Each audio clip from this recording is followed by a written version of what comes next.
We live in such a comfortable world. If people had a taste of out there, I think that the worldview of many, many people would change very quickly, especially feminists. Yeah, people don't know how rough it is out there. Just again, this is a guy that can't open a pickle jar, so. Is there something we can point society towards that can make our leaders a bit better? Not hyper-focus on the nonsense of, like, gay marriage and stuff like that, which is complete. The nonsense of gay marriage. Guys, that's the number one issue we got right now. Nothing else. It's not fucking billionaires taking our money. What people are terrified of is restrict the freedom of religion. The people who pushed for Christian nationalism to work don't seem to push for that at all. These white supremacists, Christian supremacists, I've never seen any of them be like, you have to be Christian. You have a fucking weird anti-gay white supremacist in your show, and you are giving zero meaningful pushback here, boss. Why should we punish people who are just trying to earn a living? This could lead to a surge in more illegal immigration. That sounds so Republican. What Trump says is, hey, all of these people are here to violently you, and somehow that's the same thing to him. In Minneapolis. I don't feel like that guy should have been shot, but I understand what happened. It's being used as a catalyst to now say they're the Gestapo. Right. That's what bothers me. This is Joe Rogan 2 weeks ago. Are we really going to be the Gestapo? Where's your papers? I'm truly confused. How did we get here? Does he just placate the person that he's with? All right, listen, listen. This looks interesting. It's Joe Rogan talking to Andrew Wilson. I guess good for him, man. I mean, I think he's a despicable piece of shit, but you know what? You got, I guess you got to respect the growth. You know, you got to respect the growth. From not opening pickle jars to getting on Joe Rogan. It's incredible stuff. It's incredible stuff. So let's watch it, man. Joe Rogan Podcast, check it out. The Joe Rogan Experience. Train by day, Joe Rogan Podcast by night, all day. Whoa. All right, let's get it going. Things. You know, way before They Charlie changed my Kirk minds. Changed my mind. Yeah. What did Charlie say? Prove me wrong or something like that? Yeah.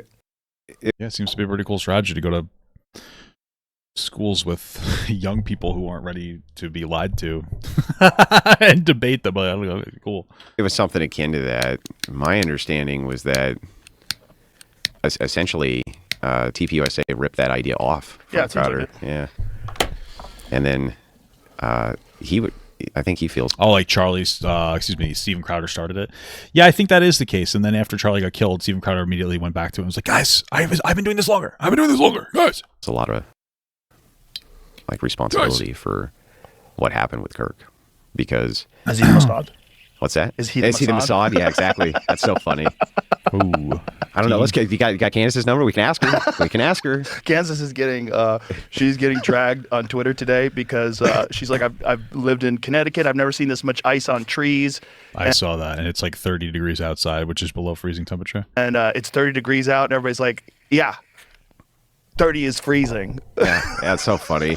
It's ice on You know, trees. like, Do you this see is all the the Miss people- Cleo memes? Well, Candace is the same person who says that, like, oh, going to school is worthless, and that she has an irrelevant degree, and she went to school for journalism, and now she's basically to some degree an online journalist. So It's Cleo? it's so funny. Who's Miss Cleo? You don't remember the Miss Oh, the Cleo? psychic? Yeah, She's the like- psychic. They keep on putting the Miss Cleo memes out for Candace because she's a psychic. You know, That's hilarious. it is funny. it is funny that people are laughing at Candace. She is fucking crazy, but she has contributed to like the degrading of MAGA, like the destruction of the very strong base. Like she immediately started casting down on Charlie Kirk. That was a big moment where like the conservatives really could have capitalized on Charlie's death, which is it's sad to say stuff like that, but it was pretty much thrown in the garbage. I mean, between Candace constantly casting down and then Trump literally not caring that Charlie was killed, it was pretty fucking crazy, right? Like what happened? Trump was asked like almost immediately, "How are you feeling about your friend Charlie being dead?" He's like, "Oh, yeah, we're building a ballroom." It's like, okay. That's an interesting way to grieve there, boss. But I guess Trump and Erica Kirk grieve in similar ways, which is to throw mega churches events for their for Charlie Kirk's passing, and then not really seem to care. We just watched that audio from Candace. So I think this lighter just shit the bed. Can I borrow that other one? Thank you. whoa, Yeah. brought your own lighter. It's really funny. Well, Candace has painted herself into a weird corner where everything has to be a wild conspiracy. Like it has to be Bridget Macron's a man. Oh, yeah, it's- Erica Kirk killed Charlie. Does it make you feel like what you believe isn't a conspiracy, or what? I saw Joe pull on like some dumbass statistic where it's like, see, the Earth has always been heating up, and we're not even at the Earth's like hottest point. And people are like, climate change is real, but it's like, yeah. And he shows up a map of like, I think it was something like 5 million years overall of like the temperature of the world. And it's like, we've been around for 300,000 years. So like, it might have been hotter back in the day when humans couldn't inhabit the planet. but he just doesn't get it. It has to like one up the last one. Yeah. It's really funny. He came to the same conclusion that I did. So it's like, I've seen those conspiracy channels come up before. Joe, we're on the same page. And then they come up and they crash out. And the reason is because, like, for her, I think she had the whole, like, she was involved with this, right? She was involved intricately with Kirk. She knew him. Yeah. I gotta say, man, I'm really happy that Andrew's on Joe Rogan, because it shows you that, like, you can embarrass yourself thoroughly embarrass yourself with constant crash outs and still be successful. This guy had a crash out over a pickle jar. He had a crash out over him thinking that women should be thankful that when men don't just indiscriminately rape them. What other crash outs did he have? He's had like so many different crash outs where his like wife had to defend him. It's inspiring. It's inspiring stuff. And so that gave a lot of credibility to a lot of the things that she was saying. But then once you start moving back into like Mandela effect stuff and time travel and this and that, yeah, people are like, ah. I mean, you could do that if you're that guy, if you're Art Bell, if you Well, but Bell, I remember I used to listen to Bell all He's the the time. goat. That's why I got him up on the wall over there. You remember that intro? Boom, boom, boom, boom, Yeah. boom, boom, boom, boom, boom. Yeah, so From the Kingdom of Nod. Yeah. I remember listening to him for years when I drive around with my dad. Right? Yeah. And he was it was a big deal. And I remember the very first episode I heard from him, it was something about the NIM. It was like, What's the NIM? The NIM were like, this guy called in, he was a time traveler, right? And he came back in time because his whole thing was like, he had to stop the weather patterns from destroying the future because the NIM, an alien race of greys, had come and they were heating up the planet. Makes sense. Planet slowly to change it to be the conditionals that were necessary for them to then live on the planet. And Art Bell, he's always playing into it with the lunatics, Sure. and he's like, and does the CIA currently know that you're there doing this? And the dude's just like, Yeah, Art would give you all the rope. Oh, yeah. You could call it, Art, I'm a werewolf. Interesting. Yeah. Oh, did you ever hear the Bigfoot bitten? episode? No. Oh my God, that's the funniest episode you'll ever hear. So Really? Redneck calls into Art Bell and talks about how he killed Bigfoot and where he buried it. And the guy it's like, I don't know if it was early trolling, like before trolling was trolling, but it was That's what it sounds like. like this guy. He was like, yeah, me and Timmy, we took him out back there and shot him right in the chest twice, and some youngins, and they spread out a little bit, and then we packed up the Bigfoot and buried him in the backyard. And Bell's just like, and you said there was youngins. Andrew Wilson's 42. See, I got 6 years, guys. 6 years and I'll be famous guy. Just 6 more years. Just 6 more years, guys. The Bigfoot people are the weirdest. Duncan Trussell and I went hunting for Bigfoot once. We did this. I used to do this TV show for a while called Joe Rogan Questions Everything. And I would be like, all right, tell me about chemtrails. And I'd go meet with all the loons and all And then he became one. Isn't that incredible? all the people that are like really involved, UFO, anything like that. Yeah. And we went and hung out with the Bigfoot people. That's and so awesome. we went That's Bigfoot awesome. hunting for like 2 days in the Pacific Northwest and talked to all these people. And they're all like the same person. I just said it's like a team of unfuckable white guys. It's like, that's what you find. Like, these guys are just like, they found their calling. It's just looking for a mystery in the woods Racist much, guys? Come on. you'll never solve. Well, there was a guy you used to have on your podcast, and he was huge for a long time, and I think it still is. It's remember those missing cases, right? That's a big deal. Yep, 6 more years till I can't open a pickle jar. True, dude. I'm excited. And I was always like, anytime I heard anything about that, I always was enthralled with it because some of the stories were demented. Yeah. Like kids appearing 500 miles away and all this. But that guy always had you edged because people would always go, "What do you think's going on?" Oh, edged. And he'd What was go, that guy's name? I can't remember it, but it was like missing. Yeah, missing 411. Yeah, missing 411. I've seen him on Instagram or on Twitter. Yeah. Yeah. No idea what the fuck that is. He got all the park records, and he started going through and he was like, "There's some really weird stuff going on here for how many people were missing in national parks." There is, but the reality is, if you die in the woods, you get consumed pretty quick. That's the reality. That's why you don't. I mean, that makes sense. I heard that when you die, your dogs will basically like almost immediately eat you. Like you get no reprieve. You are fucked. You're cooked, guys. Your dog will immediately eat you. You think your dog likes you? They don't give a fuck about you. Find mountain lion skeletons. Mountain lions are a real thing. I've never found a dead mountain lion skeleton in all the times I've been hunting. Never, not once. You'll find elk bones. You'll find stuff like that. I found some coyote skeletons before out in the Nevada desert. But mountain lions are a real thing. You very, very, very, very, very rarely find a dead mountain lion. Yeah. And there's so many of them. Now think about how few people actually go like hiking Yeah. into the deep wilderness. Your body just gets consumed. Sure. You know, there's so many animals that come along, rats, all kinds of things eat your bones. Well, that's a free meal. Yeah, it's so easy. And they can smell it for It's fucking terrible because that's what I use as my money. You know, we use bones as money. miles. Sure, bears. Yeah. Anywhere there's wild pigs, and then it's over. Then there's nothing left. Yeah, they can smell that stuff for miles. But it's like people always want to attach some crazy, deeper, weird, UFO, Bigfoot meaning to it. It's like, no, you're in the wild, and nature has a whole plan for it. Is that what you guys did about the election fraud? That doesn't exist? Not in any meaningful capacity, at least. Dead things, and it does a really good job of Oh, yeah, consuming they don't them. last. Not at all. Well, that's the thing. If you live out in the country, you see this all the time. Raccoon will be around getting in someone's trash. They'll walk out. Bam! Raccoon's done. They just go throw it in the bushes. Mm-hmm. Bro, I want a fucking raccoon as a pet. That's what I want. That's it. That's it. Yeah. Problem solved. Problem solved, and it disappears quickly, and the plants consume it, and Yeah. that's it. It true. rots, and things eat it. Doesn't even take that long to rot. True. It's just pretty gone. quick. It's pretty quick. Have you ever seen like those time lapse photos where they take a dead animal and they let it sit there, and you watch it get consumed by maggots, and it's very Whoa. quick. Yeah. I don't watch those. That sounds a little morbid for my liking personally, but okay. These poor people that go hiking, like if you go hiking and you're by yourself and you break an ankle and you're 15 miles in and you don't have a compass, Just got to use your Hearthstone. and you're kind of like roughly judging which hill you came over, and there's a lot of people that just get ahead of themselves, and they really shouldn't be that far out there, and they just die. Happens all the time. Yeah. So like this idea that it's like if you look at all the data and you try to find a pattern to it, and you start imagining that there's some grand conspiracy, there's some watcher in the woods that's consuming people, some demon that's out there, Whoa. you get pretty kooky with I your think the ideas. popular theory is it's wild men. Oh, wild men. Wild men. Oh, like humans? Yeah. Well, I've never heard any of these theories. This is is this like part of having to be conservative, having to consume your time with insane conspiracy theories?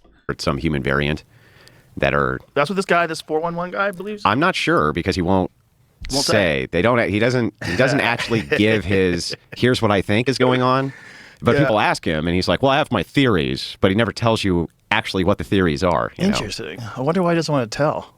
Maybe that's why he's not more popular. If he just came out with it, like Candace, maybe it'd be huge. Yeah, like those guys that used to be in the 90s who were saying that we were going underground and killing the Nephilim. Remember Oh, those guys? yeah, Those yeah. guys were great. You're going down, and it's like, God, man, and they were giants. They had 3 rows of teeth, and their special forces are going down there and taking them out. Yeah, there's a whole group of people that believe that there's underground creatures that live underground and come out at night, and there's always been like Cryptids? whatever they are. Yeah. Some people think the Greys live underground. There's not a lot of mystery left. Outside of places like the Amazon and the Congo that are super deep to get to, not a whole lot of mystery left in terms. I mean, that is true. We've got a pretty considerable amount of the world discovered, I'd say. I mean, under the ocean, we don't really have. What percentage of the ocean have we discovered? Like less than 1% of it, I think. So obviously, there's still a little room for imagination, I suppose. But we have not really explored a whole. I mean, we pretty much explored everything. There's really nothing left. So. Of life. Maybe ocean depths. Yeah. Yep. Ocean depths for sure. That's like the whole new unexplored frontier, right? Is ocean depths. Yeah.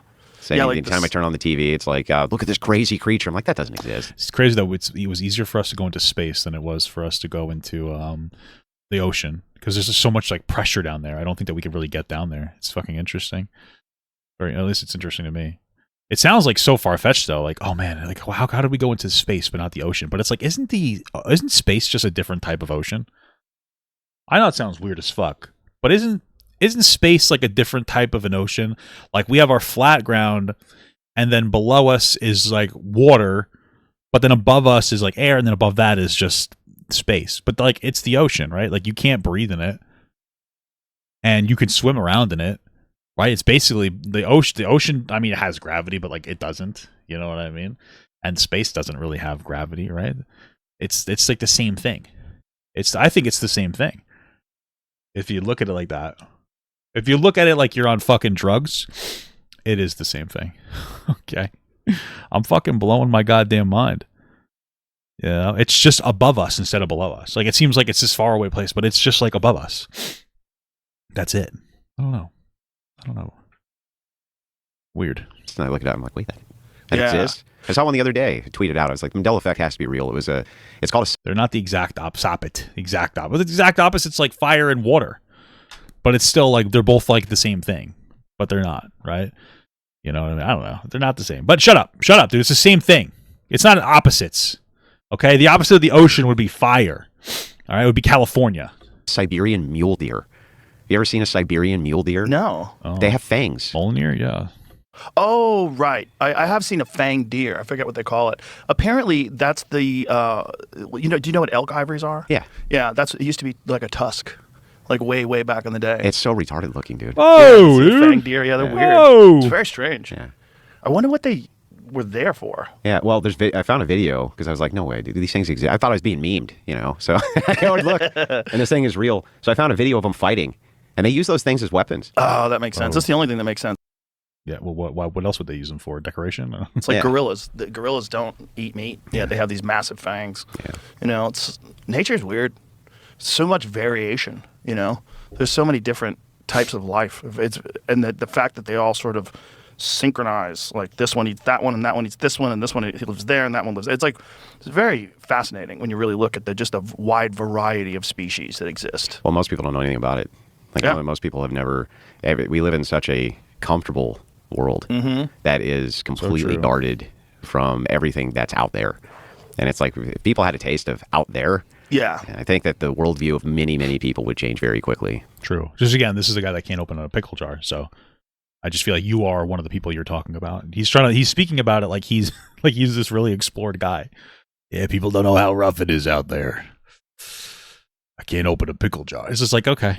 Don't just say like, yeah, but a lot of people, like you're one of the people that doesn't know shit about dick. Me neither, man. But you it's a little tough, brother. Especially feminists. I think the feminists would immediately stop being feminists if they just had a taste of like, well, people actually did have to shut themselves up at night from wolves. Yeah. That was a real thing. Wolves would come in and eat you. And so you would shut yourself in so that didn't happen. Well, What does that have to do with feminism? I don't understand. We live in a civilized society that has air conditioning in 100-degree weather. What the fuck? I don't understand. His fucking brain is so rotted from just fucking anti-women shit. It's so weird. He's so brain rotted. Yeah, back in the day, there used to be wolves, and you had to be quiet. These women wouldn't be able to get it. Andrew, you don't shut the fuck up. I mean, neither do I. But what the fuck are you talking about? The pickle jar guy. Well, women don't know how easy they got it. It's like, come on, dude, stop. You're embarrassing yourself. that's gone so far the other way that fucking retards are bringing wolves into places. Yeah, I know. You got to give, I guess, Rogan a little credit. He didn't fall for the anti-feminist bait, at least not yet. It is so dumb. I have a good friend. Didn't they take it over like in Yellowstone or someplace? They reintroduced wolves Yes. and it just decimated the deer population. Well, the elk population, but that's actually arguable Owned. that might have been a good thing. Do they have like an issue with too many deer? Is that why they introduce a foreign population? I mean, that would make sense to me. In some ways, because it was getting to elk need natural predators, and mountain lions can only kill so many elk. Yeah. But what's really I just send in the White House, baby. Natural predators. interesting is mountain lions kill way more elk when wolves are around, because the wolves find the mountain lions and take their elk, and so then the mountain lions have to go kill another deer or whatever. Why like just issue more hunting elk permits though? Like why do that? Well, you have to have some natural predators in a good, healthy ecosystem. And there's a good argument, particularly. I guess it probably just wasn't working out. Giving more people like a license probably didn't change it to the degree they needed it to. Unless you're going to force people to go kill elk. In Montana, that at one point in time, it had gotten to a point where you're going to have like rampant disease, because they were issuing these, they were issuing like unlimited or a large amount of tags for people in the midwinter so that you can catch these elk in deep snow and just peck them off, because they were having so many of them, and that they weren't sustainable, that they were hitting these massive populations. So their populations are down to like, I want to say less than 40% of what they were at their peak when they brought in the wolves. But the problem is these wolves, like what they did in Colorado recently is the dumbest of all time, because they brought these fucking wolves outside of Aspen, and they took wolves from Washington State or Oregon, but whatever it was, these wolves from the Pacific Northwest were wolves that already had been killing cattle. So they captured these wolves instead of killing them, and then they relocated them to Aspen where they're killing cattle. So they relocated them onto my buddy's ranch. Like there's 5 of them. And he had a cattle ranch, did he? He doesn't have cattle on his ranch, but his fucking neighbors do. Okay. And his neighbors are losing cattle left and right. And so now they've killed off a couple of them, and they're trying to. It was a disaster, and it's because the governor's husband, he's a wildlife lover, and he thinks it would be amazing if we had wolves. You ever in our talk to those community. old deer hunters in Michigan? In Michigan? Yeah, they've been pissed off for, like, every deer hunter I know in Michigan has been pissed off, who's a native, for years because they all used to shoot pheasant. That was the big deal in Michigan, was pheasant. Birds, big old birds. Former dinosaurs is what I call them. That's what they used to be. They used to be dinosaurs, and then we won. That's it. That's why I never feel bad about eating a chicken, because they probably ate us back in the day. Their ancestors probably ate us, you know? And then here's the story I heard. I don't know if it's true or not, right? Okay, interesting. But the DNR, the Department of Natural Resources, imported a bunch of western coyotes in order to thin out the deer population, because the deer population was basically mangling all these farm crops. Oh, boy. And now that's an all-you-can-eat buffet for a coyote in Nevada, these ground birds that are just these fat little ground birds, and they decimated the population. So you'll talk to these old deer hunters. Have you seen any pheasant? No, shut up. Shut up. The interesting thing about that, though, is pheasant's an invasive species. That's not a natural North American species either. They brought those fuckers over. I mean, they are delicious, and it's fun to hunt them. Deer. Well, they'd always just walk those train tracks, those old abandoned train tracks, you know, and they'd have the dogs kick up the pheasant. There's turkeys by me that just kind of hang out. They just walk around. It's fucking weird. They're just like hitting it out in like little wooded areas.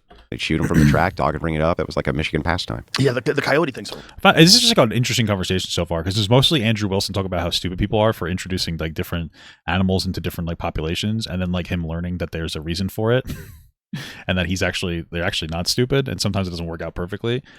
But then like also some of the other things that they're trying to get rid of are also invasive species, and so he's just like I mean, like, you guys, the tone isn't there from Joe Rogan.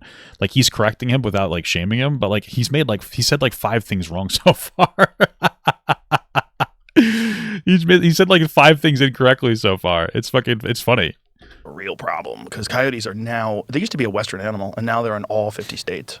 Yeah. Not only that, they're in virtually every city in America. Well, they've been wiping them out in Michigan pretty good in the rural areas. Oh, yeah. Well, what they do now is they have the GPS. That's what I heard. Trackers, put them on the dogs. Old boys will get in with AR-15s. Those dogs will run them for 200 miles, and then they finally take a shot, and they just will do that all winter long, man. That's good, but it's hard to wipe them out because what they do is, when you hear coyotes calling, it's like roll call. Like when they're letting, sometimes there's a lot of confusion to what they're doing. Some people think that they're letting the other coyotes know that they've killed something, that we have food, but it's also a roll call. And when one of the coyotes is missing, the females have more pups. Really? Like, yeah, some weird natural reaction. Also, they have natural. Doesn't that make sense? Like, hey, we're missing. Our herd is being thinned. Let's go have some more babies. You know. Enemy is gray wolves, and when they evolved to when the gray wolves killed them, because the gray wolves don't breed with coyotes, but coyotes do breed with red wolves. That's why you have these like coy wolves on the East Coast. Because a coyote is a wolf. It's a wolf. Mm-hmm. It's just a small wolf, and so their natural inclination. You know, it's kind of interesting. No, it's a little off topic, but it kind of is on topic. Like dogs are bigger than cats in America, like domesticated. But then like in the wild, cats are so much bigger than dogs. Isn't that fucking crazy? Like lions and tigers. Like, what do we got? Dingoes? What the hell is a dingo? It's not, you can't fight like a big old cat. So it's just interesting. In the wild, dogs are much smaller, and they're like, hyenas and stuff compared. I mean, you guys remember the Lion King? Who was the king? It wasn't the dogs. It was the cats. And is when they're getting chased. It's the cats, guys. Yeah, thankfully Andrew doesn't have to go take a cigarette break because they're just smoking. So move to a new area, and then they have even more pups. So that's how they've spread out through the entire country. So if you go back to like the turn of the century, like the 1900s, coyotes were exclusively a Western animal. Yeah. Oh, yeah. Now they're in New York City. Yeah, they're everywhere. Which is crazy. They have them in Central Park. They have fucking coyotes running around Central Park. Some lady this morning posted on X a mountain lion in San Francisco sitting on a porch in the city of San Francisco, a big one. Is it real or was it AI? I wonder. Damn. Don't tell me hyenas are cats. Shut up. Get out of here. Sitting there. Wow. It's like, I'll take your word for it. Just having a good time. Well, that's just because California has the dumbest fucking laws when it comes to those things. Yeah. Well, they have terrible gun laws, too. They have terrible laws. They have terrible laws. Period. They have terrible laws. Terrible everything. Terrible politics. Okay. Yeah. You know, it's a shame, too. I mean, I'm not going to say that they have the most amazing politicians, but California is like the 4th largest economy in the entire world. I don't think that they're doing as bad as people want to pretend that they are. Like, I grew up in Santa Rosa, and that's the most beautiful area. The Napa Valley area. It's the most beautiful area on planet Earth. Yeah. The weather's always perfect. It's January 15th, it might as well be July 15th. Yep. Right? It's always perfect. It's always gorgeous. And they fucked it all up. They fucked it all They up. fucked it all up. Yeah. And they fucked it up real bad, too. Oh, it's almost unfixable now, especially like the San Francisco area. Like the whole Pacific Northwest is almost unfixable. It's like they double down and they keep going. Like Seattle now has a communist mayor. Yeah. Who's been living with her parents. Well, New York, they all got communist mayors. Black Lives Matter their head organizers. They were communist, avowed communists. Like until it came to buying property with Black Lives Matter money. Yeah. What's happening So true, Kings. with that? Well, then they're very much capitalistic.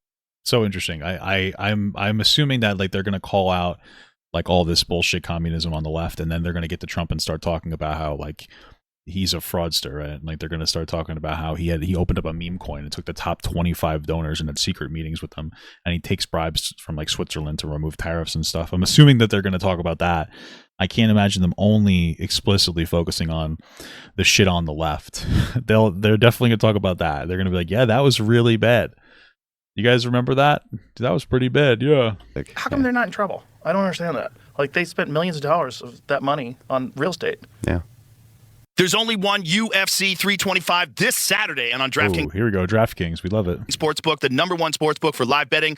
Once it's over, your shot to get in on the action is gone. DraftKings Sportsbook is built for live betting, not just pre-fight picks, because in the UFC, one moment can flip the entire fight. This is crazy, bro. What kind of person watches Joe Rogan? Just like a gambling addict? What the One punch, one kick, one takedown. New to DraftKings, new customers can bet just $5 and get $300 in bonus bets if your bet wins with code Rogan. Download the DraftKings Sportsbook app and use the code Rogan. That's code Rogan to turn $5 into $300 in bonus bets if your bet Another deal we leave the ads on. wins. In partnership with DraftKings, the crown is yours. Gambling problem? Call 1-800-GAMBLER. In New York, call 877-8-HOPE-NY or text HOPE-NY 467-369. In Connecticut, call 888-789-7777 or visit ccpg.org. On behalf of Boot Hill Casino and Resorting, CCP, what the fuck is this? Communist China? Kansas. Pass-through of per-wager tax may apply in Illinois. 21 and over. Age and eligibility varies by jurisdiction. Void in Ontario. Restrictions apply. Bet must win to receive bonus bets which expire in 7 days. Minimum odds required. For additional terms and responsible gaming resources, see dkng.co/audio. Limited time offer.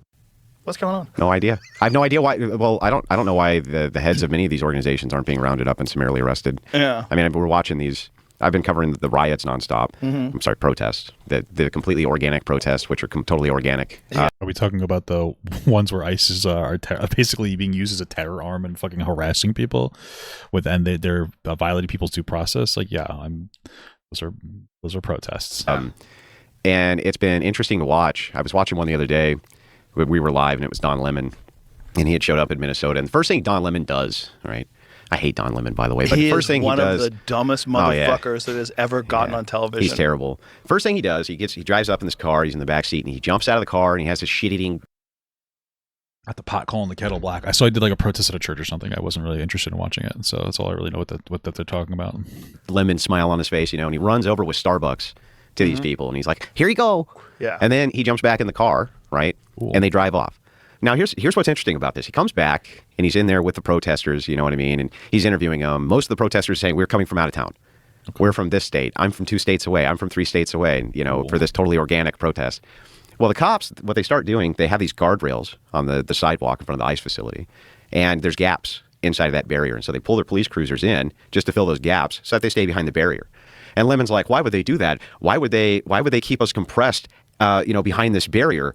And I'm thinking, because you just stopped your car in the middle of the street to run across the road and give these guys Starbucks, you idiot. They want to keep the roadway clear so that they can get their people in and out. You literally stopped your car in the middle of the road, ran across the street to give these people Starbucks, and then got back in your car. And you're like, why is it that they're trying to keep us from getting into the road? I'm like, what are you talking about?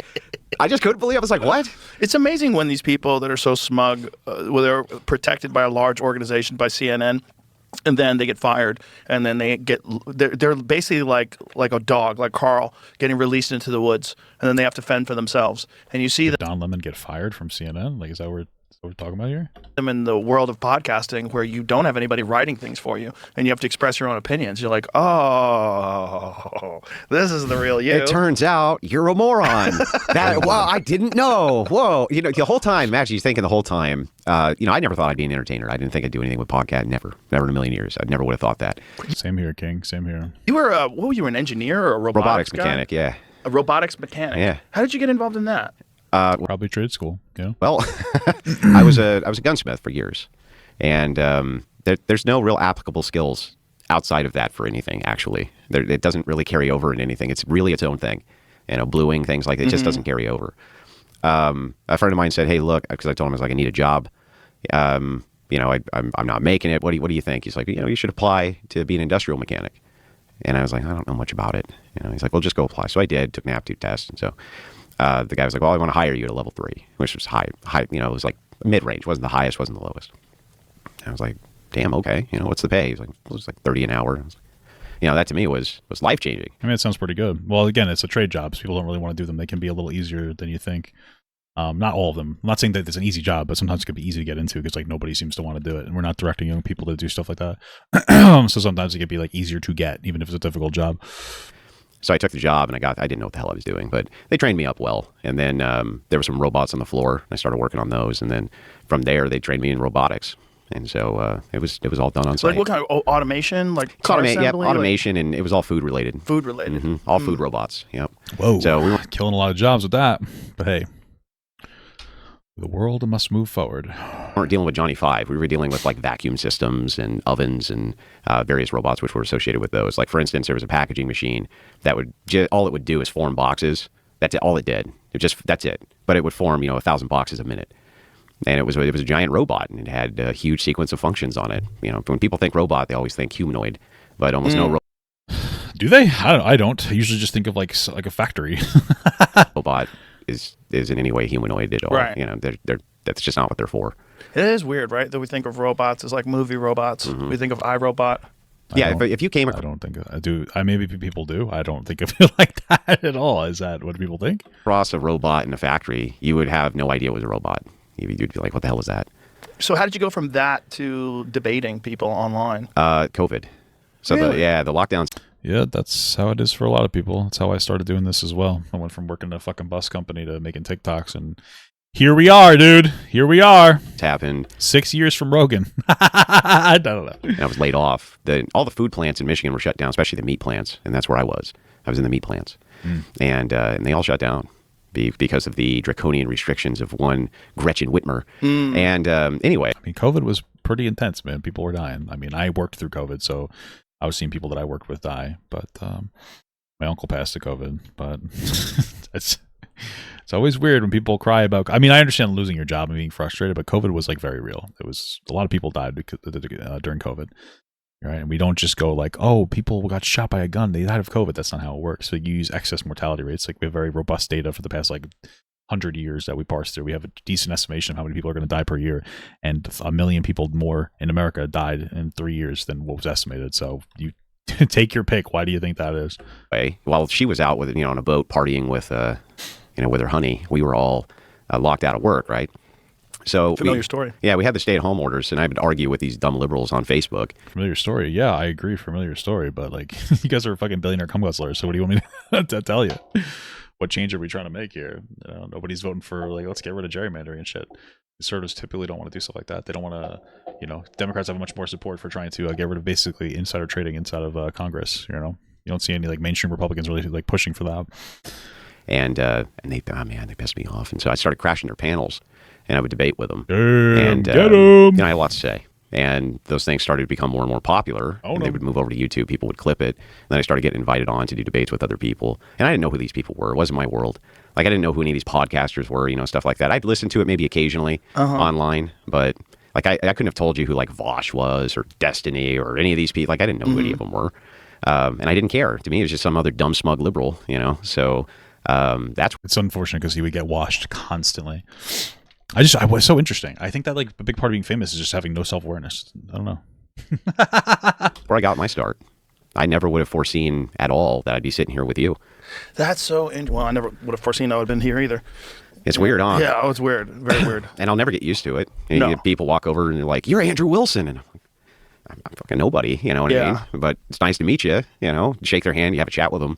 I'll never get used to it. No, you probably shouldn't. It's probably better to not get... I'm not used to it. Yeah, Yeah, used to it's it, probably better to not be used to it. Yeah.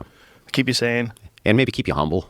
Yeah. You need something. You need something to keep you humble. We all know people that did not have something that kept them humble and they lost their way the wheels fall off. Yeah, they lose their marbles. Yeah. Yeah. Yeah. So true, King. So true. Especially as you get more and more famous, it becomes more and more unmanageable. I feel like I'm pretty well grounded due to the fact that I didn't come from a political background. There's no famous people in my family. There's just none of that.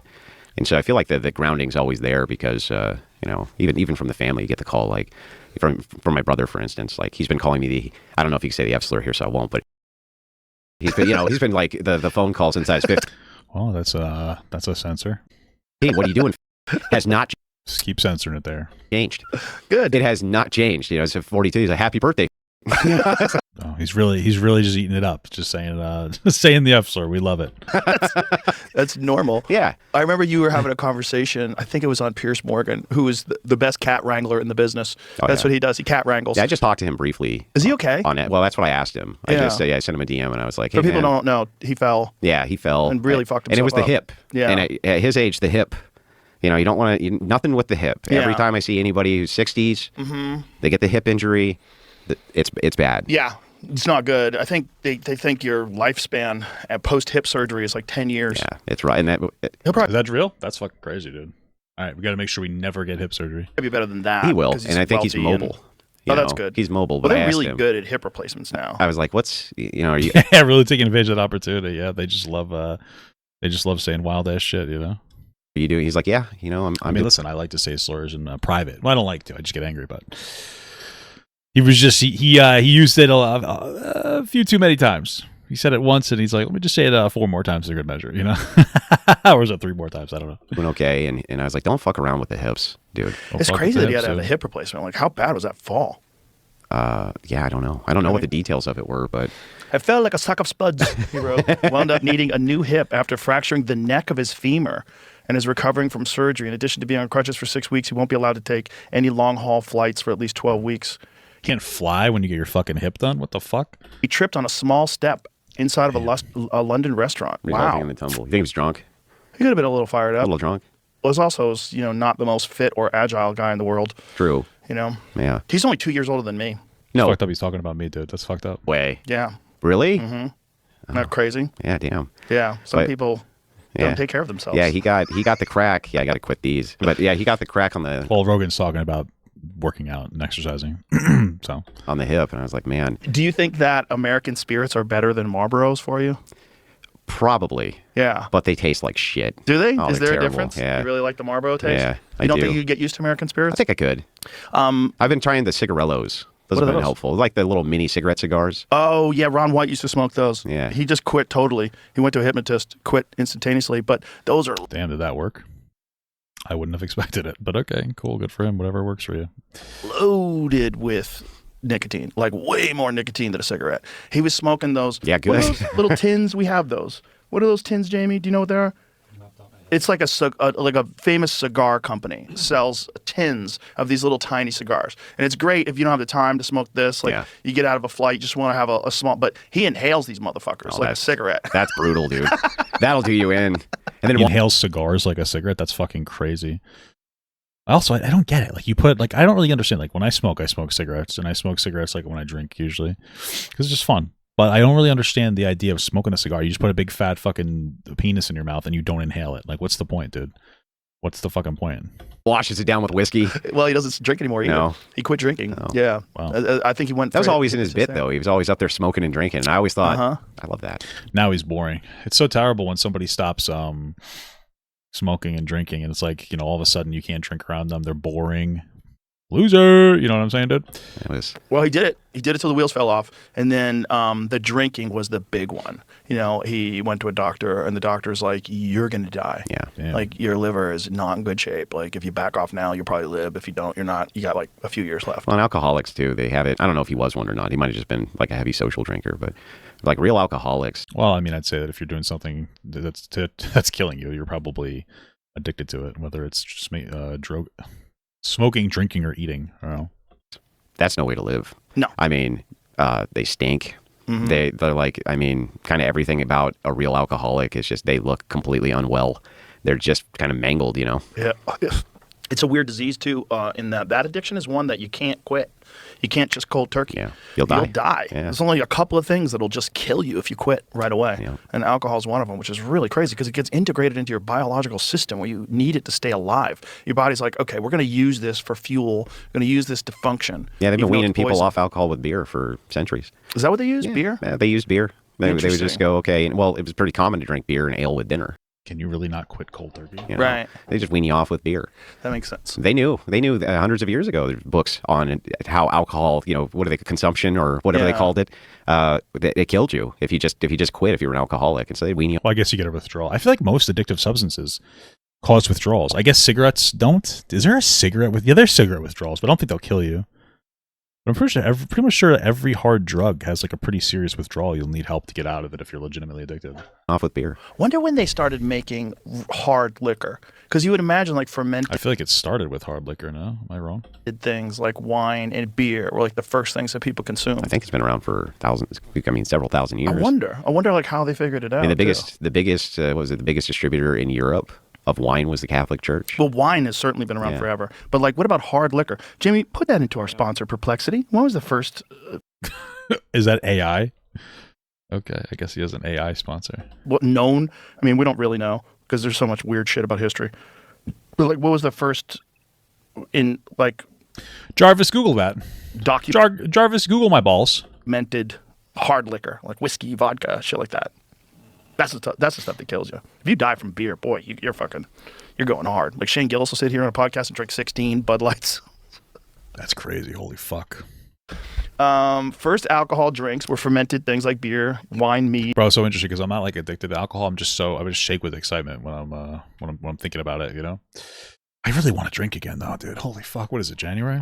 I'm probably not gonna drink again until like May, honestly, to be fucking real with you. I probably would do like a Star Wars party. We get fucked up, dude. We'll get fucked up. Okay. Thousands of years before true liquor. Okay. First recognizable liquor appears when people began to distill. Archaeological evidence shows fermented drinks. Okay, that's around 7,000 BCE. So clear evidence of true alcohol distillation. Chinese rice beer distilled. It's crazy because I don't like Joe Rogan or Andrew Wilson, but I'm kind of like I'm like feeling the vibe here, dude. Every time I watch like a podcast, it makes me want to do a podcast. I just like a conversational thing. I just didn't. I don't know. Maybe that's what I need to start doing. There's something like I like just chilling and sitting here and playing fucking games and shit and reacting to stuff. But I don't know, dude. Maybe we gotta really escalate to a new chapter, Distillates by about 800 BCE. Yeah. So a couple thousand years. Yeah. Yeah. Okay. Wine into strong spirits. The Arab alchemists. Alcohol. Oh, interesting. Using the term alcohol, the root of alcohol. Well, they used alcohol. Sounds like a black guy. They used alcohol as base for alchemy too. That was a base for trying to transmute metal. Yeah. I wonder if they were ever successful. They were never successful. Nothing? No. It seems like a crazy thing to waste so much time on trying to turn lead into gold. I mean, there was whole kingdoms spent trying to figure out how to do this. Wild. And it's just... Hey, shit, if you could pull it off, dude, you could pull it off. Like, and they never... I mean, you think about it, it makes sense, right? If you're the first one, if you're the one who knows, like, you can just create as much wealth for yourself as you want. Oh, yeah. And... it's just amazing that they kept trying. It must have been someone saying that they got it. I got it, dude. Just give me some money. Oh, there's tons of frauds. Yeah. There was tons of frauds who were alchemists who, they were that century's version of a snake oil salesman, Yeah, of course, we can turn... And there was ones even in the 90s who were like, we can now turn, base metals into gold. I think there's something now where they can make some gold. But I think it takes an incredible amount of energy. Yeah. And It costs more to make than it's worth. Right. I think it's one of them deals. Is that a fact? I feel like I've read something What the fuck are you asking us? like that fairly recently. But here's a weird one. Sounds untrue, to be honest with you, but okay. Why gold? Like, why does anybody give a fuck about this metal that you can't even use? There's not much of it. Right. It just looks pretty, dude. It's all about that perception of value. That's true. Is what they're saying is 90% of all the gold ever discovered still in circulation. Right. Yeah. Well, China just found a huge vein of gold, an enormous amount. But I mean, when you say enormous, it's like relative. Yeah. Because I think the entire world supply of gold will fit inside of a football field. Yeah, there's not much of it. Yeah. It's very I guess that's one of the reasons why. It's a scarce metal. It looks nice to girls. It's pretty much what I guess guys like gold too. Personally, I don't really give a fuck. I think I don't really care about gold or diamonds. I think it's all kind of like overrated as fuck. Yeah, I don't know, dude. It's like, who gives a fuck?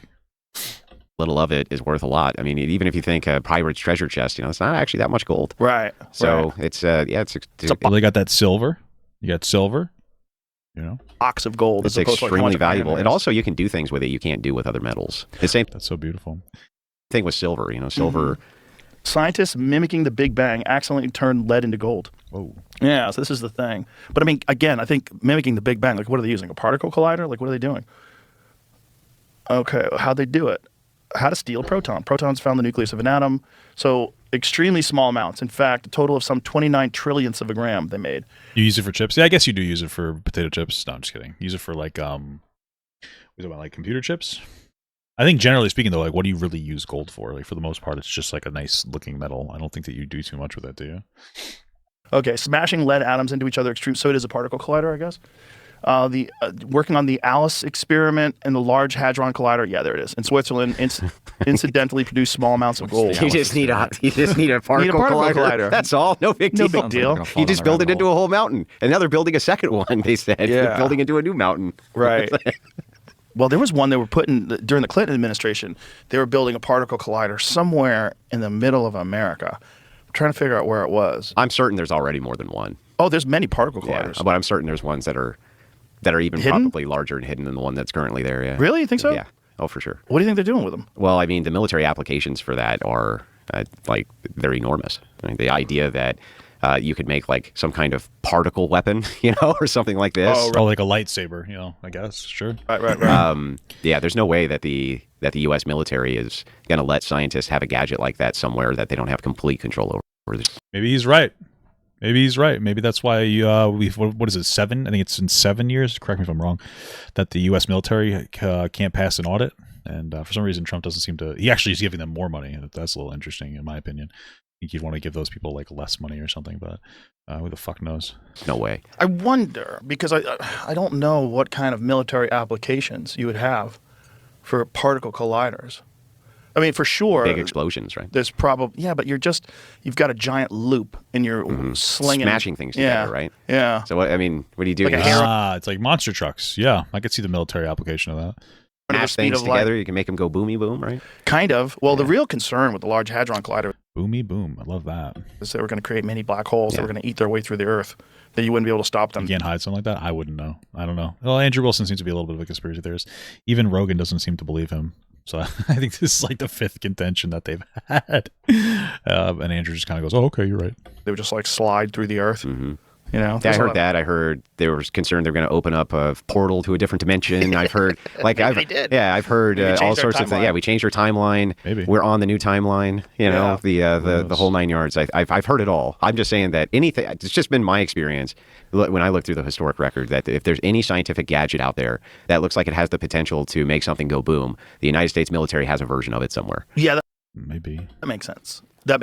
But for whatever reason, they abandoned this one during the Clinton administration. I don't that sounds like it wasn't very good, so they abandoned it. Okay.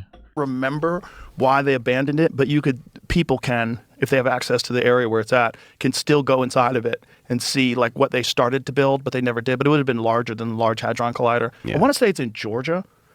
I don't remember though, but it was going to be an enormous particle collider. Yeah. And for some reason, they just stopped funding to this thing. But well, they're talking about funding another one that's twice the size of the one that they have now. They say that they need more room to smash more particles together. what are they trying to do? I have no idea. Like, that is way outside of my domain. I can tell you, probably the same things you've heard, right? Is they're trying to smash small particles together to see what happens. That's what the kind of the official story is. But it's funny because every time a new story comes out, it's like, scientists smash this together with this and this happens. And I'm always like, okay, but what does that mean? And you never get any of that, right? Right. This one was in Texas. I think they actually shut down that whole thing when some guy lost both of his arms, or his arm, and then his brother got bound to a suit of armor. I think that's what they shut it down for. Texas? Yeah, the Clinton. Okay, I think that was the particle cannon. They were trying to do alchemy with it. That's it. Yeah. Spent $2 billion on it and abandoned it. It's Yeah, outside I of wonder. Dallas. See if you can find some images of it. Yeah, it's outside of Dallas. Oh, it is outside of Dallas. Okay. Abandoned superconducting super collider site in 2008. Wow. I wonder if you could buy it. That'd be fucking awesome. Get Okay. up a podcast studio. Rogan's own particle collider. I mean, there's nothing there. It's just concrete. Yeah, Let me just buy finish it. Yeah, maybe they're trying to bring back Charlie Kirk. True. What's the big deal? Like that weird time machine out in the Yeah. desert. That was really funny. Let me I set love up an that. archery range inside of it. Confirmed this stuff last week. Department of War confirms plans to scale direct energy weapons. Yeah. Did you see that thing why that would, China why made? would they need a hydro collider though, right? Or a Right. particle collider? Well, because they want to make stuff go boom. Yeah, direct energy weapons. Yeah. Yes, Department of War has direct energy weapons. Yes, we are scaling them. Wow. Conspiracy theorists went wild over this. Oh, of course. Told ya. Well, that was a lot of people. The I really want my kooky Fallout ones. rifle though. I do. What's I want that? my plasma rifle. Right. I do. A Like if real they gun. have plasma rifles, you can buy one, right? Oh yeah. Oh, for sure. You'd probably get a tax stamp. It'd probably be like a lengthy thing to Oh, get for through. sure.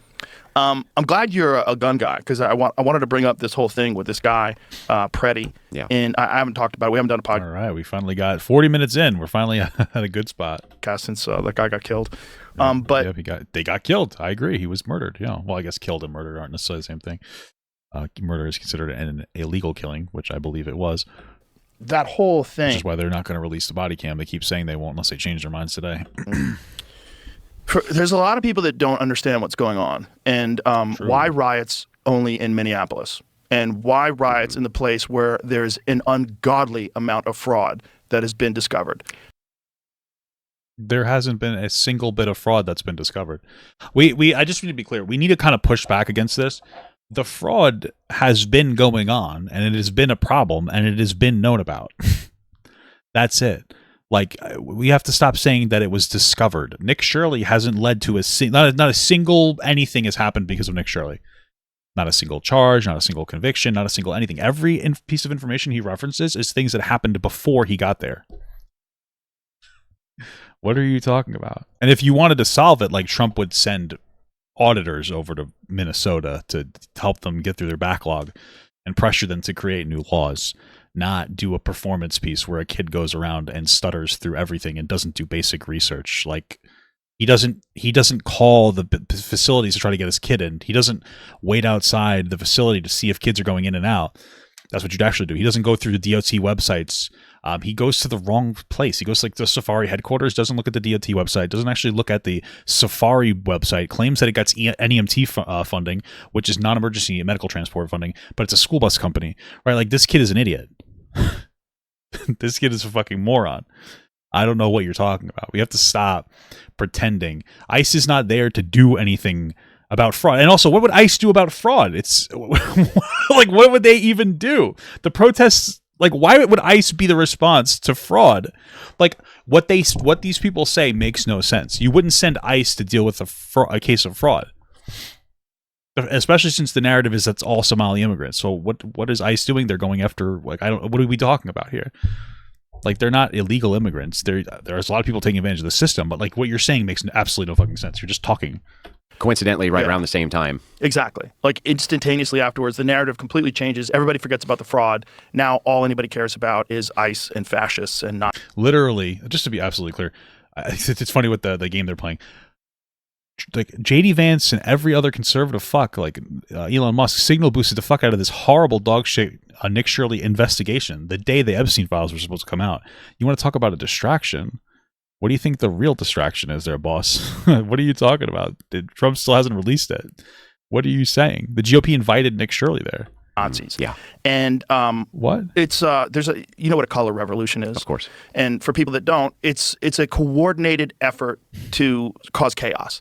And this is a okay. So protests are a coordinated effort to cause chaos. People are frustrated because ICE is being used as a domestic terror arm and going around and violating people's due process. Like, the color of somebody's skin and the language they speak right now is being used as a justifier to detain people. What are you talking about?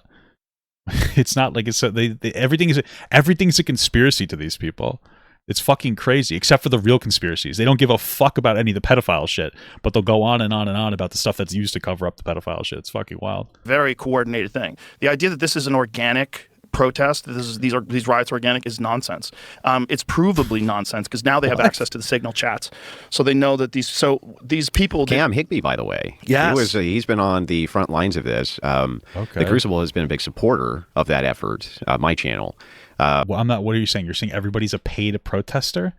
Everybody's a paid protester? You don't think that people are there? They're frustrated? I don't understand. What? I will often snipe his coverage while it's going on, send my audience over to send in super chats in order to keep this guy going. I think that work is critical. Yes. It's critical work. And there's not that many people doing it anymore because of how dangerous it has become. Yes. And so I'm a big supporter of that. Doesn't mean I agree with everything he says politically, but what he's doing on the ground. Oh, it's a Trump talking point. Trump is saying they're paid protesters, so they're parroting that talking point. That's what it is. Okay, gotcha. Now I understand. It's just a Trump talking point. Okay. Around there needs to happen. Right. You need to understand that this isn't organic, regardless of how you feel. I don't feel that. Why do you think it's not organic? Can you guys pull up the proof? What makes it inorganic? What's the proof that it's a paid protest? Trump said that it was a paid protest, and these guys are like, "Yep, that's true."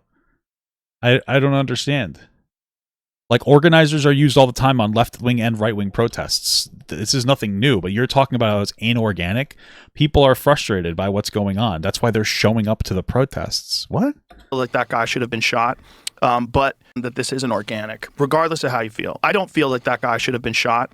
Wow, you don't think that ICE should have escalated and murdered a guy? Wow, that's a hot take. But I understand what happened. What happened was chaos. So what happened? First of all, it wasn't ICE. People need to understand that. It was Customs Border Patrol people. So they were brought in to assist ICE. Okay, so it was an extension of ICE. Gotcha. Very good clarification.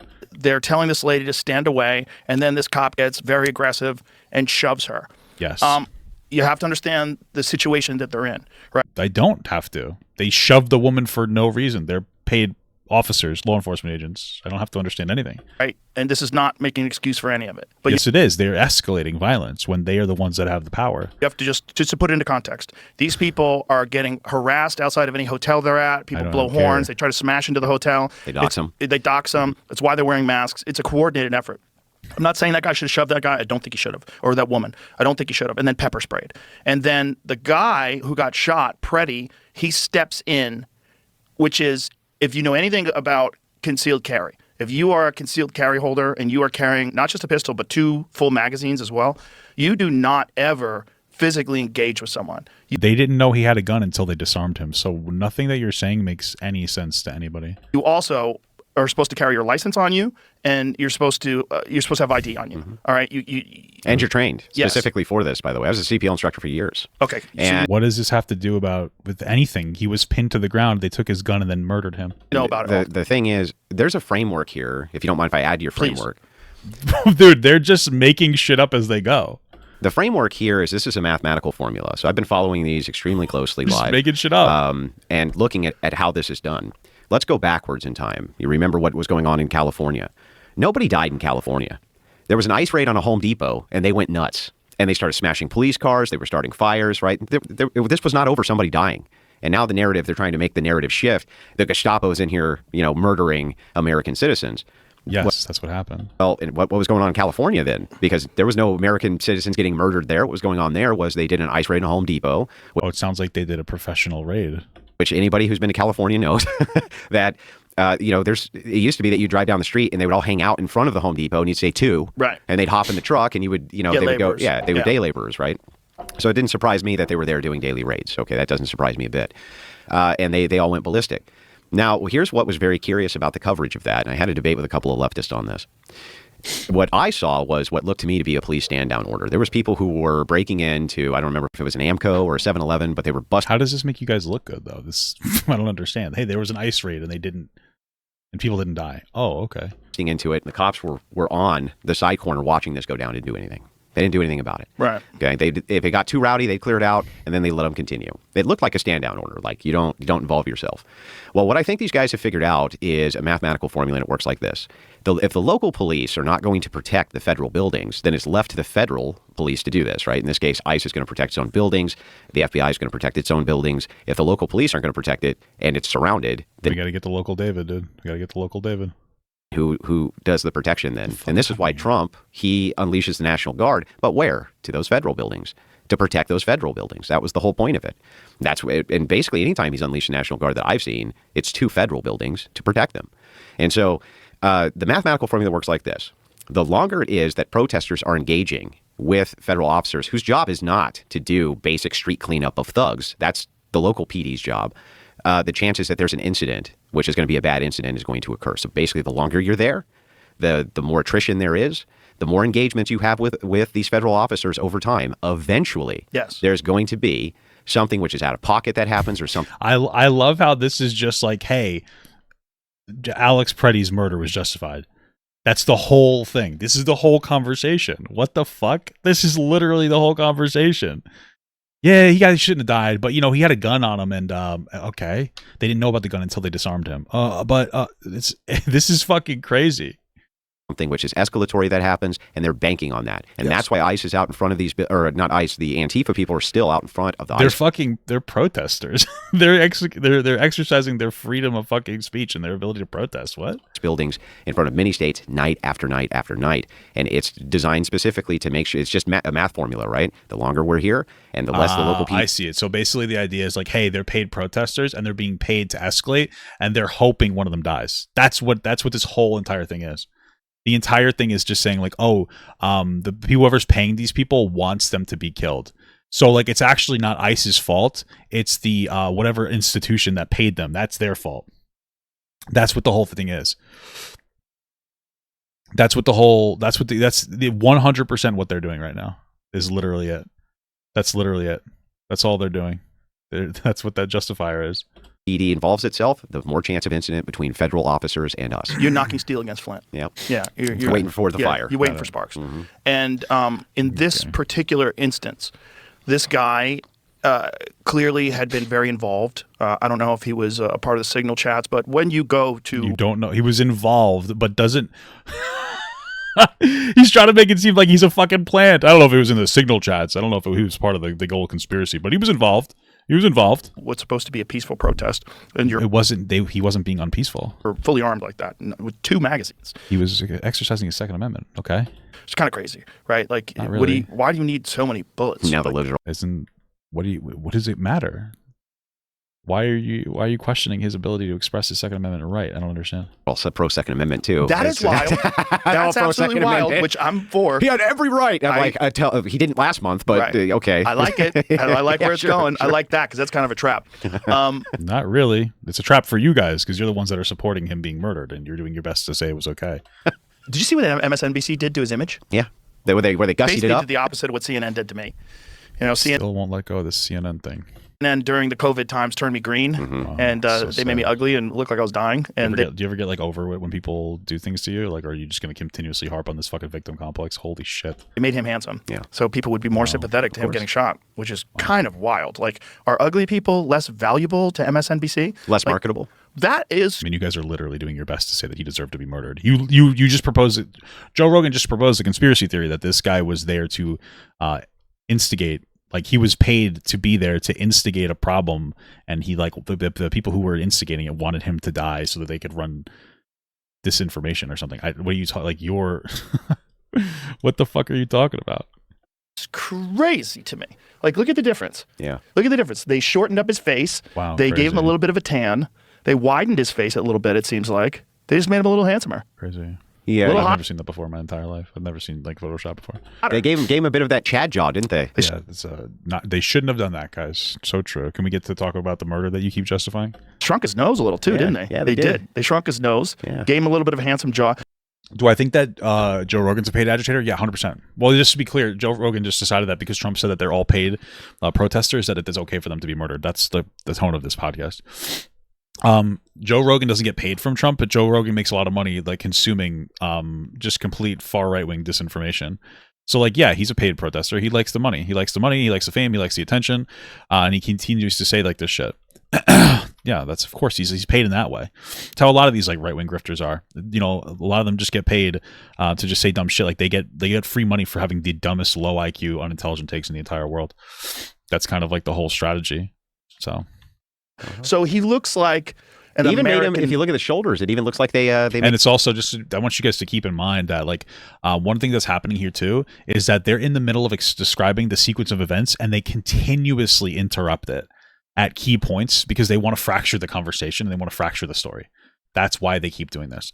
If they wanted to speak carefully about this, they would have had like a very meaningful, like, okay, this happened. They wouldn't have gone off on tangents. They want to go off on tangents, and it's for a reason. Like they explicitly want to go off on irrelevant tangents about stuff to just push disinformation campaigns. May have pumped up the shoulders there a bit. A little bit. Yeah, the one on the right looks like he's a little plumper.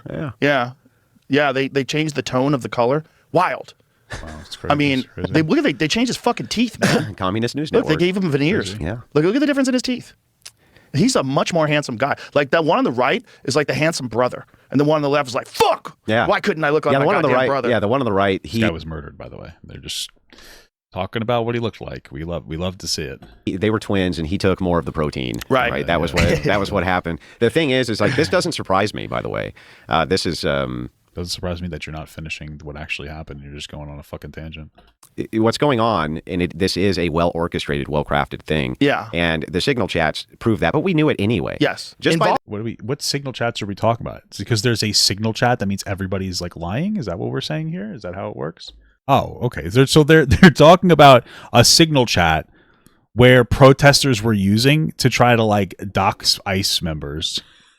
Who cares? Like, you shouldn't be doxing people, but they are basically a terrorist organization. But what does this mean? Hey, guys, the people who are protesting have a group chat. It's like, oh, guys, people who play video games use Discord. You know what I mean? It means nothing. It doesn't mean anything. They're trying to use this idea that, like, yeah, there's a signal chat of people communicating to say that it's completely invalid. That's literally the entire thing. Okay, they have a signal chat. Whoa. Like, that's crazy. I've never seen a Signal group chat before in my fucking life. Like, that's insane. Who cares? Involving government, by the way. Yes. Allegedly, at least, involving Minnesota state government. Oh, allegedly? Sorry. It's involving the government. Oh, allegedly. I can't actually say that for sure. Oh, okay. Yeah, cool. Great. Why are you saying it then? I don't understand. It's Waltz. Yes. So that's not alleged. Right. That's not alleged. It's not alleged that it involves Waltz. It's not alleged that it involves Frey. Right. It's not alleged, is it? I can't find a single thing that talks about how Tim Walz was part of this. What are you talking about? What? It's just Minnesota residents. What is he talking about, Tim Walz? There's literally nothing here that says that Tim Walz is associated with this in any capacity. What? What is he talking about? There's no proof that Tim Walz has anything to do with this. He's just making this up. Orchestrated, well-crafted thing. Yeah. And the signal chats prove that, but we knew it anyway. Yes. Just involving government, by the way. Yes. Allegedly, at least, involving Minnesota state government. Well, it involves Waltz. Yes. So that's not based on what? But does it involve like what's your information saying that Walz is part of this? Not alleged. Right. That's not alleged. It's not alleged that it involves Waltz. It's not alleged that it involves Frey. Right. Well, yes, it is. Where what is he talking about? And it's not alleged. Well, what is alleged is the allegations of fraud, of course. But there would be a reason why you would want to distract from all that fraud. Sure. And that would motivate you to do something along these lines. So let's go back to the instance. I think we've been yapping for like an hour. Let's go back to the instance. So you've got these cops that are on, these CBP guys that are on high alert, right? There's a lot of tension. People are screaming. If you're in an environment like that all day, like I've never been a police officer, but I was a security guard. Whoa. And when I was a security guard for Great Woods, and by the way, I'm not comparing this in any way, but Thank God we're just going off on tangents over and over again. I'm just explaining my mentality when I was there. It was very much us versus them. It was a small group of guys that were working at, I worked at Great Woods Center for the Performing Arts in Mansfield, Massachusetts. It's a concert venue in Mansfield. And this was when I was fighting.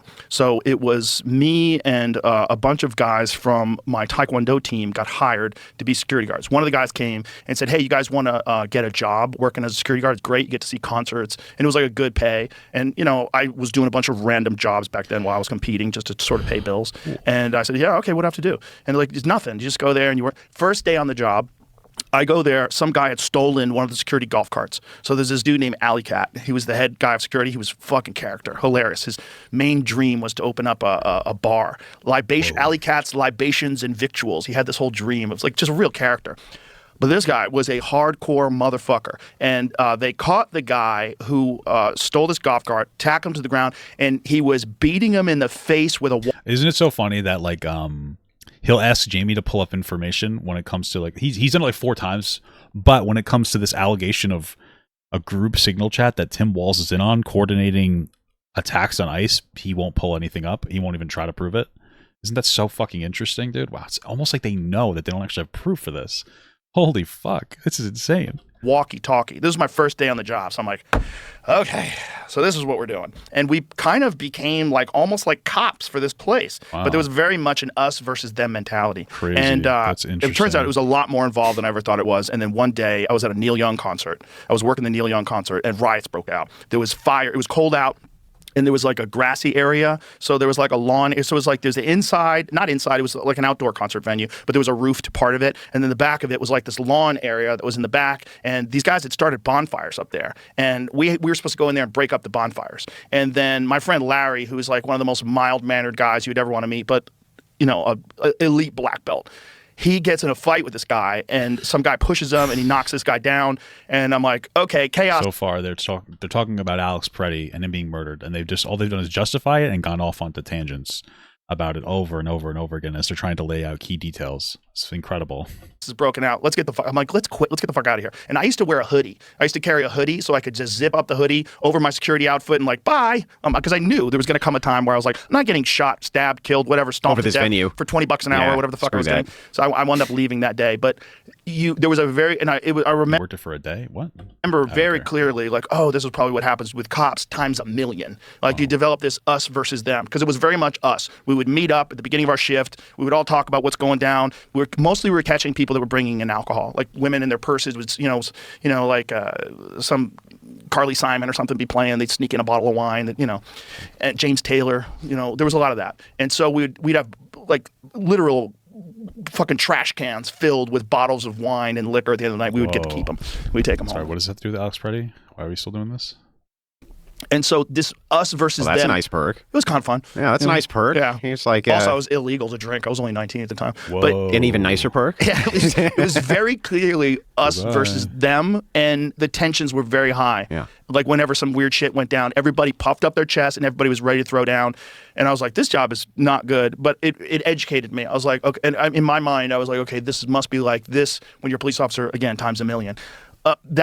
To think of what's Well, going that's why on. they have their codes, right? They have they have their oaths they take, and then they have their little codes to each other too. Exactly. But They're just going on and on and on. They are talking as much as possible to distract from like what actually happened in the situation. This is how you know that they're lying, because they will not shut the fuck up. Holy shit. Like, if they actually gave a fuck about this guy, they would have they would have at least respected the situation enough to like actually lay out the details instead of going off onto these constant tangents. It's intentional, dude.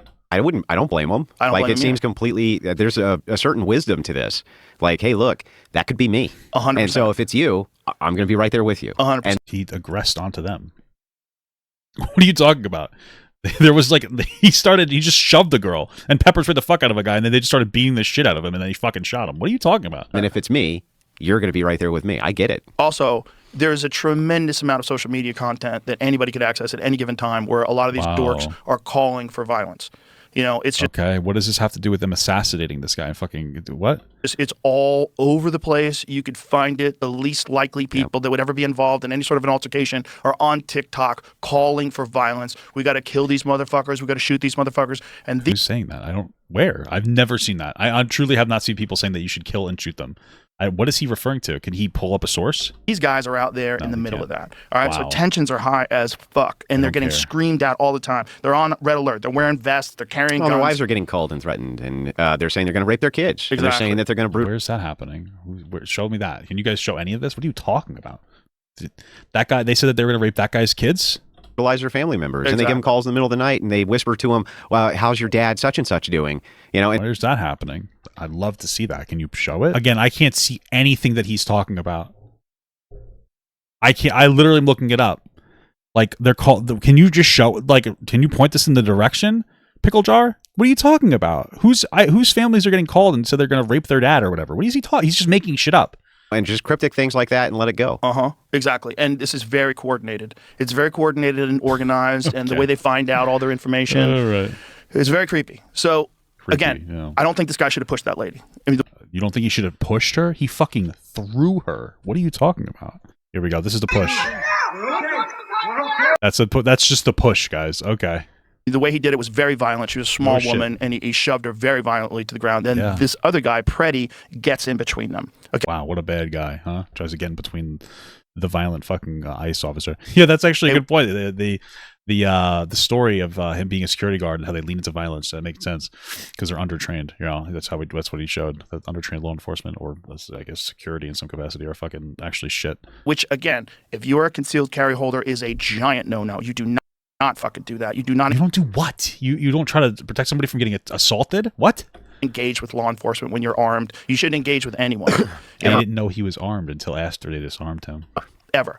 I mean, you should be trained to avoid conflict. Yes. That's the whole thing. Is like, but I guess not the. I guess the guy that was concealed carried that ICE didn't know about until after they murdered him. I guess he should have been trained to de-escalate. But the ICE officer who fucking violently shoves the woman, yeah, he's not supposed to be trained to de-escalate. You guys are fucking morons. These people are so stupid. If you're armed, you move into that next level of holy you need shit. to really be avoiding conflict. You're not They're supposed such losers. Holy fuck. to be in bars drinking. Exactly. You're not supposed to be at big parties and things like this where violent things can occur. Exactly. You know, you can take it to church, defend the church. Other than that, like you're supposed to be avoiding conflict. Exactly. So take your guns to church. Okay, incredible. He gets in between the officer and this woman, puts his hands on the officer. Puts his hands on him. This is like the best footage I can find right now. Okay, so she gets shoved. He puts his hand. He gets in front. Oh, his hand is up to block, and then he's getting pepper sprayed. Okay, sure, you could say that's fair. Great. Okay, gotcha. He was pepper sprayed, and then 5 of them had him on the ground. And then he gets pepper sprayed. Mm-hmm. They go to the ground. There's a lot of scrambling going on. Now you have to understand what happens when you get pepper sprayed. Okay. Just to be clear, there's like 6 people pinning him to the ground. Let's not avoid that part. Okay. I've never been pepper sprayed, but I did get tear gassed once during Fear Factor. We did a Fear Factor stunt where these people had to, I forget what they had to do, but we had built this, or there was like a structure, and they were inside the structure, and they released tear gas in the structure. I got hit with it. It's pretty brutal, but it's painful. Yeah, it sucks. And you can't breathe. You can't breathe. Your eyes swell up. Your nose starts running like crazy. Yeah. And that shit stays on your clothes. You don't think well when that happens. So this guy's clearly not thinking well, and he can't see, and he's... Wouldn't ICE be trained to understand that then? And then they're on him, right? So they're on him, and... There's like 5 or 6 of them on him, yes. And one guy, whether he yells out he's got a gun or grabs the gun first, I'm not sure. But there he has a gun. So they see his gun in the middle of the scramble. The guy pulls his gun out and moves off. Now this is where it gets. I like how he says the guy pulls his gun off. What he's saying is the ICE officer took his gun from him that was not being brandished or shown in any capacity. Weird. The second they find out about the gun, which is on his person but not being brandished, they take the gun. So he's no longer a threat. Not that he was a threat in the first place. I believe the gun was a SIG P320. It doesn't matter. A SIG P320 is known for having accidental discharges. It has a reputation for it. It has a very specific type of striker. It doesn't have a safety the way some other guns do, and you can have negligent discharges with SIGs. Now, is the P320, is that a hammered model? Yes. Okay, so it's not a striker fire. No, wait a minute. No, it is a striker fire. It's let's pull it up because I'm not. Let's pull it up, guys. We're not going to pull up any of the proof that this was like the signal chats or anything, but let's just pull it up. I know that 365 is built very differently. The 320 breaks cleaner. Yeah. But I thought the 320 had a hammer, was double action and single action, and then you might be right. I didn't think it was a striker fire. Most of the P models are not striker fires that I'm aware of. I could be wrong. Well, the P365 is definitely different than the 320. Yeah. They have a different striking mechanisms. They're known for accidental discharges. Okay. I can't tell if that's a hammer underneath the slide. Well, let's just... It sounds like Andrew's like is like deconstructing the narrative that it fired itself. Just what is this? What is the trigger mechanism of a SIG P320? Put that in there. And what is it that makes it prone to accidental discharges? If you look up SIG P320 online in any search engine. Yeah, so they took the gun off the guy and then murdered him. But maybe the gun accidentally went off. Okay. Accidental discharge comes up very quickly. Oh, it is striker fire. Yeah. Okay. What does this have to do with anything? They shot the guy. Okay. So it's a modular striker fire trigger mechanism. When pressed, trigger bar moves forward, disengage the safety, lever in C are releasing the striker. Okay, so it's a striker fire pistols. Okay, got it. So as of... there's not even a confirmation that the gun accidentally discharged. Why are we having this conversation? Why are we having this conversation? Like, the gun didn't accidentally discharge. This is just a new narrative that they're pushing. What are you talking about? I guess we got to push our narratives, huh? 2017, SIG changed the way they make their guns. Holy shit. Yeah, this has nothing to do with anything. When was there an accidental discharge? I just watched again. There was no accidental discharge. The guy pulls his gun out and shoots him like 4 times. What are you talking about? Why are they talking about accidental discharge?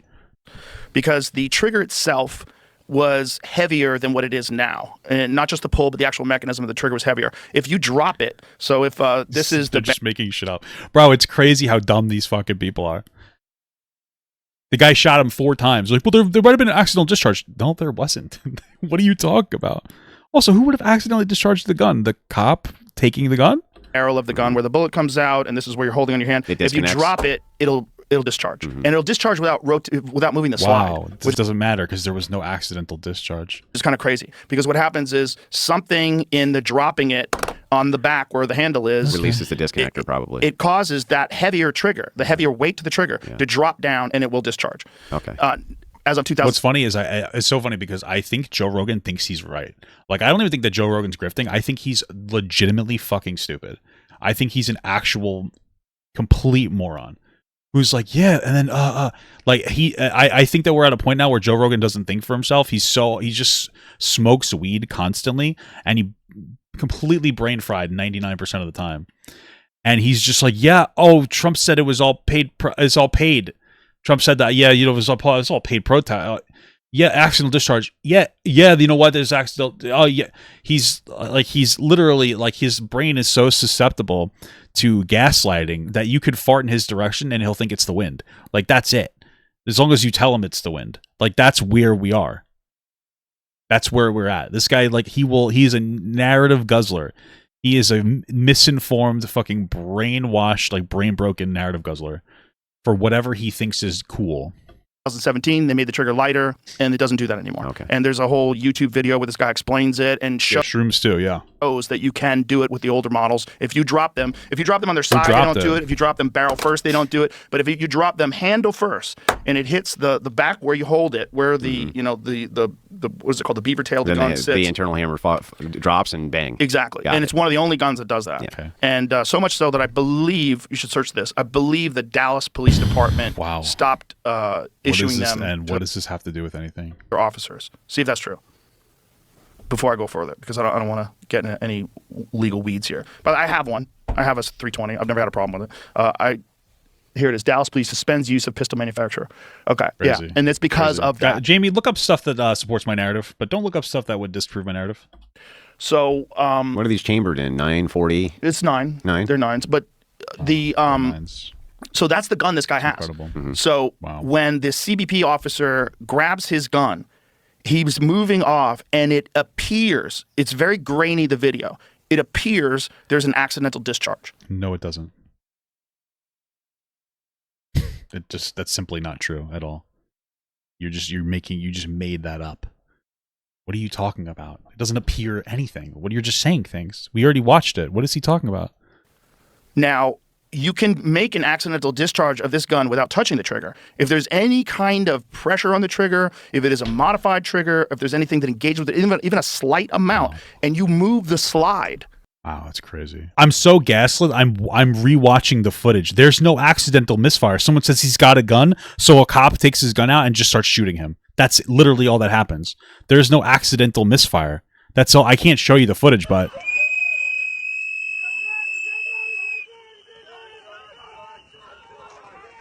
they keep saying he's got a gun. A guy pulls his gun out, boom, and just keeps shooting him. That's it. That's all that happens. There's no accidental. This is fake. They're just saying things. At all, that gun will go off. And there's videos of it online. You could find videos of it online. See if you can find videos of it online where a guy shows how you can get that gun to negligent discharge, because it will. It will. At least the priest. This is like, I just want you to understand, like, the way that Joe Rogan is talking about this topic is the same way that you would talk about the difference between taking chicken and defrosting it versus putting it right into the air fryer first. But in this case, if you don't defrost it, it's no longer chicken. That is the energy of the conversation that we're getting here. Like, that's literally it. Yeah, it's not actually chicken if you don't defrost it first. It's just it's just poultry meal. You know what I mean? Like, that's what we're getting here. It's literally just completely fucking brain dead, like, zero IQ shit. What are we doing? Holy fuck. Oh my God. 2017 model. I didn't see his hand go on the slide of the gun though. Yeah. Well, he's holding. Dude, actually, credit to Andrew Wilson. He's continuously being like, yeah, that's not true. Wilson is just at the very least, he's just like, what? That's not true. He's countering everything Rogan's saying.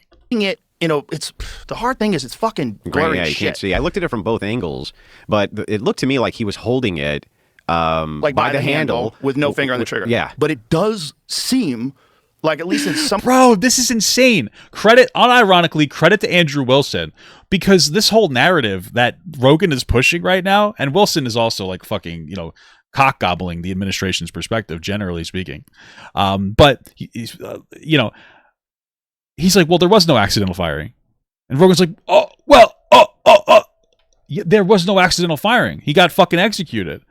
Now, Wilson thinks it's still justified because he has this whole entire narrative that there's a Signal group chat, which apparently exists, but somehow Tim Walz is connected to it, even though there's no confirmation of that. And they're using it to dox people, which seems to be true for ICE, absolutely. But then somehow Peretti was some kind of a paid actor. This is the implication of what he's saying, at least when I'm interpreting it. Peretti was actually a paid actor, and the goal was for him to escalate, in general, not just him, but all of them to escalate and hope somebody dies, so that they can say like, hey, we're victims. I don't even understand. But again, to Wilson's credit, at least he's like, what you're saying is not true. So I get to respect that at the very least. Some of the takes that I've seen, I may be wrong, but it seems like that gun might have negligent discharged. No. The fact that you are not standing on that firmly means that you don't actually believe that enough in any capacity. This is insane right now. Right now, what's happening is Rogan does not have a strong perspective on whether he thinks the gun discharged or not. He's just saying that it did, and the second he gets pushback from somebody that he likes, he's like, "Oh yeah, actually, maybe that's not true, but I think it." Why do you have such a strong opinion on something if you can't even confirm it? That's insane to me. That's fucking wild to me. Now, usually when someone's holding a gun and there's a negligent discharge, it's because they pulled the trigger, right? Right. So in this case, I'm going to assume it for a second. So the gun drops on the side, striker fired. Let's say I don't know what the mechanism is. But let's say the disconnector that makes a disconnector go. But that's not what happened, because the police officer, or excuse me, whatever law enforcement agent took the gun from him. Primer drops, bam, hits the primer, gun fires. Gun fires, hits the ground. These guys think they hear gun. These guys think this. It doesn't drop though. What is he saying? Guy might have a gun in the scramble. They don't know. This is all seconds. So they open fire. High pressure. They open fire on him. Mm-hmm. That's what I believe happened. Well, you're wrong. You're an idiot. That's verifiably incorrect. There's no accidental discharge. So when people say, "Oh, they straight up executed this guy," I think there's a little more nuance. There's more nuance to it. Yeah, there's more nuance to it. If we consider that this completely made up story is true, there's a lot of nuance here. That's crazy. There's chaos. There's the fog of chaos. You're in the middle of this like very high stress situation where you've already pepper sprayed this guy. Now you're in a physical scramble. So you notice how he says a physical scramble. I just want you have to realize these things. Joe Rogan is intentionally misinforming you. He's not telling you that there were 6 agents on top of this guy. He's saying that there is a scramble, because if he acknowledged that, it hurts his narrative, right? So right now he's emotionally telling you what he thinks happened, right? Like and in order for him to justify this narrative that these people were afraid for their lives, he has to make sure you're not aware that there were 6 officers on top of this guy and they had already disarmed him. So he's making sure that you don't know that. He's just making sure that you're not aware of that. So he can feed you a narrative about this. We don't believe our eyes anymore. We just believe whatever your favorite fucking moron says. It's incredible. Someone says he has a gun goes off, bang, bang, bang. The gun doesn't go off, right? Because he doesn't have a gun. So shooting. Mm-hmm. It was taken from him, excuse me. So he at that point did not have a gun. I'm assuming. This is just a lot of guesswork. But that's a lot of guesswork. Guys, I love that. We got to highlight that. It was a lot of guesswork. Hey, guys, my name's Joe Rogan. I have a really strong opinion on the Alex Peretti killing. By the way, it's a lot of guesswork, but I think it was kind of justified. That's Joe Rogan's stance in a fucking nutshell when it comes to this situation. Bad stuff that has to happen in sequence. Yes. Like the fact that even if this gun is recalled as a model that had these issues, right? I'm guessing that it wasn't every one of them that had the issues. Some of them, right? Probably not all.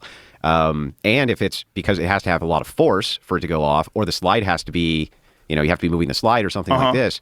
What I saw was him holding the pistol how you or I would hold the pistol with the finger off the trigger. Yes. I did not actually see like what would have caused that force. This is where it gets weird. So there have been documented instances like the SIG P320.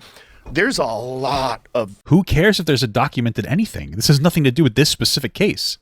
legal stuff involved in this. There's tons of cases. Some of them are bullshit. Like there was one cop where they said the cop got shot because the gun accidentally went off, and everybody's like, "Oh man, Sig's in trouble." Turns out that cop had to recant that, and he accidentally hit the trigger and shot a cop. But he wanted. So this is one. So this guy, his gun This has nothing to do with anything. This is fucking crazy. Rogan is a moron. just goes off. Now, he doesn't have his finger on the trigger. It just goes off. Now, there's another one where a cop is in the middle of a precinct and he leans forward. He's got the holster on the outside. He leans forward and the gun goes off. He does not have his hand on the trigger. He's not touching the gun at all. See if you can find the one where the cop does it. So there's a cop where he's in the precinct. His gun is, now here's the question. Was there something touching the trigger? Was it the holster bad? Was there debris in it? Was there something, was his shirt touching it? Did he jam the gun in the holster? Holy fuck. And maybe like his shirt got stuck in, it touched the trigger There's a little bit. also the second gun theory. And then he moves forward. The second gun theory. The theory that there was a second gun. There's the theory. Guys, the guy was murdered. I have a theory. What if there was another gun? Oh, like, what do you think? Like, why do you have that theory? I just want you to make sure I think the guy deserved to die. That's what his perspective effectively is. That's what this is communicating to me. If the guy had a second gun. There's also the second gun theory. Right. So I understand what you're saying, and maybe it met all of the conditions for that. It does seem unlikely to me, but it's possible that he's just holding it and it just happens to go off. It would seem unlikely with any other gun. Yeah. So if the guy had a Glock. But both of these cases are from the holster. This guy's grabbing from the holster. He's grabbing from the holster. Well, the cop had already pulled it out of the holster, and now he's holding it, and then it goes off. Right, but it's so low resolution, it's hard to see what's going on with his hands.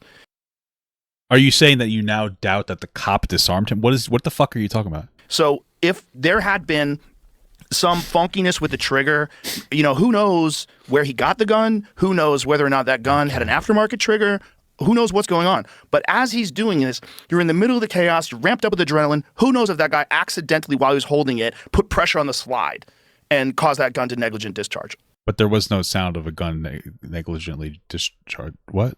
I don't know. This is the speculation, and the reason why the speculation is so this is something we're talking about is because it's a SIG P320. Yeah. And there's so many stories about that. It's not outside the realm of possibility, Right. in other words. Right. Yeah. Which is the Wow, Andrew. Good for you, bud. worst case scenario, right? You got all this chaos, and then you got that fucking gun, and that gun goes but off. let me ask you this. Let's say we adjust for this.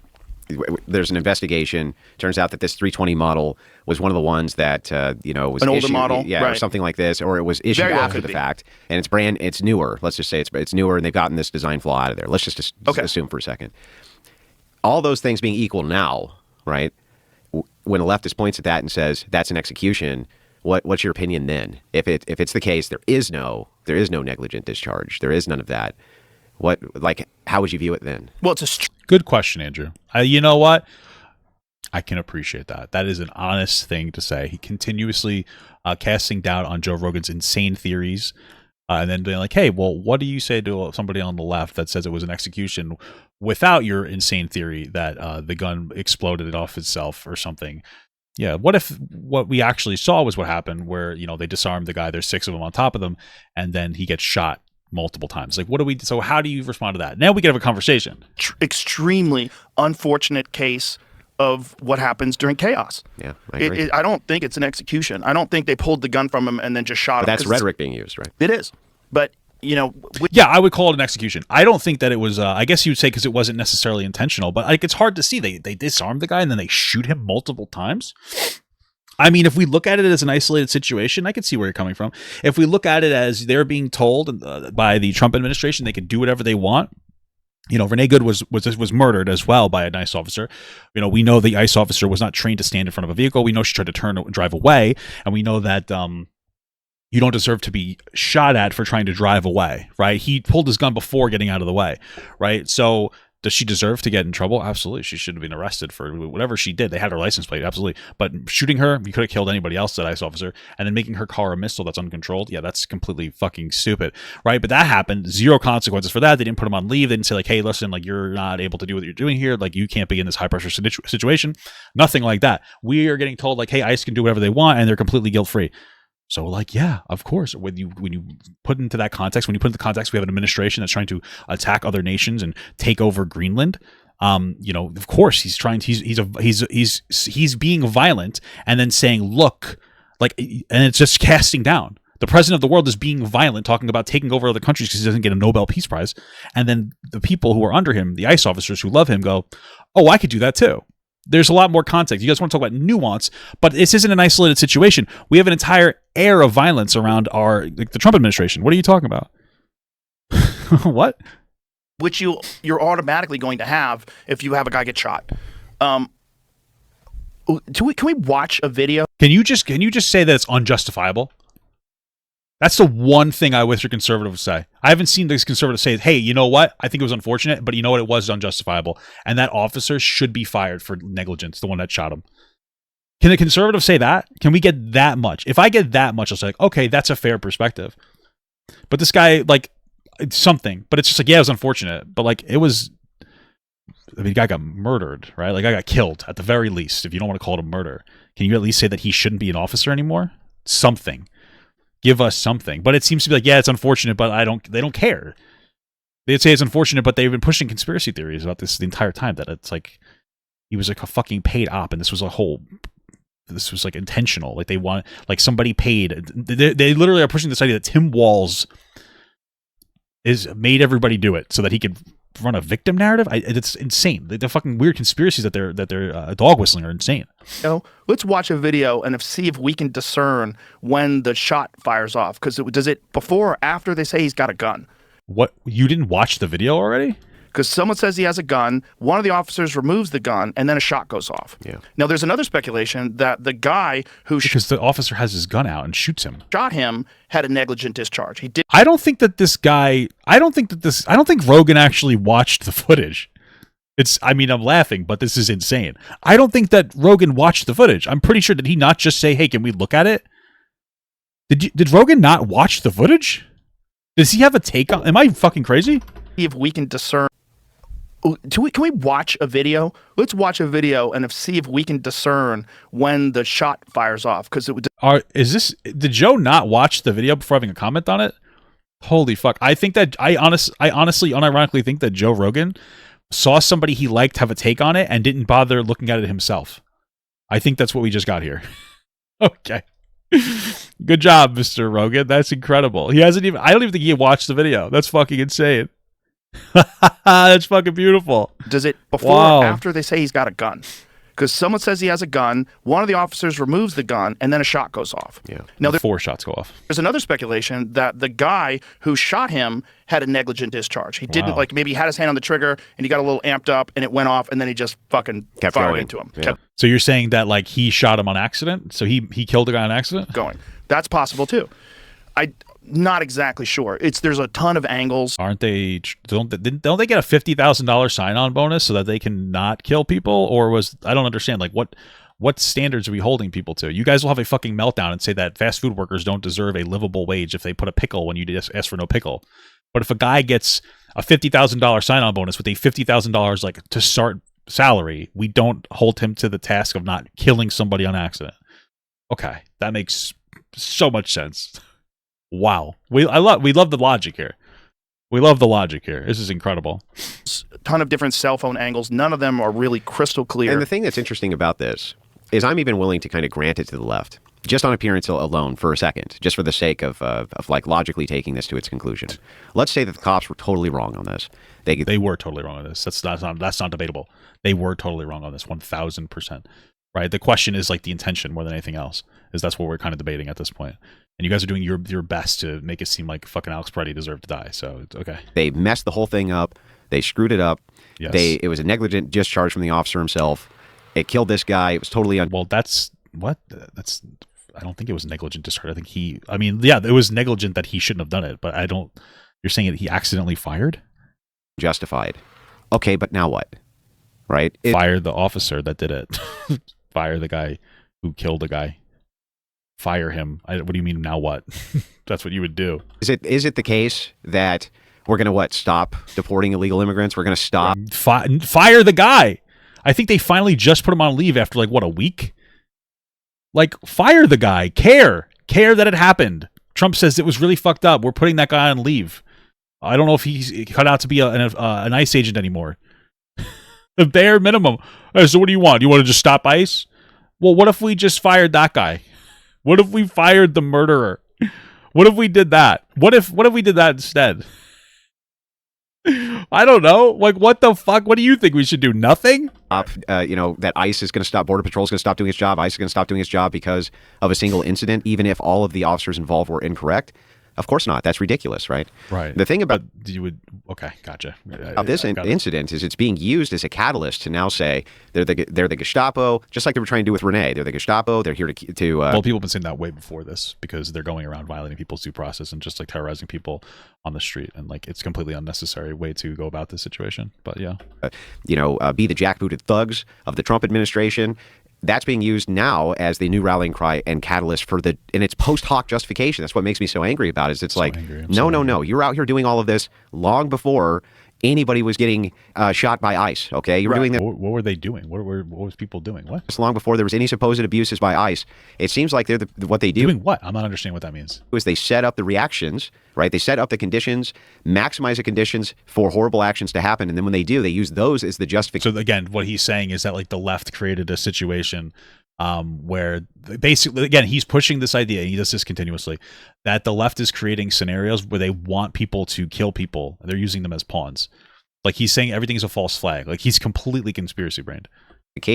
For why they were ever out there. This is literally just, he's woke. He's got so woke that he sees dog whistles where they are not.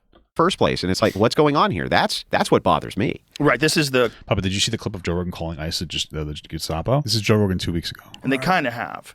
And then I can also see the point of view of the people that say, yeah, but you don't want militarized people in the streets just roaming around, snatching people up, many of which turn out to actually be U.S. citizens that just don't have their papers on them. Are we really going to be the Gestapo? Where's your papers? Is that what we've come to? So it's more complicated than I think people want to admit. Sorry, was he not just like virtue signaling about everybody being bad that we're calling them the Gestapo just before? This is what Joe Rogan agrees with just before. Catalyst to now say they're the Gestapo, just like they were trying to do with Renee. They're the Gestapo. They're here to be the jackbooted thugs of the Trump administration. That's being used now as the new rallying cry and catalyst and it's post hoc justification. That's what makes me so angry about it. It's like, no. You're out here doing all of this long before anybody was getting shot by ICE. Okay, you're doing this long before there was any supposed abuses by ICE. Right. Why would you agree with that? 2 weeks ago, you were saying you completely understood why people were saying that. Before Preddy was murdered. Dude, 5 days, like what the fuck? So before Preddy was killed, he has a conversation with Rand Paul where he's understanding where people are coming from, being called the Gestapo. Now he's going on a delusional conspiracy rant, agreeing with Andrew Wilson that it's like, oh, this is a bullshit narrative. Does Joe have any morals? Like he literally was just like, yeah, I understand ICE is basically kidnapping people. Now after a guy's murdered, all of a sudden he's a super skeptical guy about it. Does this make any fucking sense to anybody? I'm truly confused. How did we get here? What the fuck? Great stuff, man. Love it. Quintessential description of the color revolution. I mean, they're. This is fucking crazy. This is even the right one? I don't think. Sorry. Let's get back to it here. Set up the reactions, right? They oh, fuck. Great stuff. It's like, what's going on here? Wait, what? Okay, you were doing this long before there was any supposed abuses by. Wait, did I just rewind like 4 seconds? Set up the conditions, maximize the conditions for horrible actions to happen, and then when they do, they use those as the justification for why they were ever out there in the first place. And it's like, what's going on here? That's what bothers me. Right. This is the quintessential description of the color revolution. I mean, they're trying to create chaos, and it's. Dude, that's crazy. Wait, that's fucking crazy. Sorry, I should have finished that. He's fucking sitting here. He's like, yeah, you're right. This is all fucking spirit. I'm fucking brain broken. I'm brain broken. You're so right. Does this guy have a unique thought? How does this guy, dude? I swear to God, we're sitting here talking about how like AI is gonna take over for our jobs. They already have. Joe Rogan is just like Twitter slop. He has Twitter slop brain. Like he's got nothing left in there. This is crazy. Holy fuck. What is happening here? Essential description of the color revolution. I mean, they're trying to create chaos. And it's very well funded and very well organized. It's not as simple as this is. 2 weeks ago, guys, he was saying that Vice was a Gestapo and he was giving credibility. Now everything is a fucking conspiracy theory. We love how things shift so drastically, instantaneously. This guy's a fucking CTE. There's an organic protest that people are fired up because ICE is in their community. That's not really what's going on at all. But I think there's a lot of good. What the fuck? Okay. Dude, this guy's a fucking idiot. What do you think? Joe Rogan's sexist? I think Joe Rogan is sexist. Renee Good, you could probably argue it's a more ambiguous situation, was killed, and he's like, oh man, I can understand why people are calling ICE the Gestapo. Now a dude gets murdered, and he's like, yeah, this is a conspiracy theory. Does this guy sexist or something? What the fuck? People that are wrapped up in that think they're doing a good thing, and they really do think they're fighting fascism because they exist in these bubbles, and they're I believe them. Yeah, I do believe them that they think that they're fighting against fascism, and I've debated with enough of these people on what historically fascism is in comparison to what they perceive it as, that I do think that they believe that 100%. Right. I just think it's an unjustified belief, and I think it's ridiculous. It's not accurate. It's not accurate. Right. You know, one of the things that we went over the other day Joe Rogan just said that he would understand people calling it Gestapo, but now we've changed our mind, I guess. We talked about the deportations, right? And that there's been somewhere in the neighborhood of 2 million deportations, but 1.6 of them were like self-deportations. 1.6 of them were like people were notified and they said, we'll just get the fuck out of here. I don't want to be in jail. Yeah, good. And then 500,000 of them but people are saying very few of them have been violent criminals. But we found out there was like 8%. This is just 8% of what we know has been caught. 8% of people were violent criminals? Okay. So yeah, I'm looking at CBS. They're saying that 8%, let's guess this guy's got eczema. I've seen the commercial before, so that's why I said it. Irrelevant. Okay. So the majority were not for violent offenses. Overall, 8% of detainees had been convicted of violent crimes. Okay, so these aren't the people that are surrendering themselves then. 8% of the people that are arrested had been convicted of violent crimes. I don't understand. That's 8% is not a lot. And those are the detainees. Those wouldn't be the people who self-deported. All right, apparently this would be part of that. The 5 to 8% of individuals detained or deported by immigration and customs would have convictions. Well, what about self-deporting? Because I'm seeing 5% now. Where are we? This is 5% now. Mass deportations. What the fuck? Nearly 3 in 4 had no criminal conviction. Nearly half no criminal convictions, nor any pending charges. 8% had violent or property criminal conviction. Only 5% had a violent criminal conviction. Okay, so that's 8% is including property conviction. We're all over the fucking place. Traffic violation, I don't care. Immigration violation, I don't care. Violent, that's what I'm worried about. That's really the only one I'm worried about is violent. So 5% of the people were violent. Okay, that's not good. I mean, that would make sense, though. Wouldn't it make sense if you had a violent conviction, you're going to be more likely to turn yourself in to get deported because they're just deporting you, right? Like, isn't there like a voluntary deportment thing? This is funny. So I'm sorry. I just want to be absolutely clear from what it seems like. If you decide to voluntarily deport yourself, you get a free flight, $2,600 exit bonus, and you avoid formal deportation penalties and future entry bans. So this seems to me that if you're a violent criminal, you get away with it scot-free and you get sent back. So wouldn't you see a higher likeliness of people who have violent crimes take the self-deportation deal for the money and to avoid getting punished in the United States? If anything, that number is a higher estimation.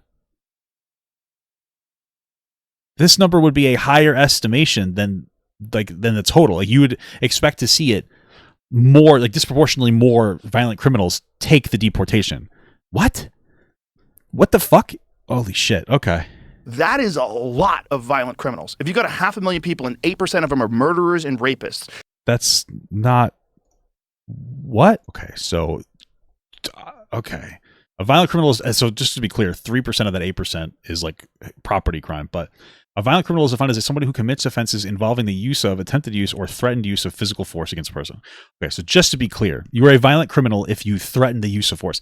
I'm not saying that they're good people, but he's saying that they're all rapists and murderers, but how many of them actually raped and murdered versus how many of them hit somebody versus how many of them threatened to hit somebody.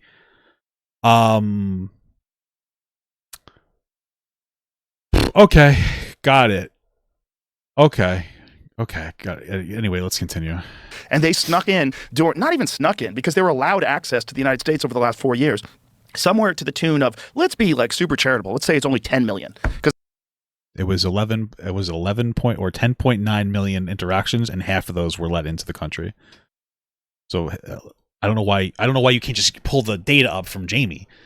Under Biden, there were 10.9 million people who interacted with the border, and then half of those people were let through, or I guess got through, mostly on the asylum-seeking process that Republicans tried to fix under Biden, but Trump told them to knock down their own bill because he didn't want to solve the problem because he wanted to run on it.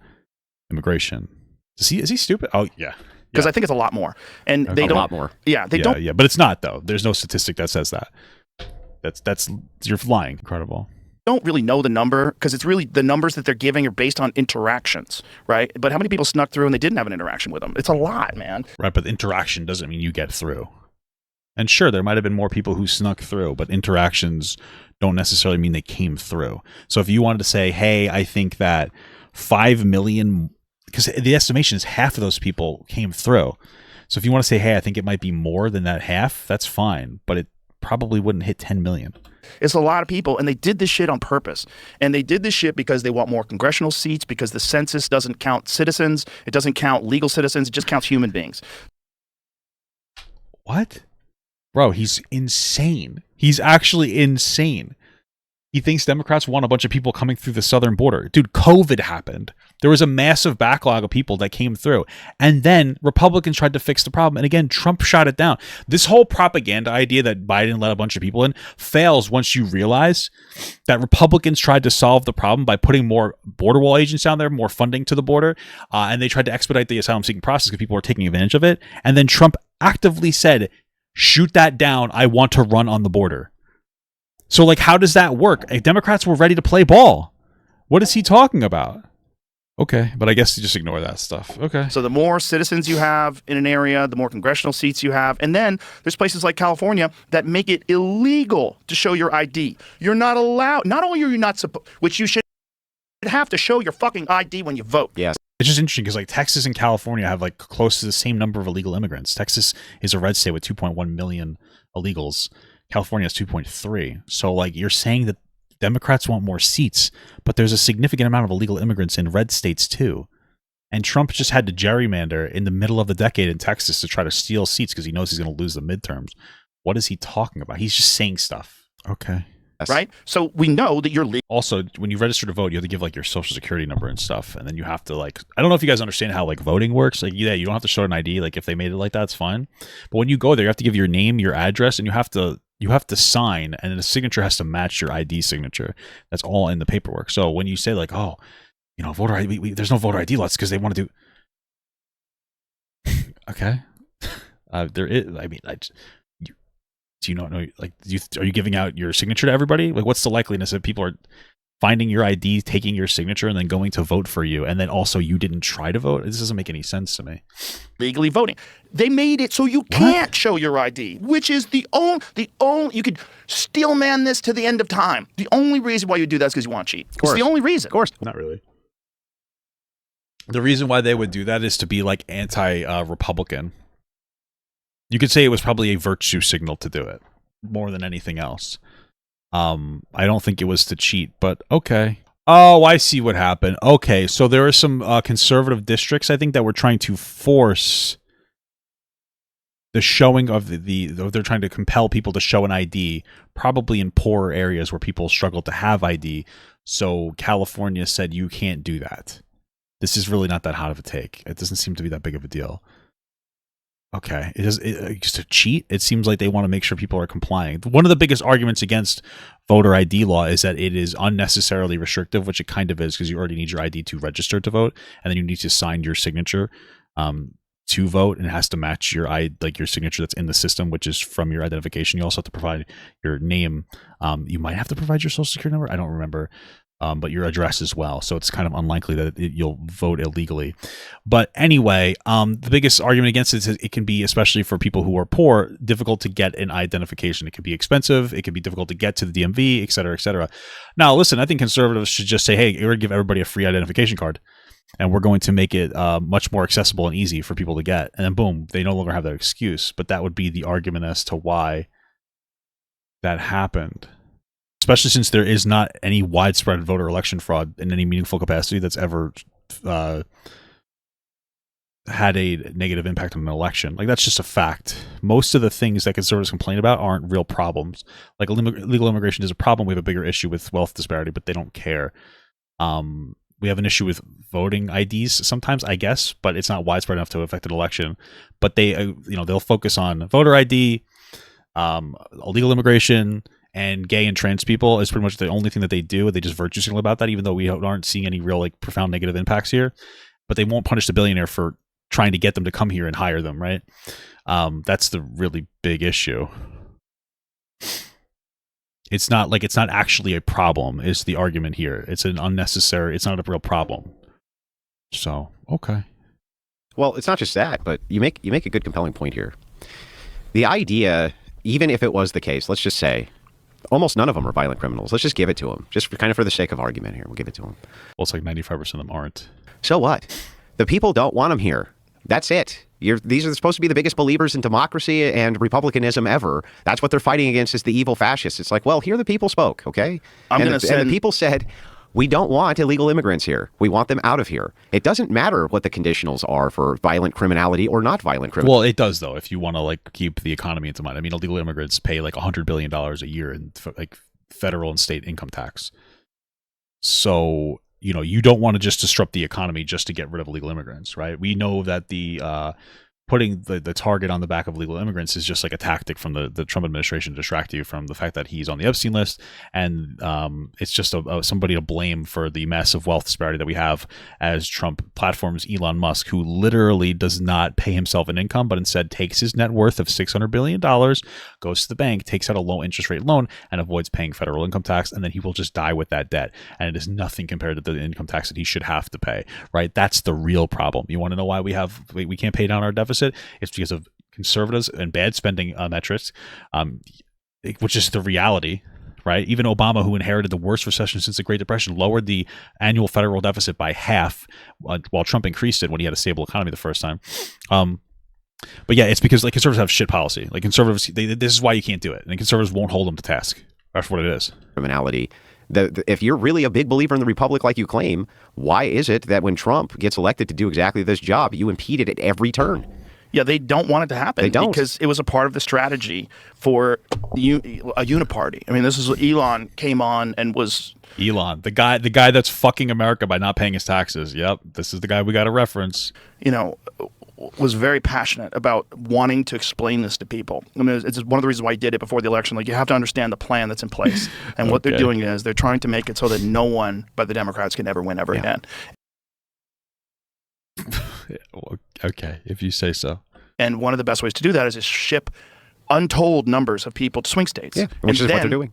That's what they did. Yeah. They didn't just do it. They flew them out there. They gave them EBT cards. They put them on Social Security. Yep. We had this woman. Well, these people were asylum seekers. That's why you would give them this stuff. Again, Trump didn't want to solve the problem.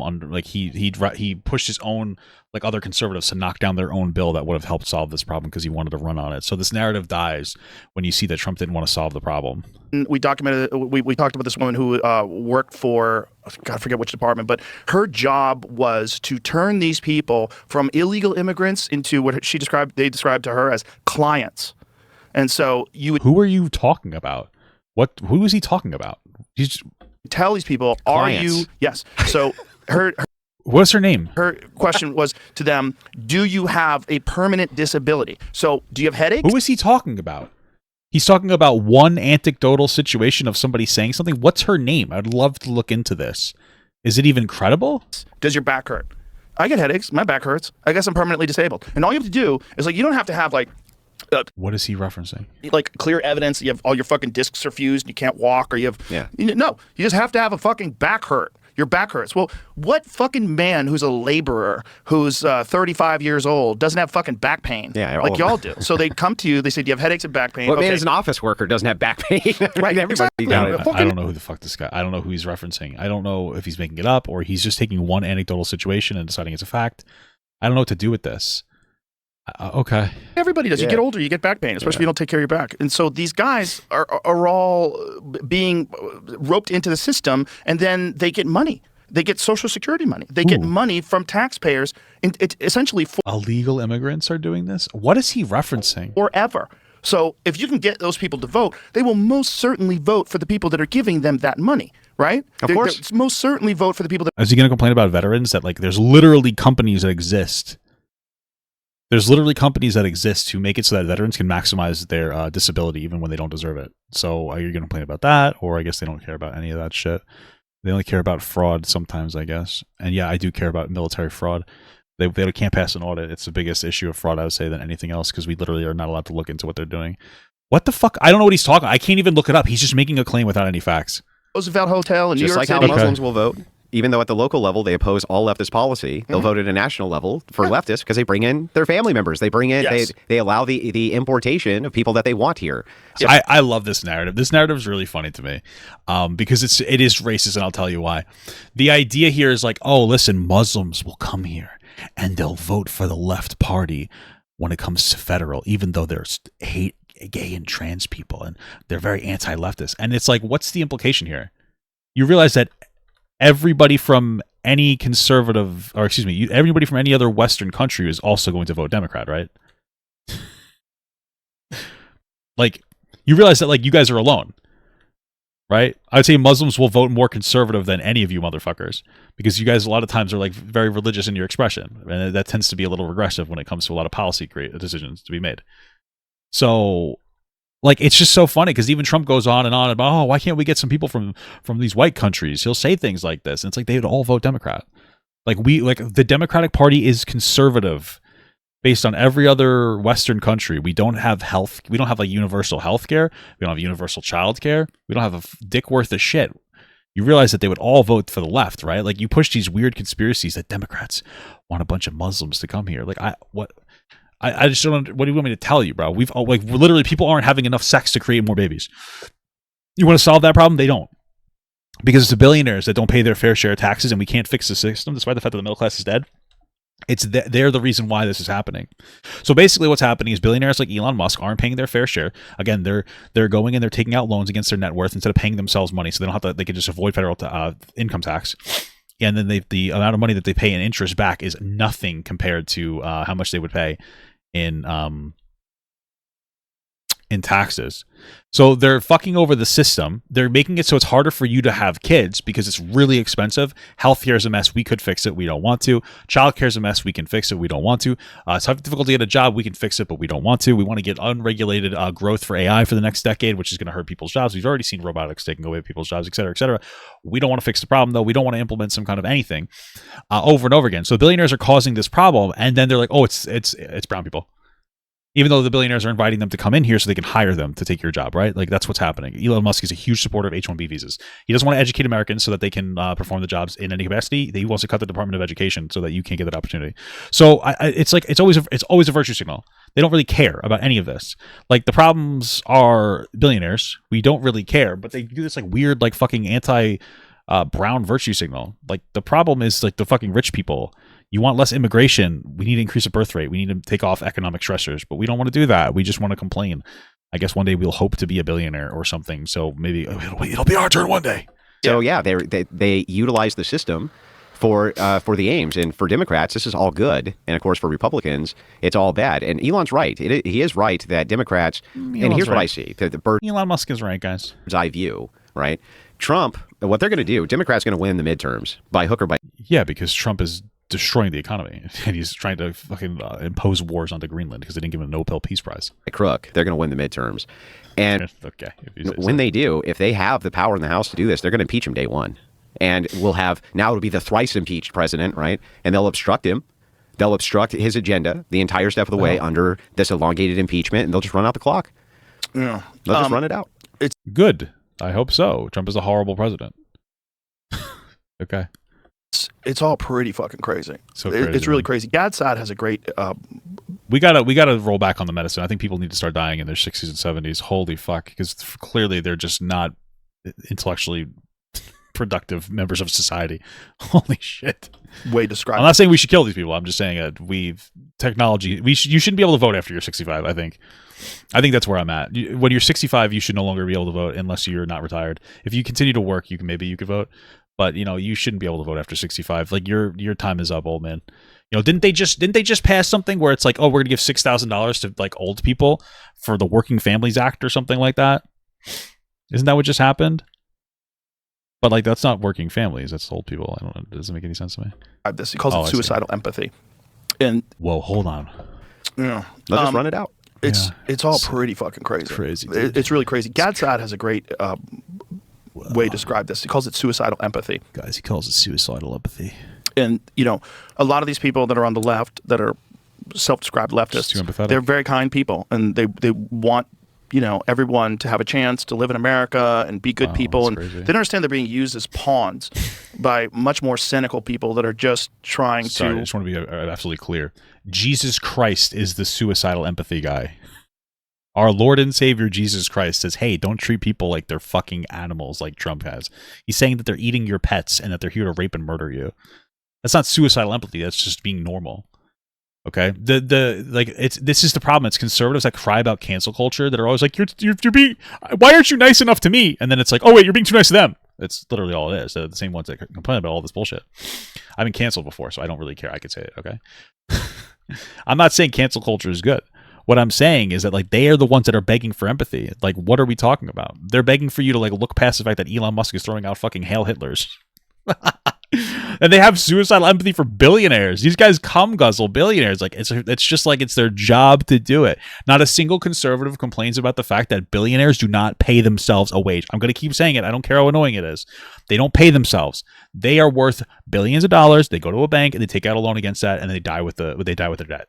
And they avoid federal taxes. It's like, I don't understand. You have all this empathy for billionaires. You guys are bootlicking billionaire like lovers, but like when somebody's like, hey, the guy who cuts my lawn does a great job, I don't think that we should fucking, you know, attack him on the street. It's all of a sudden it's like, oh, you have suicidal empathy.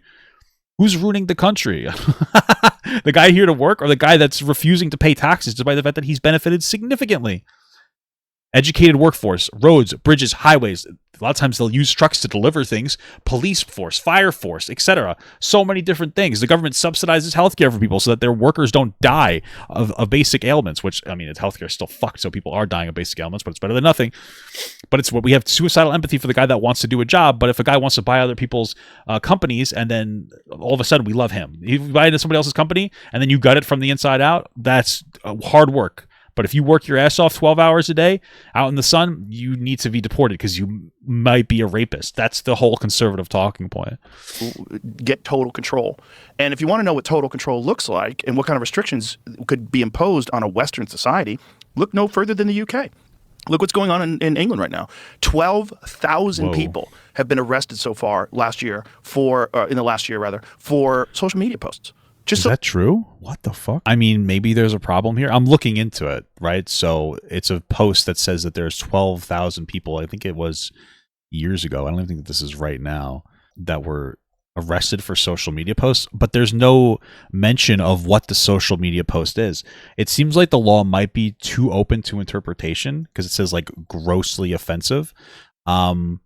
Grossly offensive, indecent, obscene, or menacing, or causing such messages, as well as knowingly sending false messages to cause annoyance. So here's the thing. I don't know. I need to see specific instances of this. But if they're sitting around sending people threats or doxing people or sending false information, and the UK is trying to crack down on that, that might be what it is. It's just them arresting a lot of people. I think it's 12,000 people, and they convicted 1,000 of them, roughly 1,000, 1,100. That's not necessarily wrong to me. Like, Elon Musk regularly pushes Twitter disinformation. He gets constantly fact-checked on his own Twitter. So I don't really understand. Like, okay, I don't. This isn't an immediate red flag. It maybe is potentially concerning. I would need to see the posts. I would need to see the instances of what the posts are and what they're saying in order to have a strong take on this. More than anything else, that's what I would need to see.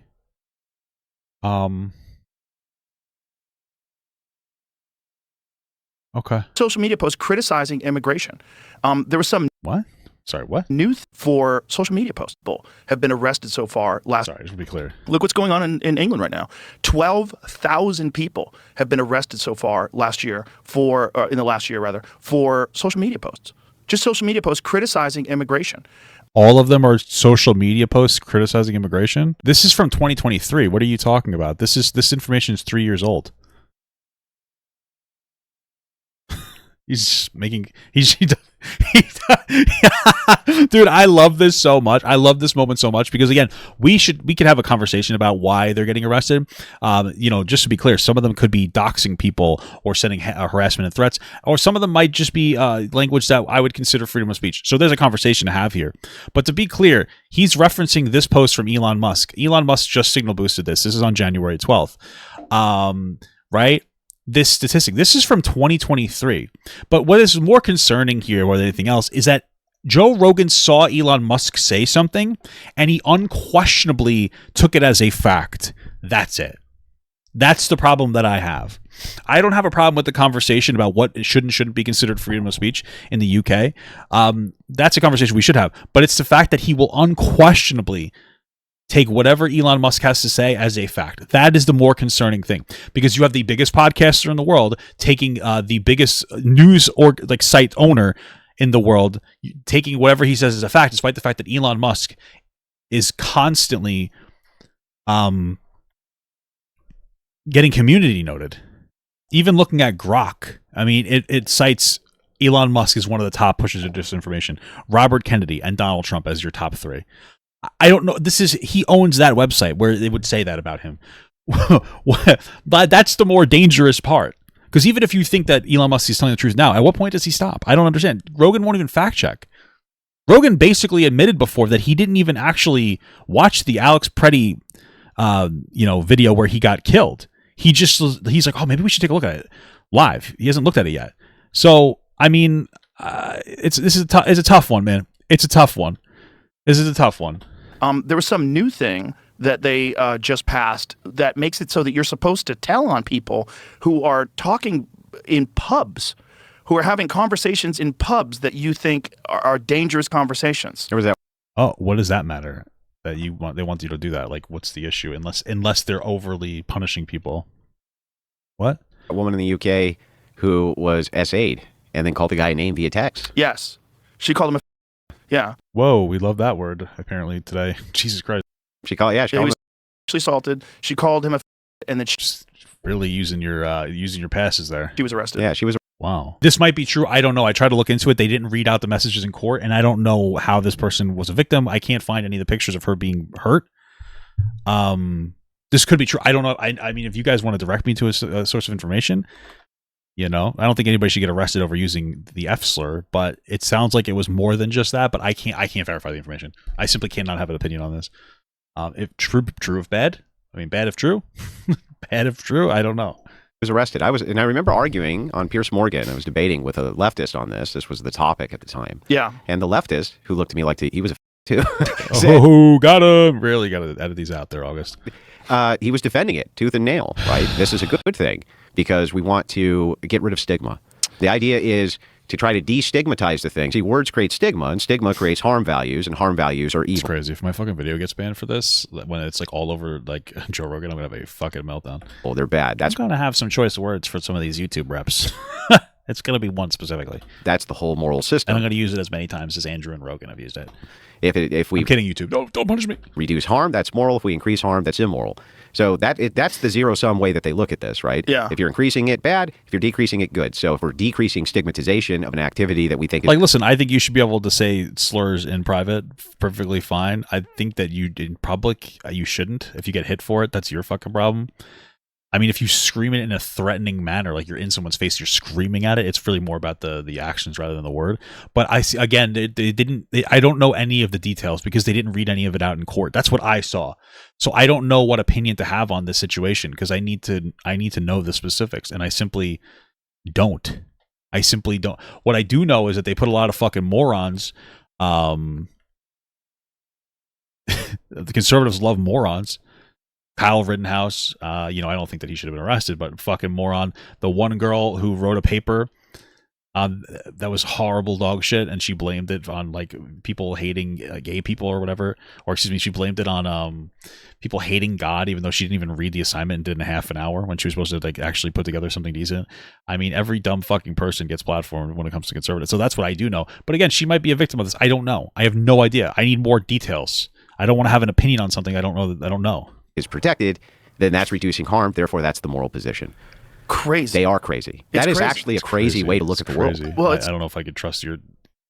I'll take your word for it that that's your perspective. It's very dystopian. It's So very true, spooky King. that it's spooky, happening King. so quickly, and that the UK has become the leader in the world for arresting people for social media posts. No one would have ever saw that coming 5-6 years ago. But this is what happens when you get total control Who would you have told would be the ones that would get arrested for it? I'm just curious. of a population. You don't stop where you're at. You continue to move forward. You continue to try to get more and more control. And this is this new thing where they're trying to Even I'm Donald Trump? get people to turn people in for bar talk, which is just crazy. I don't even know what he's referring to. It's just crazy. So that's where it goes. If you're really a liberal, a real progressive person who really believes in free speech, you should believe in all speech, and you have to. I mean, this was the ADL's position way back in the day when they would allow the Ku Klux Klan to march. They would say They shouldn't be allowed to do that. People in the KKK should be on site. I don't understand. Why do we have to tolerate people who literally KKK was founded to murder black people? Okay. Concerns exist that a potential, often misunderstood, changes to the UK law regarding hate speech could allow for reporting of private conversations, including those in pubs or cafes, if they cause distress to others, specifically around sensitive topics like trans rights. However, the Law Commission has stated that it's not intended to prosecute private, intimate dinner table conversations or as hate speech. Pretty sure that employee or bystander in public overhears conversation on such topic they could hear it causes distress. Okay. I mean, listen, it looks like there might be something here. I wish Fox News would cover it, specifically because like Fox News is more conservative. I want to see what the conservative bias is here, but I generally trust Fox News more than Facebook or Reddit, right? So I don't really see a Fox News. I know that it's not American news, but I mean, it's hard for me to. I don't know. I don't even know if this is true or if this is fear mongering. It's a lot like this. It seems like that's not what the interpretation is. But then again, the public officials might be lying. I don't know. Is there an instance of this happening? But there's not enough information to go off half cocked. These guys are doing an unintentional discharge here on their takes. It seems like they're fear mongering the fuck out of people, and then fight for the right to do so. Yes. Yeah. I mean, this is what it used to be. Yeah. It used to be an understanding that as complicated as this thing is, you've got to allow people to say horrible things so that you can counter them. Bro, how many people are trying to? Sorry, I just want to. What? Donald Trump is trying to take away somebody's veteran status, Mark Kelly's veteran status, because he said that law enforcement officers don't have to listen to illegal orders. I don't understand. You guys are talking about free speech. The biggest anti-free speech person right now is the Trump administration. Just to be clear, with better points, and you make a better argument, and then people see your side, and then society moves forward in a generally positive in the direction. online dialectic, the way that it moves between groups, and I think that now online influencers, podcasters, political commentators actually do have they have some political capital now. That's true. He's not wrong about that. Which can be spent the same way low-level politicians have political capital, which can now be spent. They actually are lying. Yeah, you can spend it like that. True. Connected oftentimes with politicians and operate as mouthpieces on behalf of whatever that political arm is. Well, you would say that about the right too, wouldn't you? Of course, but I don't see it as prevalent as I do with the left. The left. What are you talking about? What? For instance, there was a whole thing that used to go on Twitch where an organization came in and bought up all the Twitch mouthpieces. That's what they did. And like this is something which it's not true at all. I know what he's talking about. He's talking about basically what Russia did with Tim Pool through I forgot what was the company called? Fuck, I don't remember. Who was Tim Pool taking Russian money from? There's a lot of conservative people doing it. Tenet Media was like a Russian company. They were taking Russian disinformation. So Democrats had this happens all the time on the left and the right. I ban it if you want. I think it's where they get money. And they joined like oh, this is going to be your leftist group or this is going to be your conservative group, right? That's literally it. It's weird. They should ban it, but conservatives, let's ban it. Let's fucking ban that then. But it's not something that's on one side only. Which has been going on for a long time. But what's interesting with the political capital angle from these leftists, they don't care what the means are. The ends are what that's all they care about, right? Bro, watching this is so weird. I have to not internalize any of the things that they talk about. It's unfortunate that they're the biggest podcaster, that Rogan's the biggest podcaster in the world, and he's just such an unhinged fucking weird freak. Everything is a conspiracy and everything is so overblown. It's actually so weird. Holy fuck. Right? The means to get there, totally irrelevant to them. From their view, though, that makes a sick sort of sense. They believe that they're fighting against Nazis, literal Nazis. Right. So if you believe that you're in a war with literal Nazis, what wouldn't you do to Well, don't you say the left is all like literal communists? Aren't you doing the same thing? complete that war? What means wouldn't you go to? What means of sabotage would you not do? What course. cars would you not blow up? Right. What cops would you not eliminate Right. in order to stop the rise of the new Hitler? Right. And it's like, and they're expending their political capital on that message. Okay, well, just to be absolutely clear, you guys did a J6. You guys you guys think that everything's a conspiracy theory. So I don't know what to tell you. And that message has a lot of influence on people. Yeah. It also. Do you think that when the conservatives bring up Antifa, Antifa even real? No, Antifa's like not real. Antifa's a bunch of like fucking gay people that go around and they're annoying. Like it's not like a real organization. It's not organized. It's like nothing. Antifa isn't even close to like the Proud Boys. What are we talking about here? There's so many people that It's just like a shadowy boogeyman that doesn't really exist in a meaningful way. It's a bunch of 15-year-olds saying, "I'm Antifa." That's all it is. It's nothing meaningful at all. are getting attention by feeding into the rhetoric. There's so many people that are making viral clips of them threatening, like menacing, like these weird dorky Who? I truly, and maybe I'm just not seeing it. Who? Can you show us like an example? liberal guys, like these guys that you would think of pacifists, are literally calling for violence. I got one of them because it's like the most show it. Please show it to me. unlikely guy. Like you see this guy doing this, like, hey buddy, like Thank who- God. what? Finally, a fucking fact check. Holy fuck. Let me see it. Saying Who's who's following you into battle? yeah, I'm gonna say it because it's the way he says it too is so like he's watched too many fucking TV shows. This guy, because it's the terminology that he uses that is it's actually kind of funny. If it wasn't so Is he gonna put it up on the? Oh, he's not. Okay. What's the guy's name? scary, put this on real quick. Okay. Thank 'Cause God. it's so Thank God. you see this guy's doughy face and his understanding of real violence. Listen to this. When combat starts, we all roll initiative. I'm going to say that again. Listen to this. Who's posting this?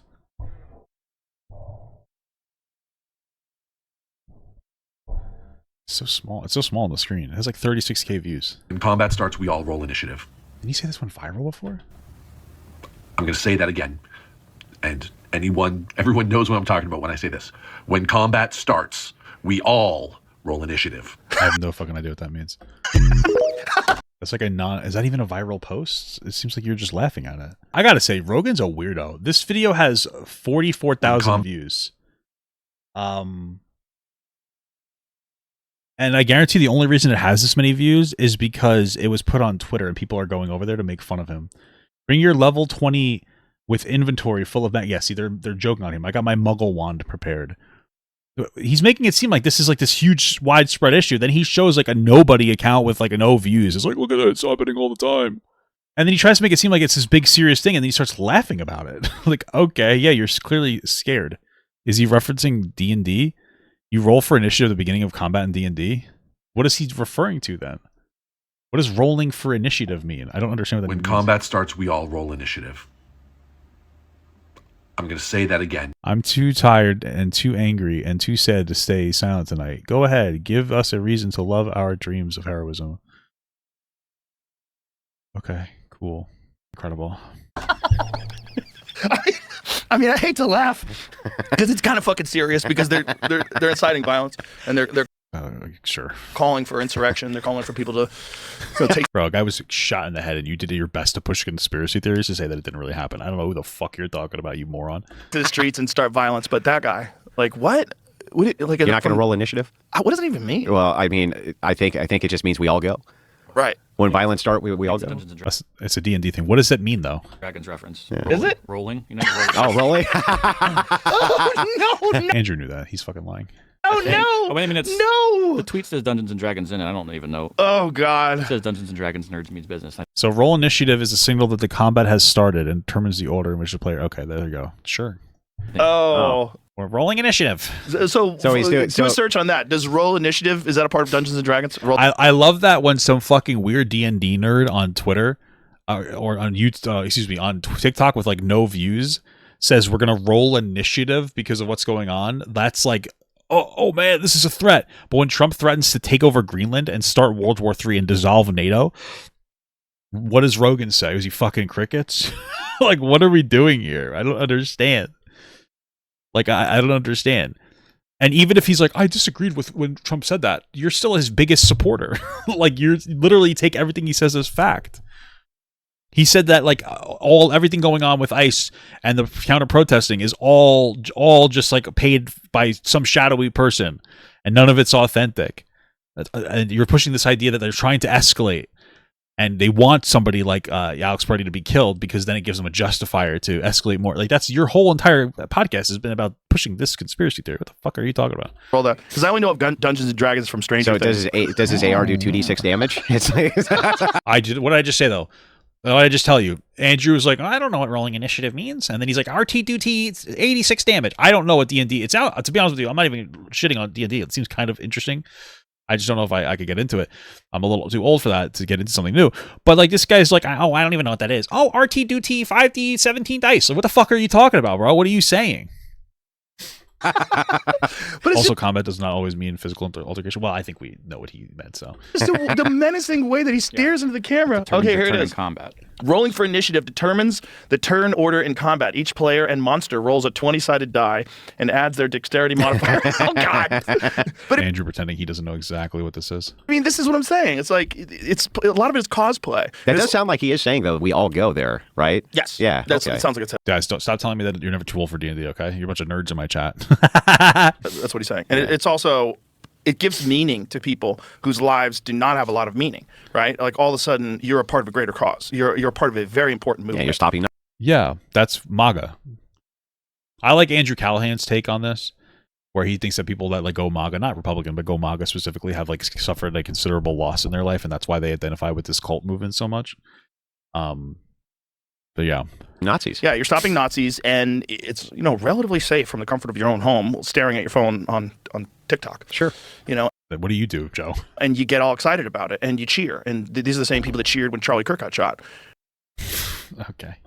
For just talking, like that was fine, but this one is not good. It's all like it's very fucked. You're talking. This is so funny to me. This guy's talking about terminally online people criticizing Charlie Kirk's death and acting like it's like a huge. These people aren't real. Okay, these people are like online and anonymous fucking morons, right? Like you shouldn't be mocking Charlie Kirk's death. You shouldn't let people whitewash him. He was a white supremacist piece of shit. But you shouldn't like it's terrible that he was assassinated. Like he should not have been assassinated. But he was a bad person, and we shouldn't whitewash it. But you shouldn't celebrate his death. But like, I just like it's so strange. You're highlighting D&D cosplayers as you support MAGA, a bunch of cosplayers. They went to the Capitol on January 6th to try to take the government over because their fucking king told them that the election was stolen, even though he had no proof of anything. Even Republican judges shot him down because they had no fucking proof, and you guys are still insistent. Like, nope, there's something every single time. You have no idea why people wouldn't want to vote Trump. He's a horrible president. He regularly fucks the economy. People are like, wow, this is actually sucks. What are you talking about? Fucked up, man. Well, and they're going to kill. Like I don't understand what you're talking about. Well, they'll kill more commentators. They can get away with it happily. I mean, part of that whole signal chat that's dangerous that people aren't talking about. That's probably the most dangerous aspect of it. And I can't prove this, but it's been my experience. Gotcha. We love it. We love it when we say I can't prove this. He already made a claim that Tim Walz is part of the group chat, even though he can't fucking prove that. But I don't know why he's even bothered qualifying it. That left-wing communities and left-wing groups, especially online communities and online groups, really pander to the mentally ill in a big way. This is gonna get bad. I'm gonna tell you. Really pander to them, and I think that it's a form of weaponization. They want to attract the extremely mentally ill into these communities. Okay, I got to do it. I'm so sorry because I know my community's sick of it.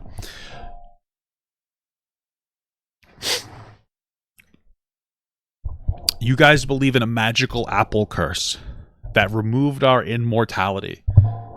You believe that God let the devil snake inside of the Garden of Eden to test people, Adam and Eve, who he didn't even give like full agency to. They didn't even know right from wrong. Removed their immortality. That's what you think happened. You think that climate change only exists when it rains for 40 days and for 40 nights one time. What are you saying?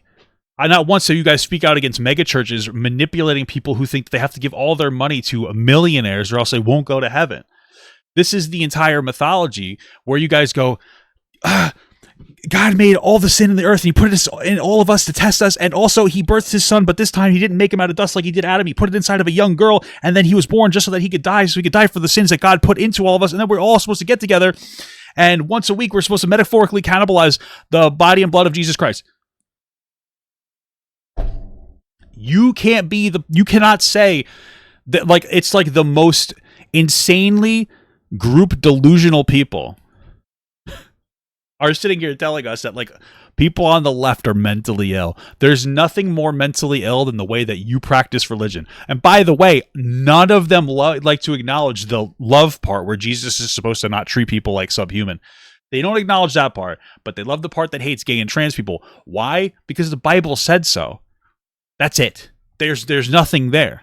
The most mentally ill people are conservative voters who overly value religion.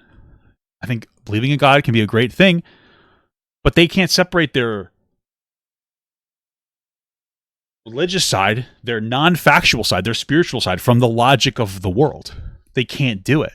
And it puts them ripe to be manipulated, because what religion teaches you, the way that they learn it, is authoritarian control. The story of Adam and Eve, what is that story? Listen to me or you will get hurt even if you don't understand. That's it. Adam and Eve didn't have any autonomy or agency over themselves. They didn't know right from wrong, but they were punished either way. It doesn't teach critical thinking.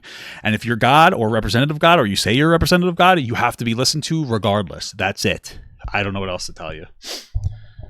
But go on about how mentally ill people, because somebody feels like they were born in the wrong body, how that's anywhere comparable to the religious psychosis of the right. You're right, dude. I don't know what else. Okay. You got me. You fucking got me, bro. You got me. I'm going to disown my kid because he wants to suck a penis. Which is so funny because, like, there are plenty of biological reasons why gay people should exist. Oh, they can't have babies. Well, people can't have babies because we're poor, right? But what do gay people do? The data shows they spend more of their money on people that aren't their kids, whether it's their nieces and nephews, or it's they adopt at higher rates. So gay people biologically exist to take care of kids that aren't, quote unquote, and I'm saying this insensitively, their own kids. That's the whole point. That's why they would do that. That's why, if you look at it, the more boys a mother has, the higher chance that the boys will be gay as they come out, because there clearly is a biological reason to create gay people in a family structure. But but you want to know what? It's all crazy. It's all crazy. And it helps with actually what is radicalization. Whoa. And they play on the fact that they're mentally ill in order to do this. Well, this is Antifa, right? Like this is Antifa. It's not just Antifa. It goes beyond that. Sure. Like, if you go to some of these TikTokers communities, you go to some of the online political pundits community. I love this online. Everything is so online to them. Our world is cooked. Nobody's having human interactions anymore. These who are far left, okay, these people who are in there are Fruit Loops, man. Yeah, they are. The people on the extreme of the left are crazy. Who would have thought that extremists were crazy? Here's the crazy thing. MAGA is the extremist party. The most extreme left-wing position that's actually like public in America is conservative based on every other Western ally. MAGA is right-wing authoritarianism freak shit. What are we talking about? This is the guy who, again, it's like I have to qualify it every time. I'm so tired of qualifying it. Trump made a meme coin that gave him $3 billion, where the top 25 people get to sit down and have a conversation with him. That's ripe with fraud. This is a guy talking about attacking Greenland to take it over because we want to build military bases there, even though we have a treaty that says we can build as many as we want there. Like, are you fucking crazy? What are we talking about? He's threatening people's freedom of speech because they're saying don't violate, because some people are like, hey, you can ignore illegal orders. They're trying to take away their veteran status. Mark Kelly. What are you saying? The right is far right now. They're fucking crazy. They're psychopaths. What are you talking about? They look the boot so fucking hard. They eat up disinformation. Rogan effectively admitted he never looks anything up by himself multiple times in this. He just looks at whatever Elon Musk says. A billionaire that avoids his own taxes. That's it. Well, even though he got into the White House to have control over all these different agencies, never touched the military that hasn't passed an audit in almost a decade. But he went after other things while he gets like big fucking subsidies from the federal government. Doesn't pay his federal taxes because he just avoids it. He just takes out loans against his low interest rate loans against his net worth. It's insane. You guys are insane. Like you can't even rationalize with these people. They're fucking stupid. Like you have to just figure out, like, the only way that you can counter MAGA is if you have a religious psychosis break and go, I'm from God, and start screaming about, just go fucking ballistic, and they'll start going, wait a minute, this guy's probably right. He keeps saying that he was chosen by God. That's all you need to do. That's what you need to do. Somebody that's half fucking crazy, but also like articulate has to just start talking about how God sent them to solve the problems of the world, and billionaires are the problem. And all of a sudden, people are going to be, wait a minute, God said that, and that's what's going to end it. You just have to say it with conviction. Are lunatics, and they're pandered to. They're pandered to. Oh, okay, you can't say this to them. That's ableist. You can't tell them this is you're a weirdo because that's mean. You can't. And not only are they pandered to, but I think that's the source of. I don't know what he's talking about. The guy. What? Weapon.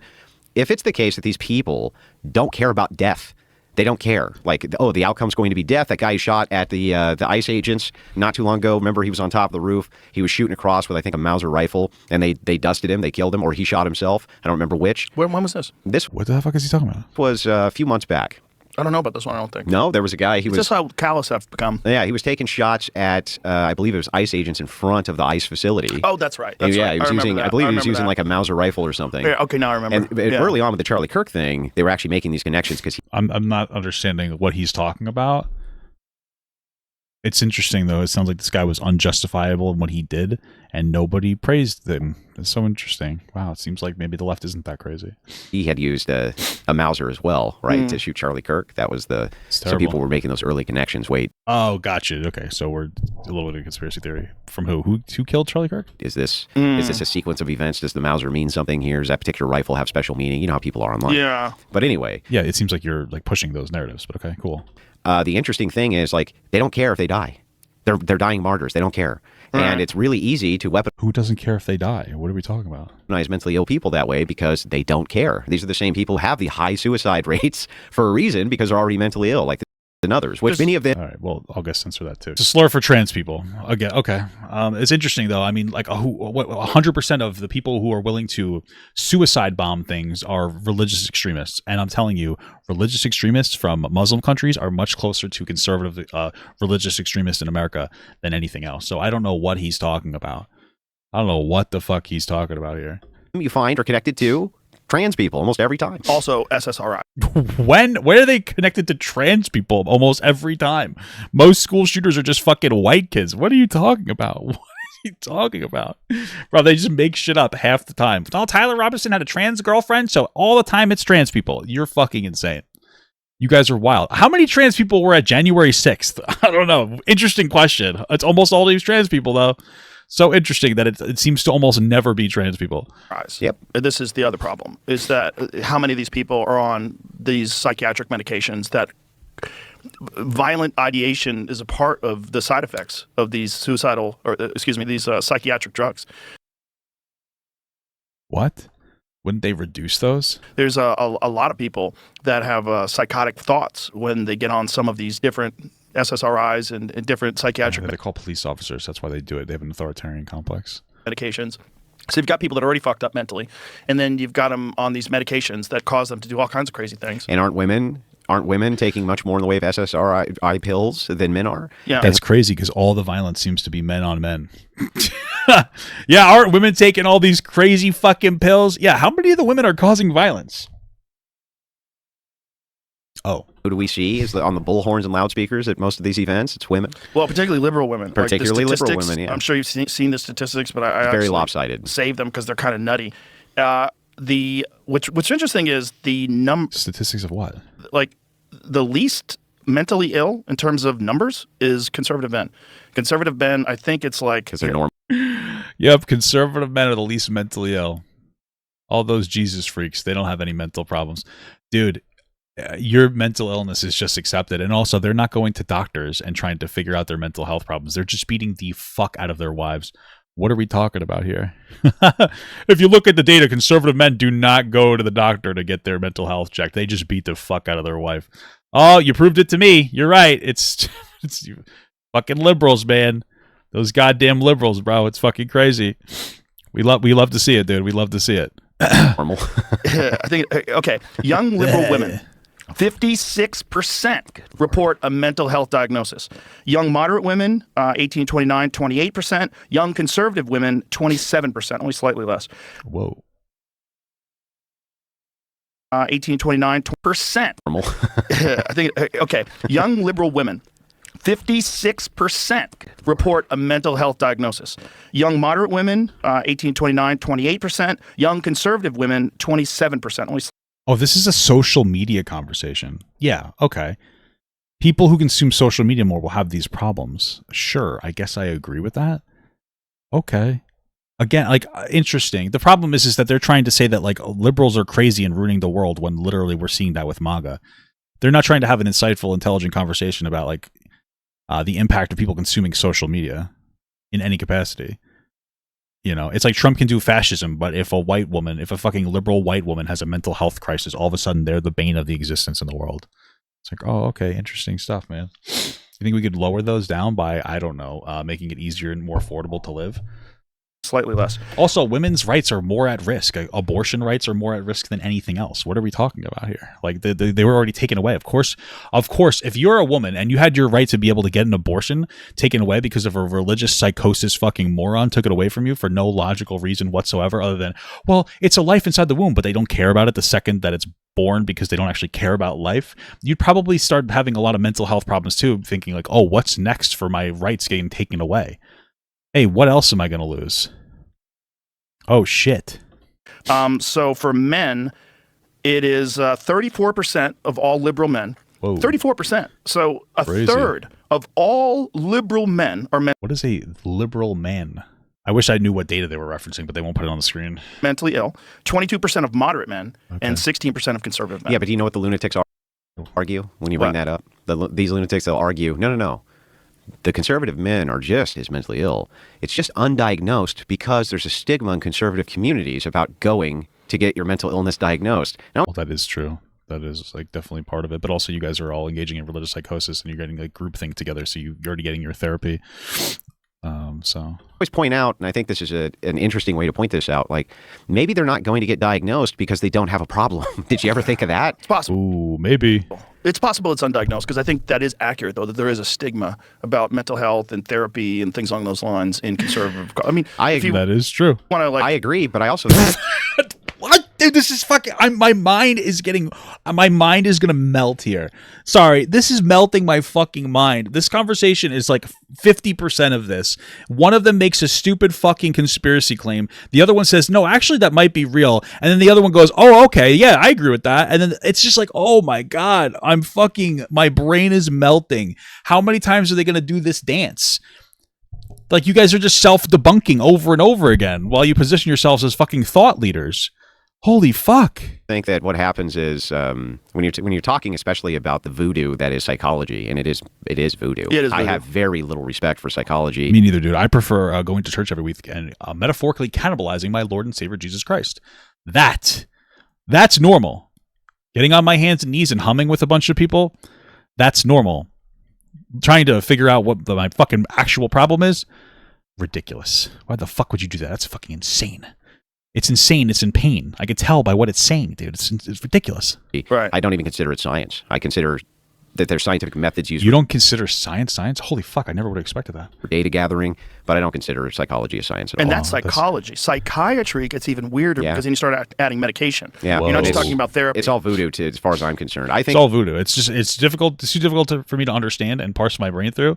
I just prefer to stick to God good, and this is voodoo. I don't know. Okay, incredible stuff, man. We love it.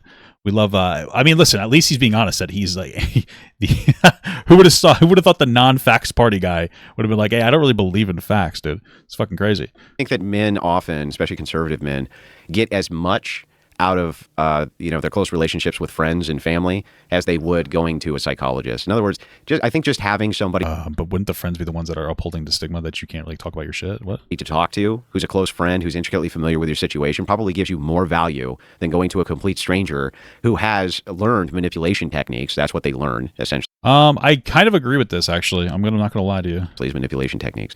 I kind of agree with this. If you can actually have an open and honest conversation with your friends.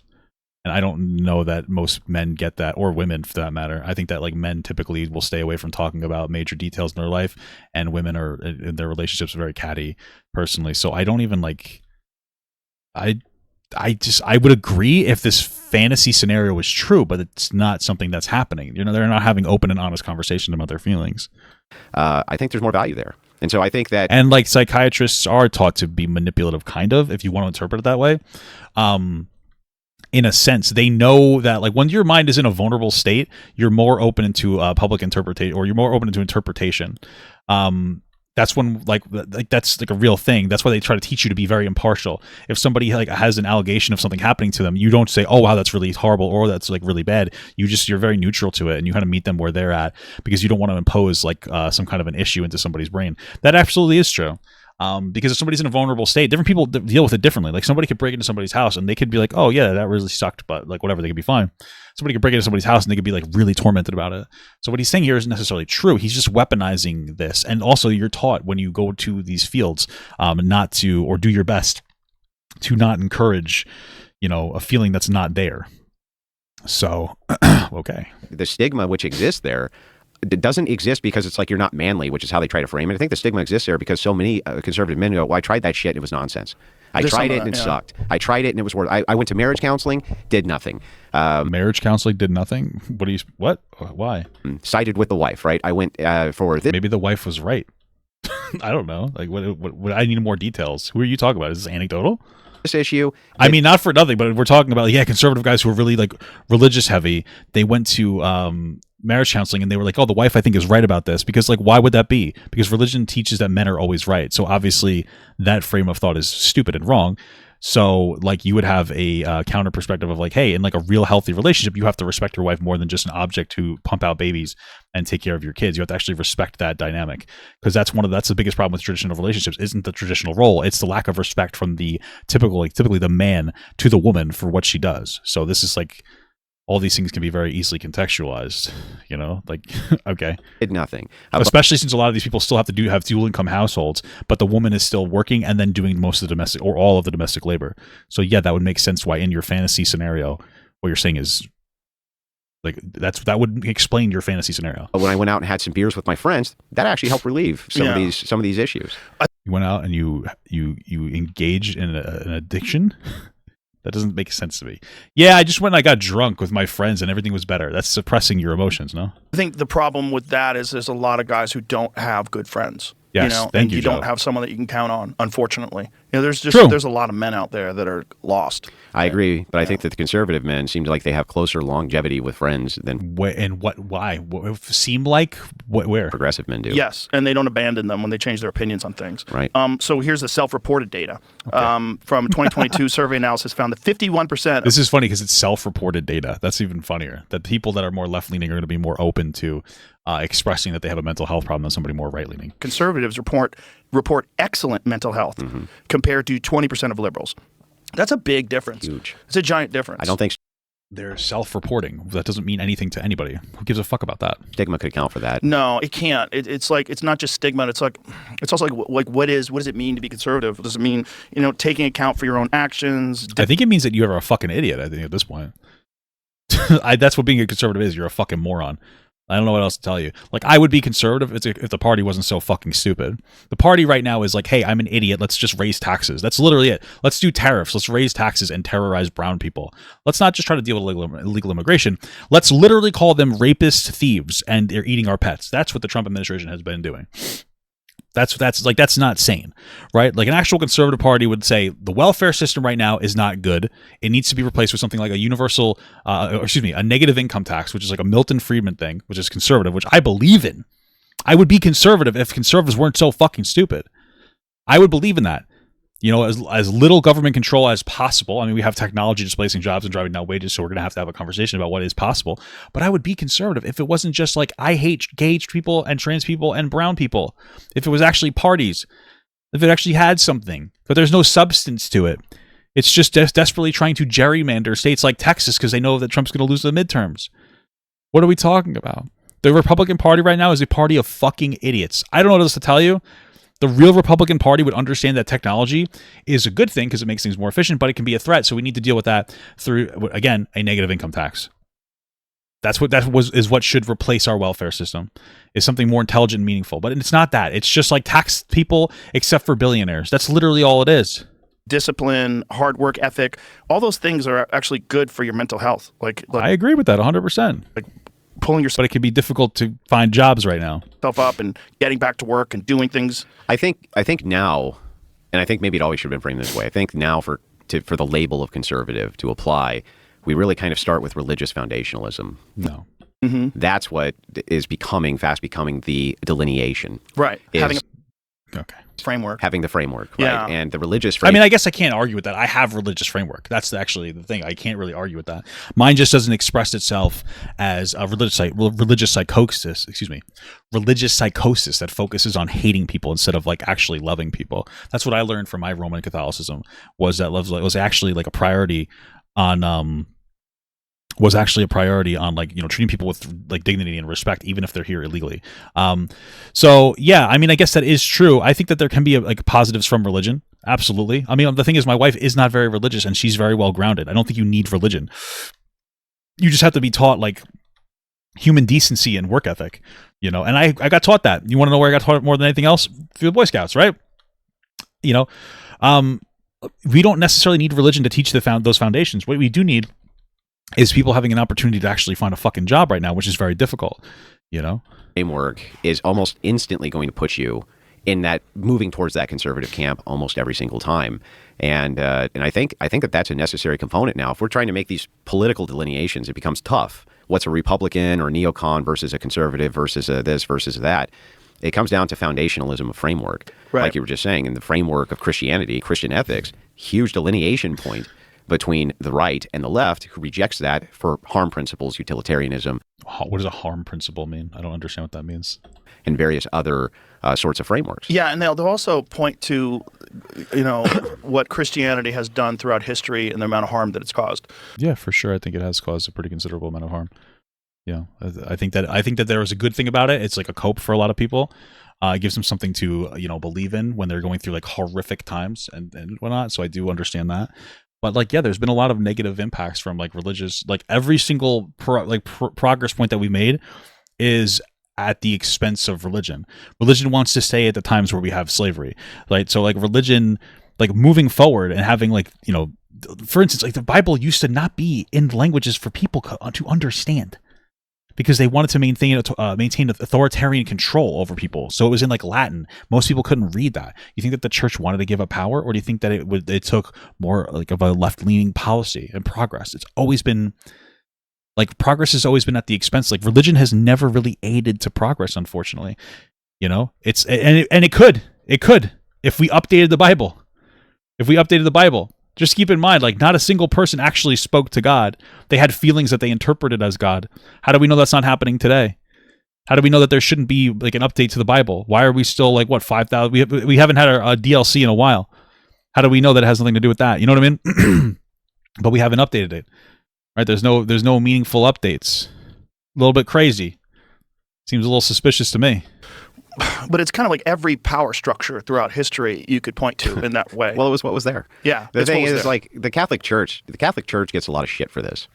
Well, look at all the horrible things that the Catholic Church did. And it's like, well, the Catholic Church was the whole known world once. Right. You know, all of Europe was the Catholic Church. Right. Not, you know, like all of it was. Right. You can't have organizations which span whole nations and countries, ethnicities, cultures, integrate themselves into it and not have corruption. That I don't care what system it is, pointing to it. Oh, okay. So you don't think that brown people are bad, I guess? Okay, cool. And saying it's because they were Catholic. That's where it becomes absurd. Right. They were corrupt. I don't think anybody's saying it's because they were Catholic. I think that people are saying that people utilize that to be very negative and to justify like religious wars and oppression of different people, like gay people, trans people, women.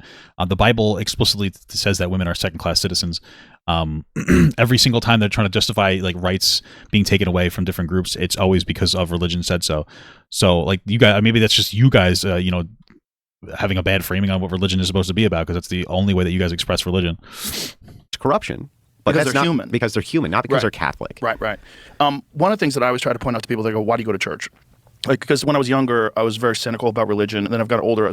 One of the things that I always say is, if there was a pill that could make you as nice as the people that I go to church with, everybody would be on it. Yeah. They are the great. I nicest love that. fucking people you'll ever encounter. When we leave Are the they church nice or are they parking lot, kind? they're kind. Yeah, they're kind. Kind and nice. They're all the above. They're like very friendly, happy people. But when you leave the church parking lot, or even when you're entering, they're everybody lets everybody in.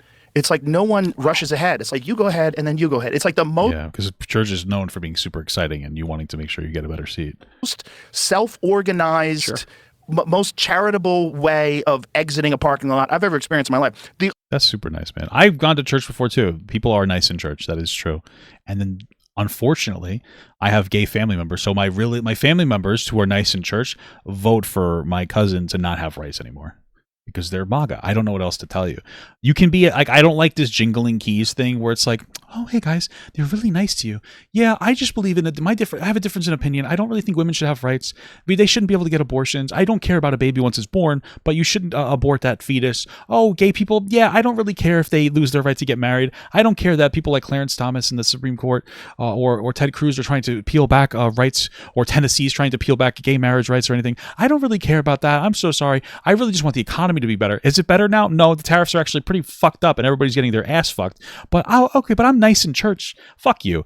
Listen, I love my family, but fuck you. Like, I don't know what to tell you. It's nice that when you're nice, but then you vote like a piece of shit, selfish dickhead. You guys are 60 and 70 years old, voting so that you guys can maintain as much money as possible that you don't even fucking need. What are you going to die with it? You're going to give it to your kids? You know what I'm talking about? Like, I don't understand. At the expense of other people. Like, who's losing rights? Trans people are no longer allowed in the military. Are you fucking dumb? I don't understand what we're talking about. What are we talking about? For what reason? Because Trump said so? Because I don't understand. People are losing rights left and right. The right to get an abortion is a loss of right. What are you talking about? Trump is threatening to take away people's veteran status, Mark Kelly's veteran status, because he said you can violate illegal orders. That's a right getting taken away. Like, what are we talking about here? People's rights are getting like every single day, more and more. You can't even go to a protest without getting fucking shot in the face and the people getting immunity from it. Like, people's rights are getting taken away every day. What? It's happening all around us. Sorry if I'm fucking crashing out. I don't mean to be rude. I should dial back my tone. But people's rights are getting consistently taken away and threatened to getting taken away. What are we talking about here? I'm not responding to you, by the way, Ezekiel. I'm responding to somebody else. That went off a little bit. I got to regulate myself a little better. I'm not wrong about what I'm saying, but I need to chill the fuck out. Sorry. Okay. But my point is like, yes, people's rights are under fire. Absolutely. Yes, protest. Alex Preddy was fucking executed. He was completely restrained with 6 officers on him, and then they took his gun and then they shot him. Yes, that is a protest. You are allowed to protest. I'm sorry. Okay, that is a fact. All right, when you do that and then there's no accountability, at least the officer who shot the guy should have been fired immediately. When you don't do that, they just put him on leave to do an investigation because they're getting so much pressure. When you are not actively taking care of people, that is a violation of people's rights. Yes. Okay. That is the Second Amendment getting peeled back, just to be absolutely clear. I just need you guys to understand this. Okay? So yes, people's rights are getting taken away. And of course, your fucking MAGA mom and dad and grandma and grandpa, they could be as nice as they want to be in church, but they are okay with your rights getting taken away because they don't feel like it threatens their rights. That's what it boils down to. The opposite of a concert.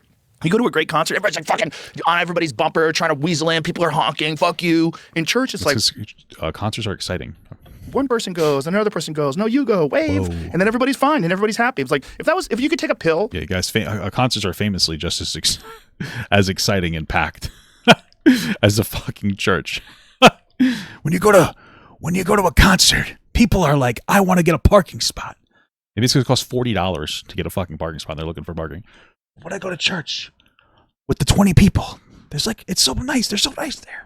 That could do that to you. If therapy could do that to you, we should all be on therapy. We should all take that pill. Philosophy can do that for you because the phenomenon that you're talking about is the me philosophy. And so what is, you're going to church, it's not all about you. Right. And that's why you have those types of interactions with people. Wait, you go to a concert, that's for you. Mm-hmm. Crazy. That's for me, not for these strangers. I'm going there because I want to be. Kind of prove my point. So when it comes to the church, they're nice, but when it comes to voting, they're not because it's about them. All of a sudden, they don't vote for them. They vote for themselves. They don't vote for like the other people around them, not in their own family.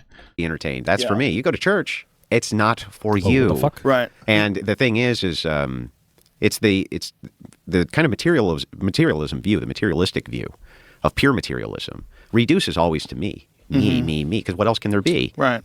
It's so interesting to listen to Andrew Wilson sound so like articulate and intelligent, and then remember that he was berating a woman and saying she should be thankful that men don't just indiscriminately rape them, because that's like what he was saying, that like forced doctrine, women should be happy that men aren't just raping them because they have the power and force to do so. It's like, wow, it's so interesting how you're like, oh yeah, church is about niceness and this and that, and it's like, by the way, you should be thankful I don't rape you right now. Like, oh okay, incredible. There's just me and the material I engage with. There's nothing outside of that. So why engage as though there's something else? I also like that these guys are talking about how like medications are bad, like SSRIs. But then they're like, yeah, just have a beer with your buddies to get your mental health problems out of the way. It's like, oh, is that not a drug? I'm pretty sure alcohol is probably more dangerous than SSRIs, but okay. That's fine. I get it. I get it. That prefers self-medication too. I mean, you really can't beat a good fucking beer, dude. And a cigarette. Let's be fucking real. It doesn't just lead to nihilism, but it's the beginning stages of understanding the distinction between religious foundationalism and basically everything else. And I understand that you can drink alcohol and it can like calm you down. It can be productive as long as you don't have a bad association with it. Same thing with medication, though. Just to be absolutely clear. Production doesn't come down to me, and that's why those interactions seem so much better, because they are, because people are thinking about you. Right. It's like, what a concept. Imagine a world where people think about somebody besides themselves. And they can think about everybody as a part of a community and a collective community that you care about, that has value to you. And there's... And then you go, why is mental health rate so much better in these communities? It's like, well, isn't it... Because they're not reporting them. Interesting how much they think about other people than just... And in like more religious communities where they're more authoritative, like if you rape your partner, they don't care. Like the violence against women is like downplayed and you're made to feel like you're insignificant. I don't really understand. The more of like religious, like, or the more of a closed off religious community. I'm not saying all religious community are abusive to their partners, but what I'm saying is like in very religious communities, especially more orthodox communities, which is what Andrew would generally advocate for, I would imagine, like abuse against women is just, they don't care. Women are considered objects in like every sentence of the Bible. Women are objects. They might say like, oh, you should listen to your wife, but like she's an object ultimately and you're allowed to beat her. So I don't like, okay, themselves and duties to those people instead of just me. They're the kindest people you're ever going to come across. I love that and so much. I think there's a lot of value in that. I think the It's people that are beautiful. cynical about that, because they don't want to believe in fairy tales, so they don't want to be stupid, they don't want to get duped by, like, look, there's a foundation to that. If you just forget about some of the stuff that's in the Bible that, it gets weird. Like a lot of it, that's really bad. When you get old. Like you go back into the old stuff, because like, for sure, human beings had some sort of an influence on what was written down and what wasn't written down. But Yes, they had the majority of it. get just to the teachings of Christ. You guys ignore the teachings of Christ. You're sitting here. What? Okay, I'm so tired of like bringing it up over and over again about Trump calling all immigrants like rapists and shit. So I'm just not going to get into it again. But like, you don't care about the teachings of Christ. You can't find any faults in it. Like it's all about being kind. It's all about this idea that we're all in this together and that you're supposed to lift each other up and look after each other. There's no faults in it. It's not like you have to kill the non-believers. It's not like you get to rape and pillage for the non-believers and the infidels must die. There's none of that. That's why Christians believe in objective truth. That there must be objective truth, because otherwise, why is most of the world following this as though it's objective truth? How many different forms of Christianity are there? There are more than 45,000 distinct Christian denominations globally, representing a highly fragmented religion with immense diversity in belief and practice. What the fuck are you talking about? We seem to be... You're like, oh, there's an objective truth. There's 45,000 different versions of objective truth then, if there's different denominations.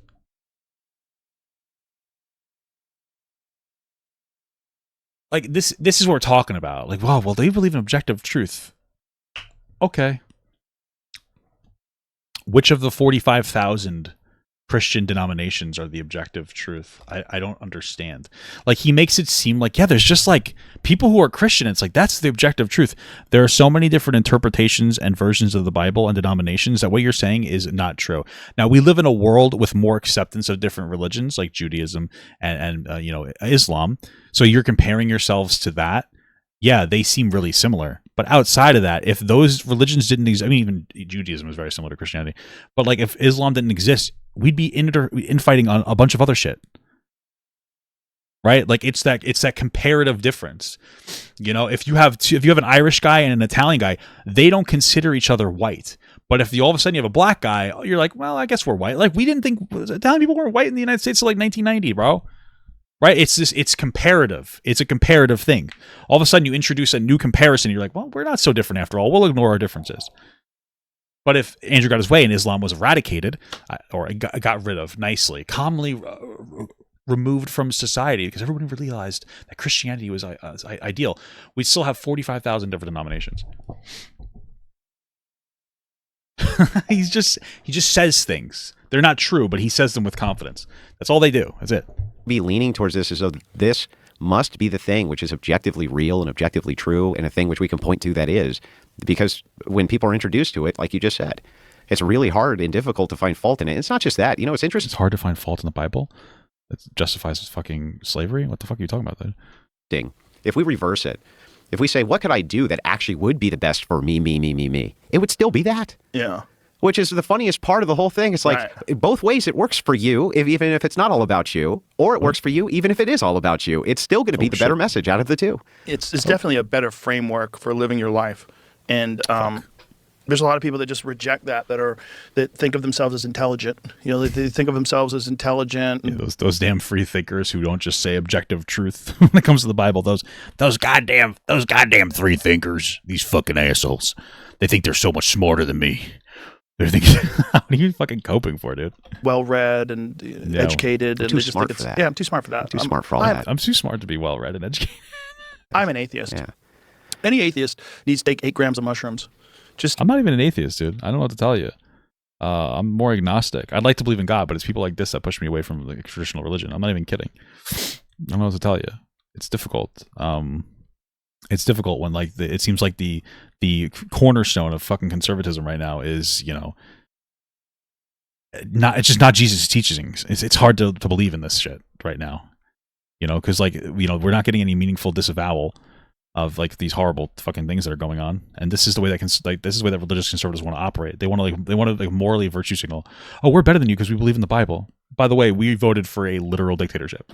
Did a little DMT? Do a little DMT, and you're like, oh, I don't know anything.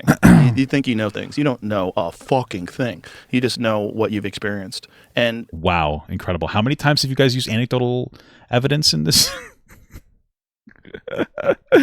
Yeah, you just know what you experienced. Yeah, you're a fucking idiot. By the way, every bit of my information is anecdotal and unprovable, or not widespread measurable.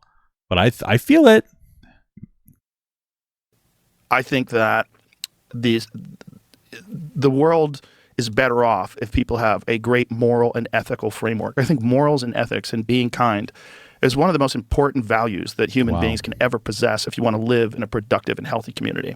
Well, Trump is pretty good. I mean, I don't know if you guys see, Trump is a really big fan of Renee Good's parents after they said that they were MAGA. Before that, he didn't give a fuck about her. But now that happened, he has sympathy for her. So that's the kind of love we need in the world. Love people like they like you. I guess. I don't know. This is incredible. The party that's talking about suicidal empathy is now virtue signaling about how people need to be more empathetic. Is fucking incredible. Completely agree. And I think that kindness, I make a delineation between kindness and niceness, because I think it's often kind not to be nice. Right. But I do think... You think it's kind not to be nice? Okay, gotcha. There's a philosophical difference to them. Okay. That you can be nice and it may not be kind. Right. And so that's true. So I make a delineation between those things. I don't think that kindness, though, has much variance. Kindness is looking after the interest of somebody who's not me. And it makes everybody... It's actually selfish, because it makes you feel good, too. Yeah, there is something... You can look at it that way. Sure. From the position of trying to convince the unbeliever, right? Appealing to their self-interest may not be the worst idea. Right. Appealing to has the lack of community and let's just assume for a second. Let's just assume it's all bullshit and it's all nonsense. Every bit of it is just totally made up. We just made it up, right? But we all acted as though it was true. If it's the case that your whole framework is that we just want a society that really works well and does the best it can possibly do for everyone, then shouldn't you, by your own framework, just pretend it's true? Right. No, because the societies that are doing better than ours are societies that aren't as religiously anchored. And again, I think there can be, me personally, just to be clear, because I know I'm very critical of religion. I grew up Roman Catholic. For me, the way that I express my religious belief is I think I believe in a God. It's very difficult right now. Truthfully, it's hard to believe in God when some of the worst people in the world are platformed under the guise of believing in God, right? But I would like to believe in God. I don't think the Bible is a representation of God's words. I think that God has never spoken to anybody explicitly. It's all through feelings. If you look at the Bible, it's never hey, God was hey, how you doing? It's all a feeling. I think that's what it is. I think maybe some people pass it off as an explicit conversation with God, but I think it's feelings. And usually those feelings are hey, what's right based on what's going on right now? Conservatives often will say hey, the reason why slavery is justified in the Bible is because at the time rules for slavery didn't exist, and so these were actually better than nothing. Okay, if I believe that, then the Bible is supposed to be about progressivism, and it means that God is still continuing to talk to people. We're just not writing new updates to the Bible. I'd say in today's time, God absolutely would be okay with gay people. He would be okay with trans people. He would not be okay with MAGA. Right? Like, they're not just saying we need to get rid of illegal immigration. They're calling these people rapists and murderers. Right? That is not Jesus' love in any capacity. That's what I believe. I believe that like the Bible's being weaponized by people to try to like cause harm to others. It's not about love. It's not about facts. It's about trying to feel as powerful as possible. That's what I truly think the Bible is right now. Or excuse me, that's what I think that people, mainstream people who are expressing biblical talking points, I think that that's what it is about right now. But yeah, man, I think that if the God is real, which he might be, I don't think that he would. I think that if anything, the Bible would be a test. That's what I think. I don't think there's any way that you could believe what's going on in the world is Jesus' teachings. That would be fucking preposterous. Yeah. Shouldn't you just act as though it's true anyway? Jordan Peterson had a very good point about that. Yeah. Probably didn't. Yeah, about believing in God. That if you ask, it's because he doesn't believe in God, but he wants to pander to people who do. So he has this like whole entire like thought design on it. As if God is real, you will have a better life. Like it works. It really does work. Almost like a universal truth. Yeah. Wow. You got any data on that, or you just feel that way? Incredible. It's very fascinating. It's fascinating that people that are self-professed atheists and people that think of themselves as too intelligent for religion won't acknowledge that. They don't want to believe that. And so many of them that I know that are self-professed atheists are some of the most miserable people. They're very... Maybe. I mean, religion for a lot of people can be a cope. So if you don't have that cope, you might be miserable. It doesn't make you right. This whole idea that even if you're wrong, you should believe it because it makes you feel better. I mean, that seems a little bit delusional. That's something that that's something that somebody with mental health problems would believe. I'm not trying to be a fucking asshole. People shouldn't dishonestly. If you believe, you believe. I think that can be a beautiful thing. But you're sitting here talking about mental health problems, and you're like, yeah, people should just pretend that this is real, even if they don't believe it, even though there's no facts behind it. Like, it just seems very strange to me. It seems very strange to me. Very depressed. A lot of them are on psychiatric medications. A lot of them are in therapy. A lot of them. How many atheist friends do you have? A lot of them are really fucked up. They're almost cursed. It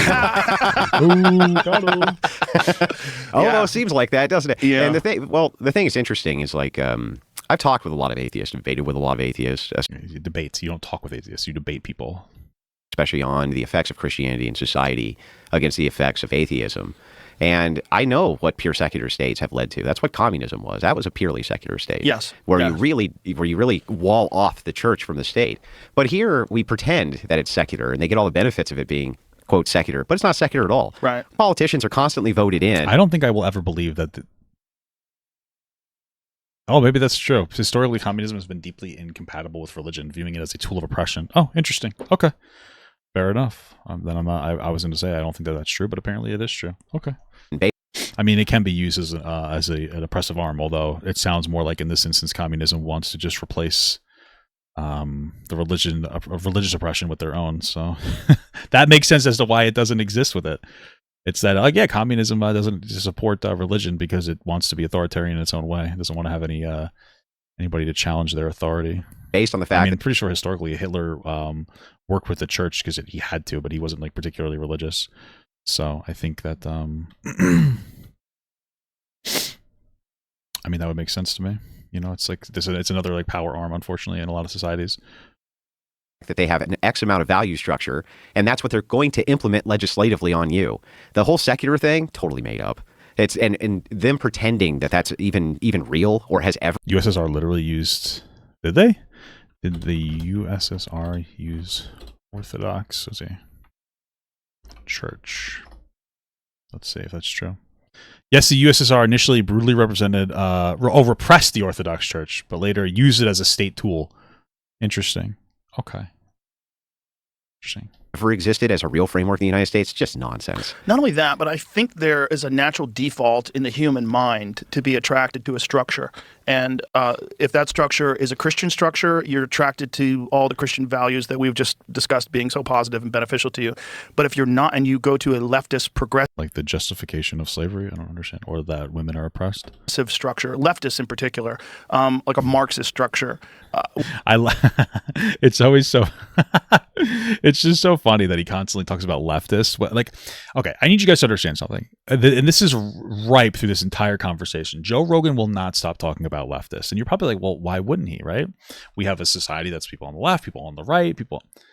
Leftists are not an accurate representation of the Democratic Party in any capacity, and there's no mainstream leftist talking point, right? How far left is the Democratic Party? They don't even support universal health care in a meaningful capacity. Like we are, like our Democratic Party is conservative by every metric of every other, we'll say, Western country. And so it's like, yeah, leftist extremists exist, but like they aren't part of the Democratic Party. The problem is compared to the Republican Party right now is very extremist.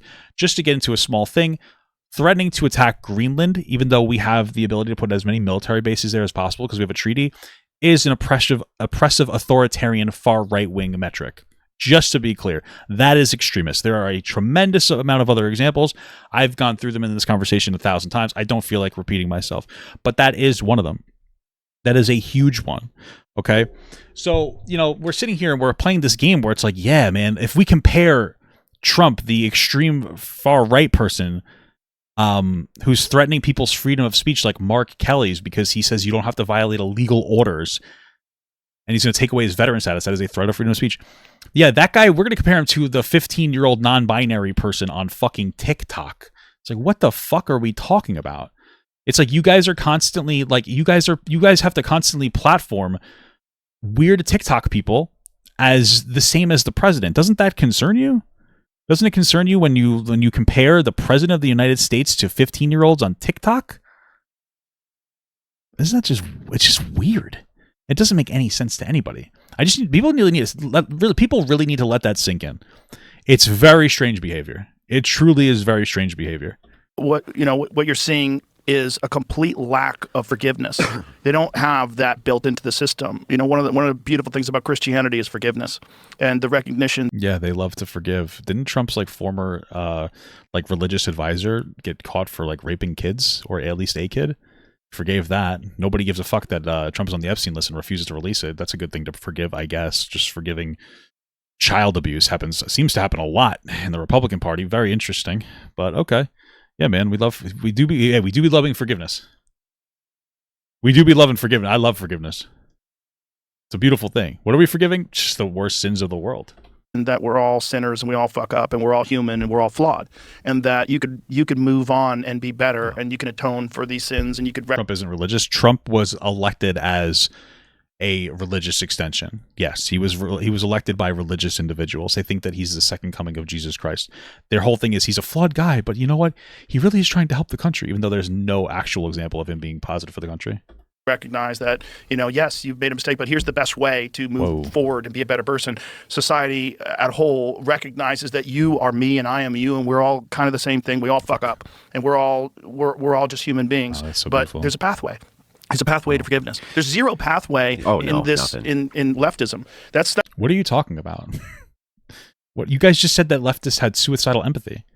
What are you talking about? They're the one, not just to be clear, last year, these people were talking about, it's actually really funny where we are. Last year, there were people on the far left that were talking about how you could somehow rehabilitate child rapists, But now, I guess the tables have turned and now you guys think you could rehabilitate child rapists. And so now all of a sudden, it's just new talking points every single day. Last year, they were complaining because the people on the left were trying to call them maps. They're trying to call pedophiles maps to legitimize them, which is not even true, but that's what they keep saying. Now, all of a sudden, leftists aren't forgiving enough. Suicidal empathy on the left, but not really. I don't. Where are we? What timeline are we in? When do we get to the fucking reality of the world? Can you guys have a consistent take on anything? That's the most horrible thing when you watch these pylons online over the most innocuous discretions. What's funny with leftists. What? This happens on both sides. What are you talking about? What pylons? You guys supported... we keep talking about Nick Shirley. The guy does horrible research. Can't even fucking show up and see if kids are actually going there. Literally did zero anything. But you guys... that was a pylon. You guys canceled the entire state of Minnesota, are now justifying the murder of Alex Preddy. And you're sitting here there's cancel cultures everywhere. By the way, Alex Preddy kind of deserved to die. They're not saying it explicitly, but they are justifying as much as they can. Their pathway is just everything's permitted. Yeah. And the pathway from the Christian is no, not everything is permitted. but almost everything can be forgiven. Right. And that I would see as the big distinction. It reminds there's a story that I heard I because can't wait for another anecdote. I love it. Eastern Orthodox. That's what I follow. Oh, you follow Eastern Orthodox? I thought you said that there was an objective truth, but there seems like there's a lot of different denominations. It's so interesting. And I heard it was a great story my priest told me. And so basically how this went is Did he tell you before or after he molested you as a kid? I don't know. It was monks. They lived in a commune, and one monk liked to get drunk. That was his big vice. That's crazy. Right? And he drank a lot of beer. And he did this clear up until the day that he died. And when he died, everyone was crying. And a monk said, well, why is everyone crying? He held that vice clear up till the day he died. And the head of the... Wait, weren't you just saying that going and getting beer is a good thing? Now you're supporting a story that says beer is a bad thing? You didn't just say hey, beer is a vice before. You were saying beer is a better alternative to therapy. Just go get drunk with your friends. It's very inconsistent. I've never seen a religious person being inconsistent. It's very strange. Of the abbot who was there, he said, yeah, but the last few years, he cut it in half. Wow. He was on the path. Wow, but that doesn't make any sense. How do you cut beer in half? It's liquid. He's just saying, I'm going to recognize all the progress that this man who had this horrible vice did, right? There was still progress. He was still trying to move towards the virtue. Yeah. Now, maybe he never got to it, but I'm still going to recognize that he was trying to. And maybe he was not able to surmount it. He was not able to get past his demons. Maybe he wasn't able to overtake them all, but he was at least attempting to. Right. That's the thing. That's the thing. And it's this idea of someone being So is alcohol a demon, or do you support it? I'm very confused. perfect person. It's nonsense. It doesn't exist. Jesus was perfect, actually. And so if you don't have a pathway to forgiveness, and if you don't have that built into your society, you're always going to have people pointing out the people that are the bad people. And it's going to keep moving in that direction. And it's one of the things you see in the left in particular, is they eat their own. And it drives me crazy. You guys were talking about Candace Owens earlier and how she was eating eating up fucking MAGA. What are you talking about? Crazy when I see that also from the right. I'm like, yeah, it's mostly on the left, but now it's on the right. Yeah. So what happens is when a particular narrative is dominant, they tend to infight more because they have more power, and the other side is not as powerful, right? So the left had the culture for a while, so the left was eating each other, and now the right has the culture, right? You focus your energy, right? It's the same reason why I haven't really been talking too much about Hassan Piker anymore. I don't really care too much. He's annoying. He's a fucking lolcow, but he's not as much of a threat as people like this who actively That's why, because I have less room to talk about other people on the left, even if I think that they're wrong, bad, and flawed, because this is more important. Again, especially since Hassan is a fucking lolcow that nobody actually respects. So, yeah, okay, you're just describing basic human behavior, but you're assigning it to the people on the left. This is what I'm talking about. These people, they're super biased. Don't you see that the people that you criticize are doing this, and now you're doing this? You guys are turning on each other over the most innocuous things. Like what, child rape? I don't understand what you're talking about. That's one of the things that they're turning against each other on. Some people are like, wow, this is really fucked up. Why won't they release the Epstein list, right? Even though Trump ran on it. What are you talking about? What's fucked up? This is what they boil everything down. They don't say anything. They're so indirect. It's feel-good words. Wait, what are all the conflicts over? Oh, children getting, a massive cover-up of children getting raped in the Epstein files, right? But they won't say that specifically because it doesn't fit the weird narrative that they're pushing. And forming tribes where you're attacking each other, even though you have mostly shared values, instead of being charitable and recognizing that I thought there was a universal truth. These are just human beings and they make mistakes. Yeah. But the left... Can you give me an example of a mistake? Left eats itself more than any fucking group that I've ever encountered, over almost crazy, nothing. Dude. And they love to pile on because they're absolutely terrified that it's going to come for them. They're fucking terrified. And so they will go out of their way to shame and attack and to take some of the energy away from them. But do you think there's a unity in that? If we were to look at my religion, guys, attacking each other. This again, from a bird's eye view. He cracked a fucking case, dude. I'm coming all over my pants. I agree with you. The left eats itself way more than the right does. Though the right eats itself too. Right. Yeah, well, that's changing. So right, and we've been seeing a lot of that post Charlie Kirk's death.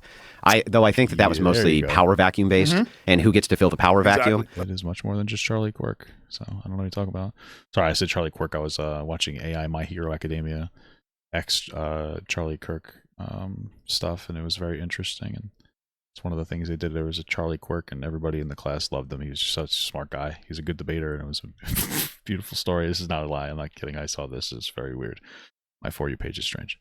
That's what I think too. I still think that it turned into a dog eat dog for the power vacuum fight, and it was a criticism of values, foundationalism, and all of that. But from the left view, if you're eating your own, right? And you eat the message apart to the point where you get down to the foundation, and now everybody's in lock and step. Is that better for political power or worse? Like, if you constantly are just eating the wrong, nope, that message I guess it's worse. We saw that, I guess, to some degree when it came to this. isn't pure enough, and they gobble them up until you get the monster, right? Who has the right message. The monster. He's just gonna stab you with his big sword. They're all on board. Am I the gay one? Is that the better way to achieve this kind of like political paradigm that they want? That's my question. It's very naive. I guess we're learning from experience here. Once the left has power back, maybe we won't make the same fucking mistake again. It's a naive perspective that eventually going to. If only Hassan would shut the fuck up with this centrum fucking game. People gave me a lot of criticism because I called Hassan a centrist, because he is a centrist. I think people need to understand this. Like, Hassan is the most performative centrist ever. I want to explain what that means.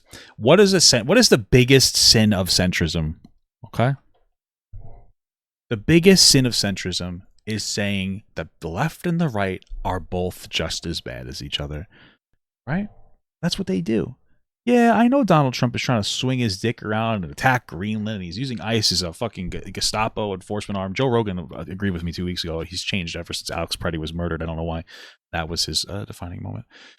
But, he's doing all these terrible things. He's just randomly taxing people. He's tariffing, like, massive tariffs on Canada, even though they spend more on American goods than we do by 6-fold. It makes no sense. It's almost like there's no logic whatsoever. He's making meme coins, $3 billion, and top 25 donors or purchasers are able to have one-on-one meetings with him, creating huge fraud. He's, saying he's going to pardon Netanyahu because Netanyahu said he's going to give him the "You're a Cool Jewish Guy" award. If he let FIFA, he stopped pursuing charges with 2 people associated with FIFA because they gave him an award. So many people giving him awards and him doing nice things for him. He cut the tariffs on Switzerland because they gave him a watch or whatever. It's so interesting.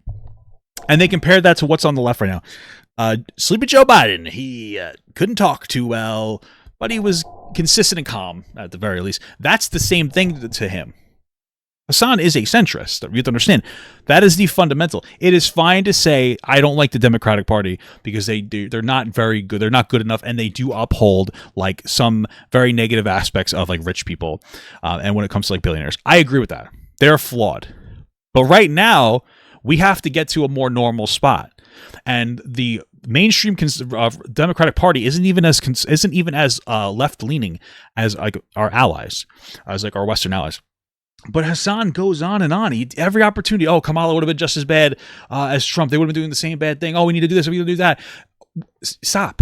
You're a centrist.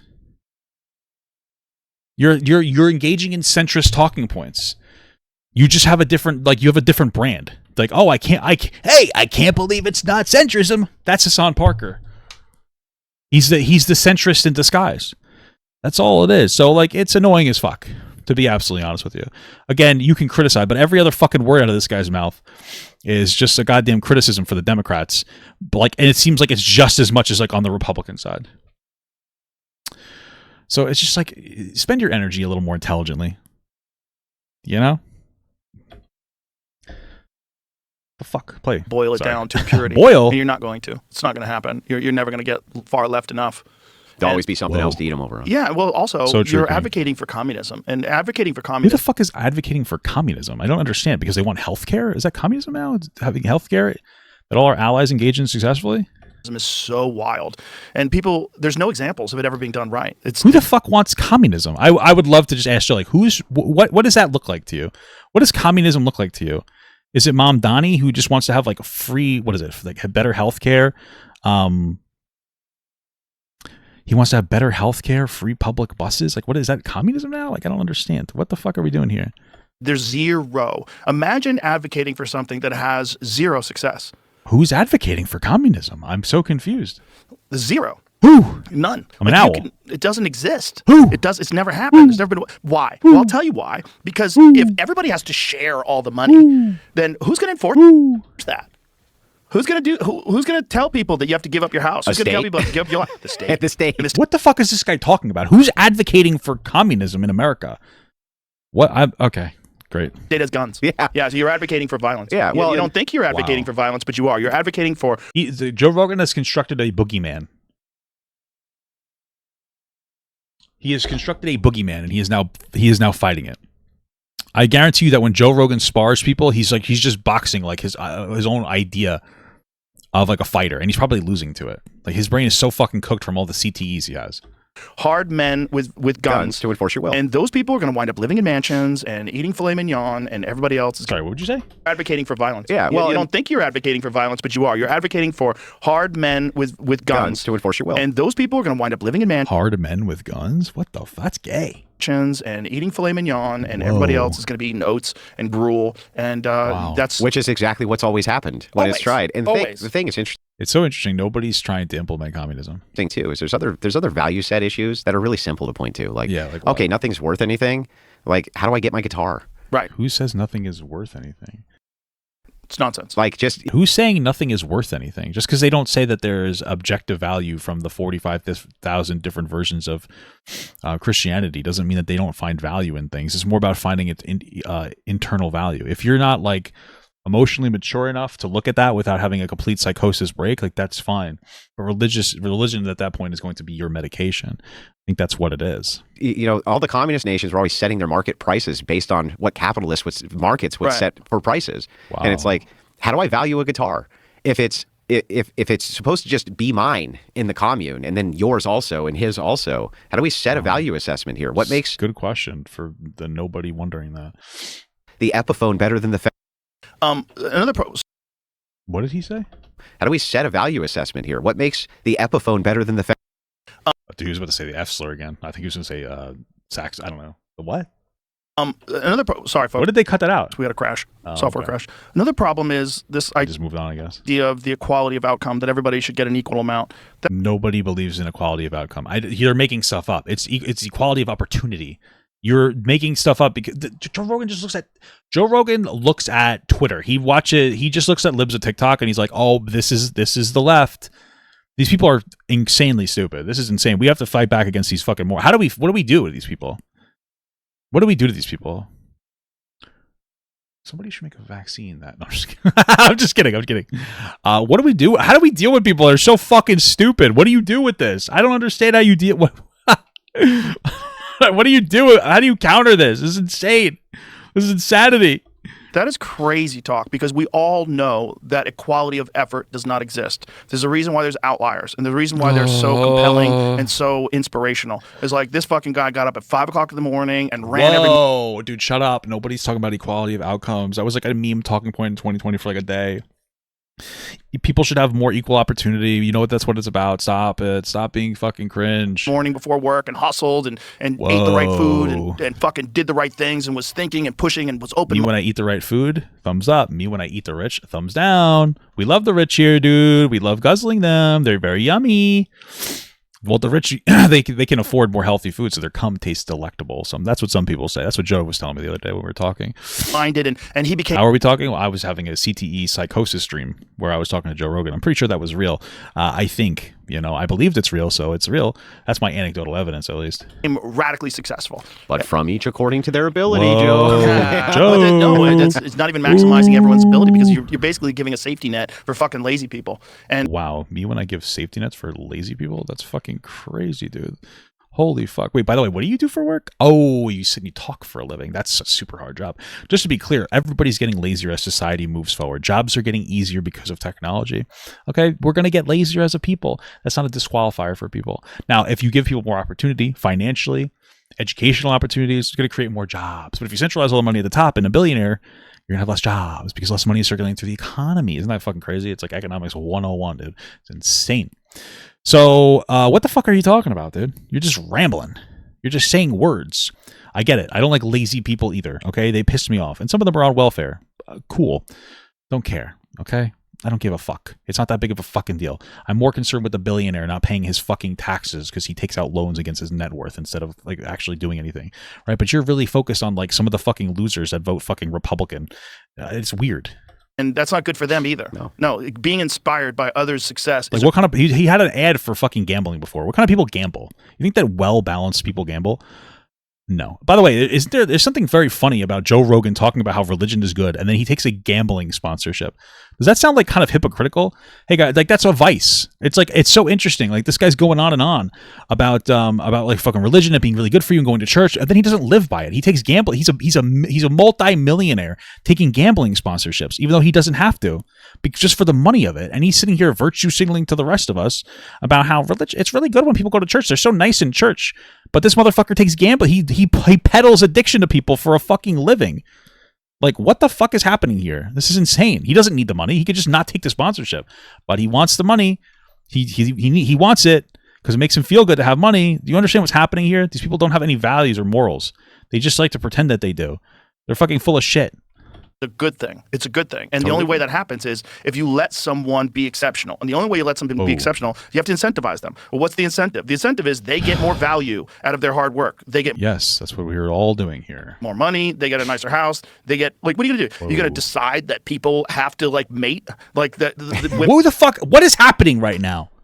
He's just making things up. Joe Rogan is writing fan fiction live against his enemy that doesn't exist. Dude, we're like 3 years away from Joe Rogan being like just dementia riddled. Holy fuck.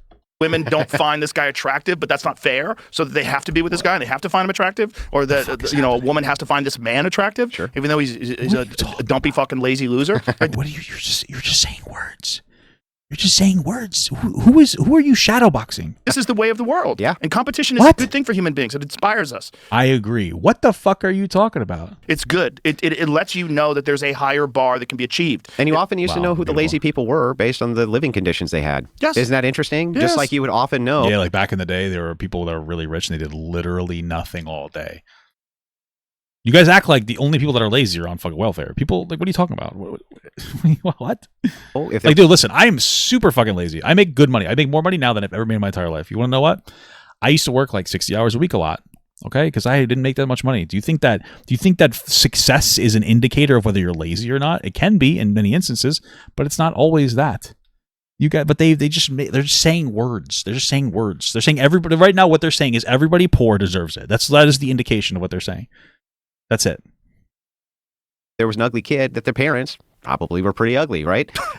Sure. But it's true, right? Yes, it is so true. So true, King. Not everybody could be a model like you were when you were 18, Andrew. The idea here is like people tend to bat in dating in their league, at least men do, right? Or try to, right? Yeah. I don't know. Is that like if they get women, men and women tend to sit in their own league? I don't know what you're talking about. Women love their league, but oh, that's definitely true. Guys have never done that. I just want to contest with this point. I used to be a virgin, and when I was a virgin, I had higher standards. I thought that I want to get like a fucking supermodel woman, blah blah blah blah blah, right? Like that's what and then I had sex. I'm like, oh okay, and then like all of a sudden I just changed. I was like, oh okay, like let me be a little more realistic and find somebody that's like on a similar attractiveness level, I'm not saying that my wife is unattractive. I'm saying that like I understand that like I'm not going to be able to get a 10 out of 10 model, right? But virgins, they think that they want that. They think any imperfection is bad, but it's not. It could be a very beautiful thing. You know what I mean? So like the way that my penis sex, it just kind of drifts to the left. It's very beautiful. Okay. But that's the people he's referring to is red pill people, like fucking losers that are like, I want a girl that looks like this, and they like cry at any imperfection. They don't know how to appreciate a good armpit sniff or stink or a little bit of hair down there. You know what I'm saying, dude? They're perfectionists for everybody else except for themselves. So it's like this is something that virgins have the issue with, whether men or women. It's just like stupid that he thinks that like only women are trying to go above their league when men aren't. It's fucking pathetic. the thing is the reason you commonly see good-looking people with good-looking people and ugly people with ugly people is because that's about what you can get. Yeah. Sure. Thanks, Andrew. But it's the same thing when it comes to ability and skill. What the fuck are we talking about? This is so irrelevant to a conversation. They're shadowboxing. Whatever it is that you're doing, right? Yes. Hey, oh my thing God. is like oftentimes if you ask a person, my dad used to say this all the time. He was right. Wow. If you ask a person, are you where you're at based on things that happened to you or because of you? Both. The answer would be both. He said 98% of people will say because of things that happened to me. And then when you ask them about what those things are, you'll find out that it's because of them. Probably not. I mean, like literally your life is things happening to you and then you taking those things that happened to you and using it in a good way. I was born into like a particular household. My mom, like, despite the fact that I came from a single mom, she did well for herself financially. I had incredible behavioral issues, but my mom was able to put me through school, and I actually did very well. I was an honor student in school for pretty much every single class. I mean, you know, and then things would happen to you, and then and you want to know what? I dropped out of school because I got burnt out. I was on Ritalin. I don't think you should give your kids Ritalin, and it like fucked me up. So I came off of it, and I felt free, and I stopped going to school, even though I could have, you know, passed, even though I was like 2 years behind at that point because I stopped going, because I was so ahead before that, right? And then like I was able to get a job because my uncle worked for a bus company, right? Like things happened to me, and now I'm able to do this. And I put a lot more work. I put a lot of mental effort into this. Like I was working harder at my bus company job, but I wasn't applying myself as much. And now I apply myself a lot, and I'm like much more strategic in the way that I operate and like try to run this as a business, right? But like a lot of instances, things happen to you. If I was born without like just in a different family, I may not have been as successful. Like COVID happened to me. COVID happened to Andrew, and it made him popular, and it made me popular. I mean, obviously I'm not Joe Rogan popular. So unfortunate for me, guys. I'd love to have a conversation with the CTE King about why Alex Preddy deserved to die, which has been half of this podcast. But like that's one of the things is that like people, I think it's good to look at your hard work and respect it. I also think it's good to understand that like you are not the reason for your success all the time, because you get cocky and think that you're the most amazing person in the world. You need to be humble. Being humble is recognizing the things that happen around you and going like, okay, this is because of me, but hey, I'm really fortunate because of this. That's all I'm saying here. But when you attribute most of your success to yourself, you are not humble. You are an entitled prick who thinks that you're sent from God to have success. That's not true, okay? You're a mixture of hard work and effort and also good things happening to you because you're lucky. And also, hopefully, being prepared for when a good thing happens to you or a good opportunity comes by, being ready to take advantage of that opportunity in a productive way. You'll find out it's because of choices they've made, things that they've done. That's actually what's responsible for the conditions that they're in. Oh, and by the way, for people that's not the case, like trust fund kids are the most miserable motherfuckers I have ever met in my life. And they lose it. Elon Musk is a trust fund kid. What are you talking about? He was born rich and just bought other companies. Oh, anyway. A lot of them do. But a lot of them are not fully formed human beings. And the way I always describe it, I go, it's like if you make cement and you don't add all the stuff in the right way. Yeah, you have to put some semen into that ment. You can't fix it later. Right. Right? So during the developmental process, if you're fucking Joffrey from Game of Thrones, like what are the odds that Joffrey's going to fucking figure it out and get his shit together and be cool when he gets older? You're just Dexter and that's it. Exactly. Right? You just like you have the informed experience of the serial killing and it's like there's just no fixing you. There's no fixing. Yeah, there's no fixing it. I get that. The thing that's interesting is like let's hear it. When I look at the communist paradigm versus the capital, that's coming back. That paradigm's coming back. And for a while, it was kind of shoved off as like, that's boomer shit. But the Cold War's over, Grandpa, right? Cold War's over, Grandpa. There's no communist versus capitalist. That's all. It's like it's not done. No. Not at all. It's not done. Who's communist? Can you guys like point to a person that's communist? The story's all this time. It keeps fucking repeating itself. And it's just weird that people but also I believe in social safety nets because I think that there's a lot of people that are very unfortunate. Can you guys point to the communism? Is he in the room with us right now? I don't. Fortunate. And there's a lot of people that do grow up with shitty parents or parents that have a bad situation in life. Maybe the father dies or the mother dies. And there's no, like, it's good to be charitable. And churches are fantastic at that. They're not. Churches can be good, but like, churches don't allocate money the way that it needs to be allocated, just to be clear. A church can be very good, but like in an ideal society, which we'll never get to, we shouldn't have to donate money to the homeless for the homeless to get fed. This is a systemic problem that church cannot deal with in any meaningful capacity. So like, no, it's nice. It can be nice. I'm not saying it's bad. I'm just saying that it's not the optimal or ideal scenario. One of the more pure charities that you're ever going to find because their goal is really just to help those people. Unlike what you think of as charity. You guys remember when there was that girl that was going around and she was like, hey, I don't have baby food. Can you help me get baby food for my kid? Like, we can't help you with that. It's like, okay, yeah, you're right. They're doing a real good job there. Charities in the modern sense. One of the grossest fucking things today is these enormous charities that everybody thinks, oh, I'm going to support this charity. It's doing so much good. 90% to the CEO. Yeah, dude, I was watching this thing that was either I think it was they have like those NGOs, right? True. This happens. This does exist. Live Aid. Wait, hold on. You don't think that churches are doing something similar? Sorry. There's mega churches. You guys are like, what are you talking about? Churches do this shit all the time where they just like misappropriate funds. Like I don't think I've ever been to a church that wasn't full of a bunch of gold. Do you think that that's necessary? One hit death is fucking crazy. You think that that's necessary?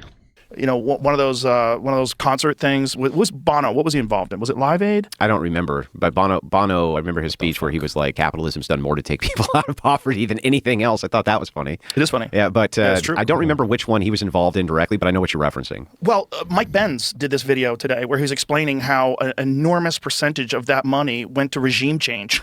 Like it went to prop up. Where? What are we talking? Where? What are we referring to? To prop up CIA operations. Like the fuck. Money to where? Did I miss money something? that people. I don't remember which one he was involved in directly, but I know what you're referencing. Well, Mike Benz did this video today where he's explaining how an enormous percentage of that money went to regime. What does that money mean? I'm not understanding. Change. Like it went to prop up CIA operations. Like the fucking money that people donated so generously to the LA fires. Did you ever see where all that went? Where? It went to like 100 different nonprofits. Like some of it was like. Oh yeah, well I heard there was like a big issue with like NGOs in Canada. Okay, what are we talking? I'm just like confused with like some of it. Like what are we referring to with like? I mean, at least we got the specific one for that, so that's good. But pro-immigration. There was like we talked about it the other day. We had a whole list of all the different things that have been documented. All NGOs. That money. Oh yeah, that's all. So very little money is ever going to go to the actual people that lost their house. Almost all the money is going to go to these nonprofits. All these nonprofits have overhead. It goes to their employees. It goes to the overhead costs. All these people got bonuses. But isn't that the same with the state? $500,000 went to bonuses. Yeah, but that's same with the state. But how crazy is that? You get a bonus for running a fucking charity? That's crazy. Huge bonuses. Huge bonuses. Like hundreds of thousands of dollars. True. So wouldn't that be an instance of capitalism failing? So I just want to be clear. Like that's why Andrew was like, well, the government too. The government too. The reason is because like this is what happens when you have the government give out money to capitalist institutions instead of just have the government do it itself. I'm not saying the government is perfectly pure, but it's going to end up being better. It's going to be flawed regardless, but at least you have a harder time justifying bonuses. So a bunch of money went to capitalist organizations through fundraising because the government didn't want to do it themselves, and then oh look, they stole the money. Who the fuck would have ever thought about that? Wow, incredible. Dollars or millions in bonuses. And that's the homeless situation. This is the other thing about the homeless situation in California. Oh, we're going to help the homeless. It's really important to donate to the homeless. Let's help the homeless. California spent $24 billion on the homeless problem. It got worse. Not only did it get worse, they can't account for the money. And when the politicians have unanimously voted to try to do an audit to see where the money goes, Gavin Newsom has vetoed it. It's wild. Well, isn't it counterintuitive anyway? If you're in an area and you say, look, we're going to be really good to the homeless here. I mean, if that's true, that's not good. I agree. I don't like Newsom very much. Yeah, Gavin Newsom has vetoed legislation that would be required audits of state spending, most notably in areas of homelessness programs. But it sounds like there's fraud there. The problem that I have is like this is something that's pretty consistent. I mean, like what, for the past 8 years, was 7 years, 7 or 8 years, the military fails his audit, and like who keeps increasing military spending? Like Trump does. You got this is the problem, is that like this is a general institutional problem. It's just that they only call it out on one side. I haven't heard a single time them call out any of the fraud from Trump. They don't call out the fraud, the potential fraud from his ballroom, which yes, it is fraudulent because taxpayers are not funding it. Okay, that's a problem. It shouldn't be funded by the taxpayers, but like who is it getting funded by? Private donors that want favors from Trump. His meme coin, who's funding that? Private donors that want favors, because he said he'd sit down with the top 25 people who bought his meme coin, right? There's no meaningful punishment for a failed audit. When it comes to the military, Trump is constantly pardoning fraudsters. We don't really care about fraudulent money. He's taking favors, like in exchange for different prizes. He said he's going to pardon Netanyahu for giving him the magical Jewish person prize. Like, what are we talking about? It's always one-sided criticism. Okay.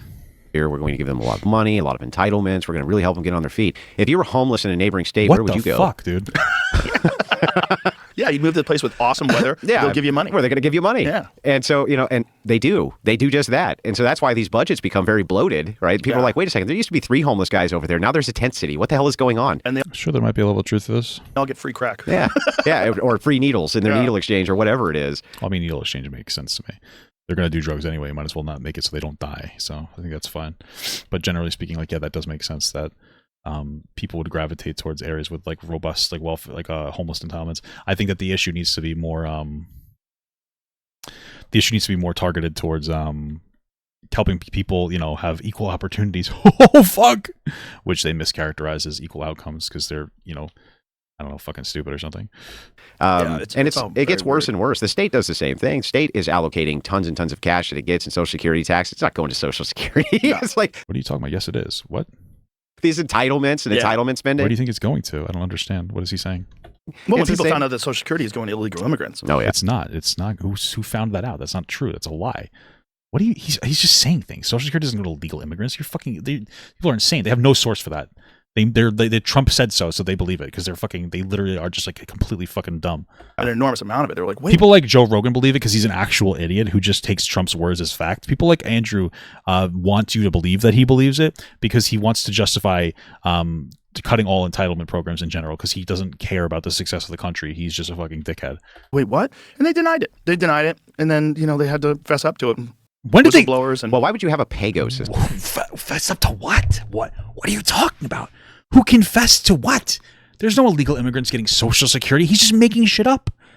He's just making things up right now. What the fuck are you talking about?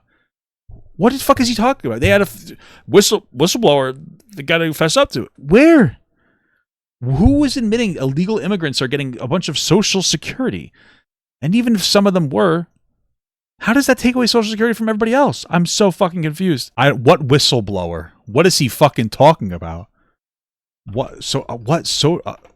I don't even know what to look up. What the fuck is he talking about? What? Oh my God, he's just making shit up. He's so stupid. System. Why would you have a system where you're like, this is social safety net that you're paying into for your retirement, that you have to pay into? Why wouldn't that go in a lockbox? Why would you have it? Well, because we want access to that money right now, and we'll pay it out later. That's right. Yes, Congress does use Social Security to fund like other things, and then they pay the money back. Yes, but that's not a flaw of Social Security. But that's exactly what Trump wanted to do when he was talking about this massive HSA for everybody instead of getting meaningful subsidized healthcare, because you can only collect an HSA. You can't use HSA for premiums. So like that's what they wanted to do. I guarantee it. So I don't know what the fuck you're talking about. We'll do. We'll pay it out later. It's like, what? Why wouldn't you? Why wouldn't you have like it? Misappropriation. Of course. What are you talking about? It's wild that they're allowed to access the Social Security funds that are for your retirement, and then they're like, well, we're going to defund Social Security, so we'll shut the whole government down, right? Who's we? Trump is the one talking about defunding Social Security. Because then you won't get your Social Security checks. We'll weaponize the entitlement that should just be in a lockbox. Yeah. We'll pass funding for it. Funding for the thing they already paid? Well, the idea also is that you are supposed to be paying into it so that you will get money when you retire. Yeah. But your return on investment is so bad. That's terrible. And compared to what would happen if you spent that exact same money and put it in like a fund, a reliable fund, you would get so much more money when you retire. Yeah, it's crazy. So you obviously just don't understand Social Security. It's like you guys are just, it's what happens when you don't have any understanding of the world. Social Security doesn't exist for you as like, okay, when we first instituted Social Security, it was after during World War II, right? Excuse me. When we first did Social Security, it was right after the Great Depression. That is literally when we did Social Security. Sorry, let me just start over. Jesus Christ. When we first did Social Security, it was like right after the Great Depression when we were trying to recover from like a horrific recession in the country. And the idea of Social Security was so that old people especially, would have money to be able to survive. And that brought a pretty considerable amount of economic growth, because people get that money and then they spend it on stuff. That's why Social Security exists. It's not like a retirement fund for you. You're paying people now for their retirement fund. That's what it is, right? So it's not really necessarily for you, and it's not meant to be an optimal investment strategy. It's meant to like be a safety net for people who can't necessarily afford it. It makes sense. It makes sense to have. Not everybody can afford to put money to the side, right? So like, yeah, I'm not going to get back as much money in Social Security as I put in. Good. Frankly, they need to lift the Social Security cap. You should have to just pay it regardless of how much money you make. It's ridiculous. Like it stops after a certain amount. So rich people, like they pay as much as like I do on Social Security. It's fucking ridiculous. But it's not about me. It's not about me getting a good ROI. It's about people who are fucking poor having the ability to survive when they get older. People who maybe in many instances work a lot, but they simply cannot afford to survive, and they couldn't afford to put money aside. That's what it's for. Like, you guys just make things up when it comes to Social Security. You have no idea what the fuck you're talking about. You're just saying stuff. Yeah, if I put it into an investment account, it's not about you, dickhead. You're fucking rich. You're a multimillionaire. It's not about you. It's about the person who's fucking poor who had to work at McDonald's their entire life because jobs are disappearing. They didn't get a good education because we have an administration that's cutting that. And so, like, they need to be able to have a retirement so they don't just fucking die off the face of the earth the second that they have to retire because they can't fucking work anymore. You don't know what you're talking about. You're just saying things. You don't have any fundamental understanding of what you're saying. 5 minutes ago, he's talking about, like, hey, guys, I really support welfare and stuff because I think it's great. And then the second that we talk about welfare, he's like, I fucking hate this. Why didn't we just do this? Oh, what if we... You're brain broken. You're corrupt. You have no idea what the fuck you're talking about. Well, now I almost feel like it's hamstringing because if it was the case that they let you keep, you could just opt out. I don't want Social Security. I want to keep it. And then you took that and you put it in those hedge funds and retirement accounts and things like this. You would way maximize over what you get in Social Security. You mean the hedge funds that have to get constant bailouts from the government? Yeah, that's a great idea. That's definitely not. That's definitely very capitalist of you. Security. Yeah. So, but you can't opt out even though it's for you. There's nothing the government does good. Not a thing. Okay. Sure. The government is flawed, but these people are just annoying. These people are just they're basically anti. They're just like they're basically Antifa. They want to destroy the entire system, then rebuild it. And they pretend that they're different from all the communists who want to do the same. Like, these guys are fucking radical capitalists instead of radical communists. Except the radical capitalists actually exist in high positions of power like them in society, whereas like radical communists don't really exist. They like you guys. It's a boogeyman. It doesn't really exist in any meaningful. Who is it? Well, Mom Donnie wants to do free bus. That's communism. It's like, okay. We can't have like a real conversation either because these people are just like, will just lie. They have feelings. They're feelings-based information. They won't even like talk. They won't even like have an intelligent conversation with you. It's fucking crazy. Not a single thing. So why would they be good at that? And why would anybody support that? They're just not good at it, especially when it comes to money. There's always a bunch of shenanigans that take place, Dude, we had an entire stock market crash because like the housing bubble burst. You guys are acting like it's only the government that's bad with their money. You guys like you want to pretend the difference between the capitalism and communism, or not capitalism and communism. The difference between the government running something and a business running something that gets money like through the government is that like there's just not as much of a profit incentive. That's it. They both suck, but you're going to be better off with the government running it because you're generally going to be able to have more oversight on it, and it's generally going to have less of a it's generally going to have like less of a profit incentive. Instead of profit, I mean people could embezzle money. I get it, but like that's it. You have more control over the government running something than a fucking private business running something. And the idea that they would say, "Oh, Social Security is sacred. This we're going to really treat. We're going to maximize the amount of investment and really take care of people. We really care about people." Yeah, we care about them tons. It's so naive. It's so naive and so obviously an ineffective and possibly corrupt system. Why hasn't it become a weapon? Yeah. Entitlements are a weapon. Yeah. They're a political weapon. Well, it certainly helps. Yeah. And also, again, the suicidal empathy that Gad Saad talks about. If you're on the left, you think of it as being like you're an empathetic person, a kind person. You want people to have money when they retire. You want people to have Medicaid, and you want people to have welfare, and you want people to have SNAP. Who was the guy? What's wrong? Wait, sorry. What's the negative about that? Brought up. That's it. Yes, I want those things for people. I don't think that people should fucking die. I don't understand what is. Did you own me with my own W? I don't understand. Yeah, you just want all these different things. You just don't want people to die. Suicidal empathy. I think you fucking owned me on that one, Joe. I love it. You fucking destroyed me with your facts and logic. I'm trying to think of his name. It was like maybe Professor Raft, something like that. They brought up the Papua New Guinea thing. Whoa. You remember the Papua New Guinea thing? Yes, I do. Yeah. So on that little island, right, they have the Seminole people. And the Seminole people, basically, they molest young boys. That's what they do, right? Holy fuck. What is it, the fucking White House? But apparently the young boys there, they love it because it's a right of manhood, right? And it's all socially conditioned in. And the thing is, with suicidal empathy, that's really funny here to point out to a left. What the fuck are you talking about? From their paradigm, there's nothing wrong with that, actually. What the fuck are you talking about? How is there nothing wrong with that? What are you saying? What? Right. Where's the harm? Right? The harm is that that's grooming. Everybody on the left would understand that's grooming. Those children have been groomed to think that behavior is acceptable and that they like it. You said before you don't believe in psychology or like any actual fucking statistics or data that disagrees with whatever narrative you're pushing. Trump is the pro-pedophile guy, right? This administration, like Megyn Kelly's justifying Epstein. Oh, it's actually, well, technically they're 15. They're not really kids, are they? Same thing with Nick Fuentes. I don't know if you being critical about that. What are you talking about? Right now, the conservatives are the fucking parties of pedophiles. 5 years ago, you were crying because like fucking 4chan memes were saying that progressives supported the idea of MAPS and normalizing pedophilia. Now you guys have normalized it hardcore as motherfuck. What the fuck are you talking about? What? That's part of the suicidal empathy. He's shadowboxing. He's making things up. That's not part of suicidal empathy. What are you talking about? The part of the ideology of suicidal empathy. Why? So like for me, from my worldview, it's like, I don't care if you don't think there's harm in that. There is. We're stopping it. Emperor Andrew, done. Maybe you should fucking criticize the White House first, or Trump for not releasing the fucking Epstein files even though he promised to do it. Well, maybe I'll believe you. That's done. No more. That's not allowed. I don't care if it's relativistic or not. Wow. It's over. Right? Yeah. I can't believe you'd say that. It's so brave, Andrew. I mean, it's crazy to try to defend that culture. Who the fuck is defending the culture? You guys brought it up. You're shadowboxing. You're making shit up. That culture is so wild. The seamen warriors of Papua New Guinea. Yeah, the seamen warriors of Papua New Guinea. For people who don't fuck know, are you talking and let's You mean everybody but you guys? You guys are like fascinated with this. instead of just talking about this, let's read this from an actual source so we can Wow, I can't believe you're sourcing things now that great. That's new. Holy fuck. explain, because they call the children, when I think there's 6, the boys. He's shadowboxing. Like he's creating a random situation that doesn't exist.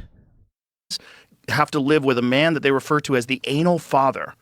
And this guy, and in order for them to grow strong, they have to consume semen, both orally and anally. And so they get mouth fucked and ass fucked by this guy, and then they continue that when they grow up. As part of their warrior culture. Wow. Okay. And what does this have to do with anything? And what stopped it? You know what ended up finally stopping a lot of that? Oh, was it Christianity? Going on anymore? It still is, but a lot of it nothing stopped that? Was stopped depending on the tribe you were in because of Christian missionaries. That's so beautiful. We love Christian missionaries. Well, I mean, they're not as bad, I will say. You know what I mean? I mean, there's at least they pretend to care about that in the church. You know what I mean? They just shuffle them around to different churches, but beautiful. Interesting. Because of Christian missionaries. But here's the thing that cracks me up, right? In this whole we love that culturally relativistic nonsense, harm principles stuff.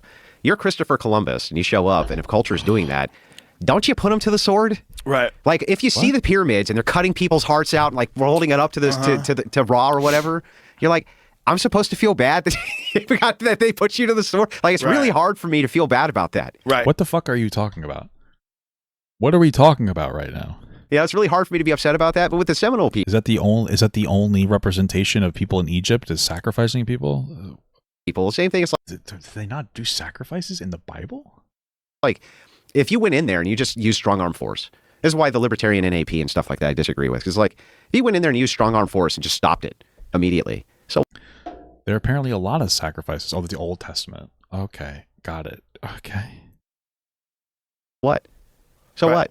How's the world a worse place for this? How is it, how is that not ultimately stopping an egregious sinful? Oh, okay. So right now he's saying, like, so when people criticize colonialism for like extracting resources from other places, right now he's countering that narrative before anyone brought it up, right? Like he's like, well, they had an inferior culture, so it was justified to go there. Okay, but what about now? Or you know what I mean? Do we still maintain the resource extraction? No, yeah, of course. Okay.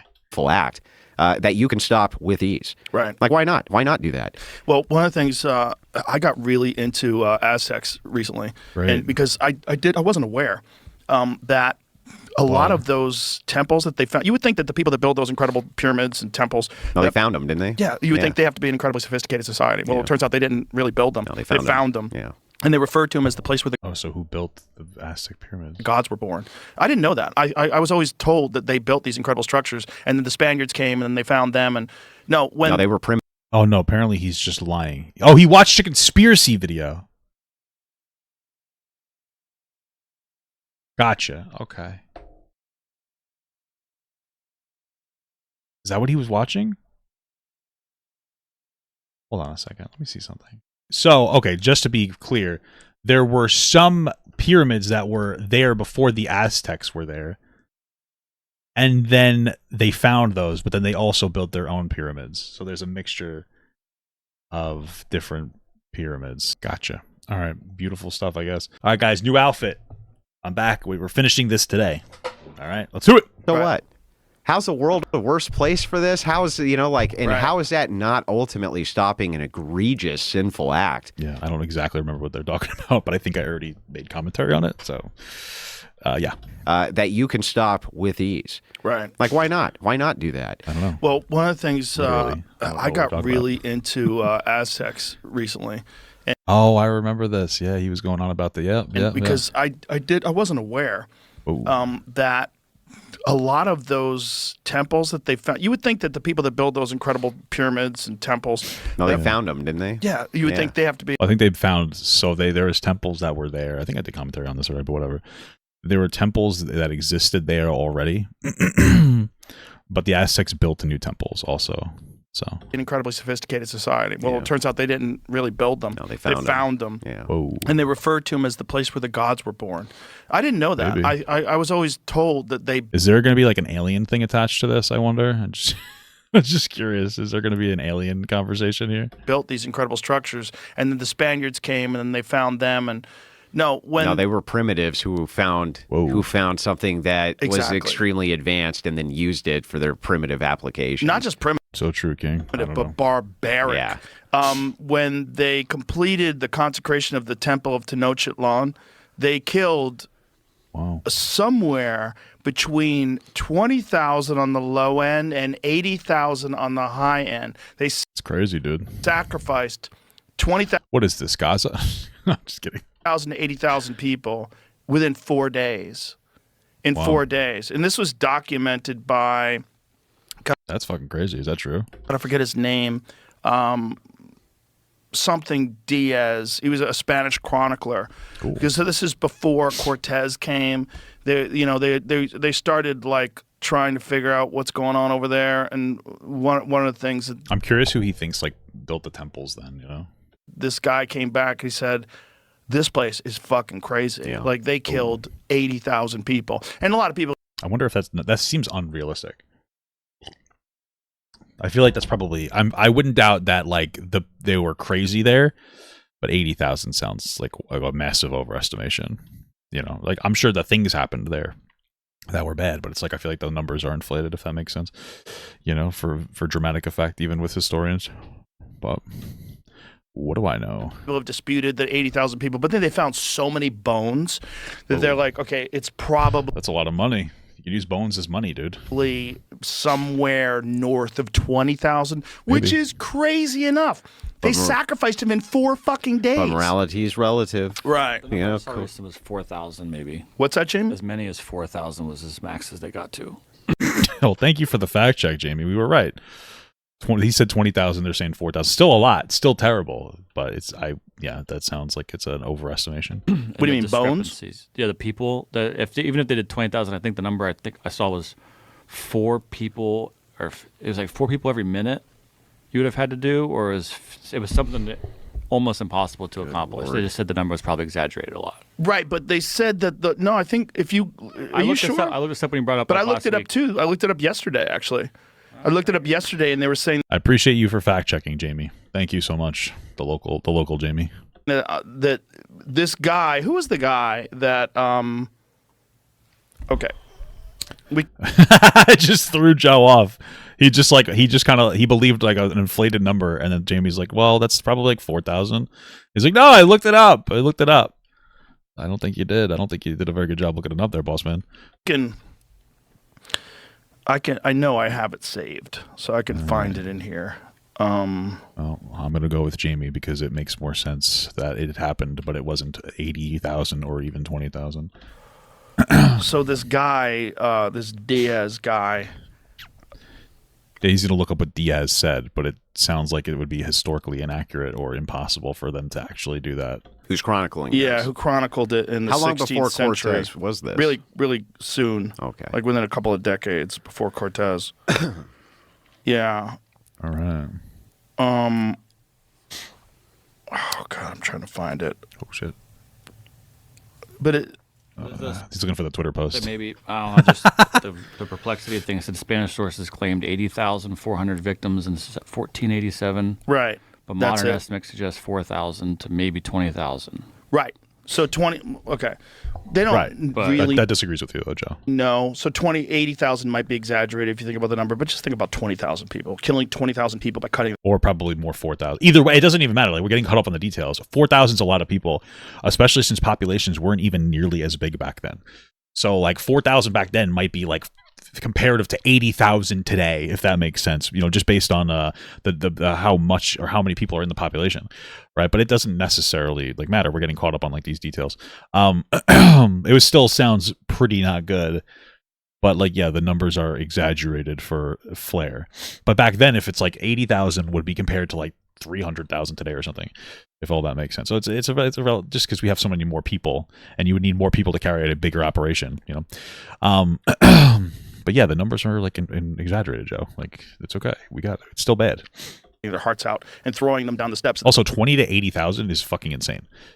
That's a huge, drastically different number. The estimations are 20 to 80,000. I'm gonna believe 80.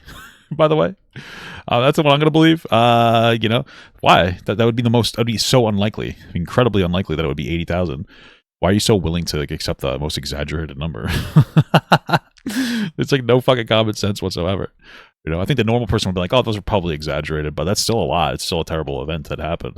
We're getting caught up on the details because he for some reason, those details matter so much to him for, in this case, it couldn't just have been a lot and some barbaric practices. It has to be 80,000 people, Pyramid in 4 days. It's fucking crazy. Ooh. So if you're the Spaniards and you come here, you don't feel bad about conquering those fuckers. You're like, so true, what King. are you guys doing? So true. Or how about when they showed up and they found So true, King. the Mayans and they're playing football with human heads? Yeah. This is an interesting conversation about the Aztecs, and I like it, but there's something that's kind of wrong with it. It's that they're talking about relative culture, and they're yeah, there are cultures that deserve to be conquered and killed, and then they reference the Aztecs that Joe overestimates 80,000, but it was more likely that 4,000 people in a couple of days they sacrificed. That's crazy, and they're using that as hey, listen, because their culture is so bad, they deserve to be conquered. But then before, he was talking about how we should allow people that are part of the KKK, which solely exists to execute black people, we should allow them freedom of speech. And to me, it's I don't think that those two things can exist together. As barbaric as what he's saying, the Aztec culture is, the culture of the KKK, this form of white supremacy, and all race supremacy is bad. That's also a barbaric culture that deserves to be conquered. So I'm just saying, it's interesting how they want to talk about how bad the Aztecs are because they killed a lot of people in their culture apparently, but they won't talk about how bad the KKK is because they killed a lot of people. It's just you'd think that it would be okay to conquer that ideology of white supremacy. It's one thing to be a white supremacist, another thing to champion the KKK. I just feel I don't know. It's interesting. It's interesting. Now, here's a funny one. They don't want to believe that they played football with human heads. So historians try to say that they didn't play football with human heads, even though there's artistic You mean soccer? Come on, be a little American here, Joe. depictions of them playing football with human heads.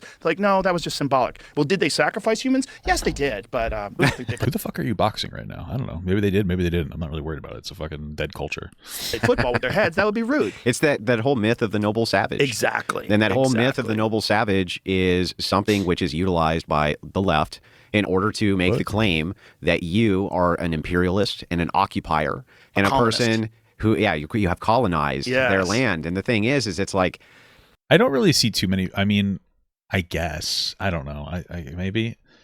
You do see some annoying lefties on there. I just feel it's not that deep. Maybe it's just me. Maybe this is because the way that I look at it is we have a pretty bad past sometimes, and we should acknowledge it so we don't repeat it. I don't think that that's a crazy hot take, you know what I mean? And indigenous people did kind of get the raw end of the stick when we took them over, so we should make considerations. And we have made considerations. They have different lands and whatnot. So cool, but I don't really see these arguments happening too profoundly. But maybe it's just because the right has the culture now. If that's what we colonized, why do I care? I ask this question all the time. Why do I care if that's what I colonized? If that's what my ancestors colonized, why should I give a shit about that? I don't know. I mean, it's weird because I'm on the left. I don't care that we colonize people. I don't sound shitty. Everybody did back then. I don't care, but I think it's okay to acknowledge that the colonization isn't the issue. It's the way that we treat people back, even today in some capacity. in the way that it is manifested itself in like unfairness in some ways, not like fully, but you know, there's still groups of people who get a raw end of the stick, man. Like, I don't know. I mean, you got people that are still getting fucked even today. And I would say a lot of that is financial, but like, you know, I don't think it's, I don't know. Like I mean, it was like black people, for instance. I mean, they weren't considered people in America until like the 1960s. It's like fucking crazy. It's like that definitely hurt their financial growth, especially since the 1970s, the middle class has slowly been getting peeled back. So, you know, if we lived in a perfect world where like, hey, we were racist in 1960, but like everybody has the ability to kind of stand up for themselves and make more money moving on from that day, like black people wouldn't be considered as unequal right now. But like we don't. Everybody's struggling. The entire middle class is completely, there's no middle class anymore. It's been like taken over by billionaires. The placement of wealth is so centralized at the top, it's insane. So it's like when you look at it like that, I guess that's where I come from, which is why we still have to have systemic conversations, because again, like the system, the people can get like it's people aren't able to survive or thrive in our current system. Like the middle class is dead. Like financial mobility is not where it used to be. It just simply doesn't exist to the same degree. And it's like that's kind of where I am in the conversation, I guess. You know, I mean, I don't really care about, like, I don't want to have to care about minority groups, but unfortunately, you kind of have to, I guess, because of everything that's going on with like financial inequality. You know. Well, there's an amazing book about Texas called By this logic, can a state take over Alabama for being backwards? Yeah, dude, maybe. Let's do it. Let's take it over. Empire of the Summer Moon. It's all states' rights until it comes to the way that they deal with illegal immigration, I guess. I don't know. About the Comanche. This entire land used to be, before Mexico owned it. By the way, one of the funny things, this lady said to me, you know, this all used to be Mexico. I'm like, right, but do you know for how long? 15 years. Like, I've been here for 6. Like, you got to let that go. That's not that long. Yeah, 15 years. And by the way, Mexico was only And we one. had an Alamo over it, okay? Yeah. And by the way, Mexico was only 1 when it owned Texas.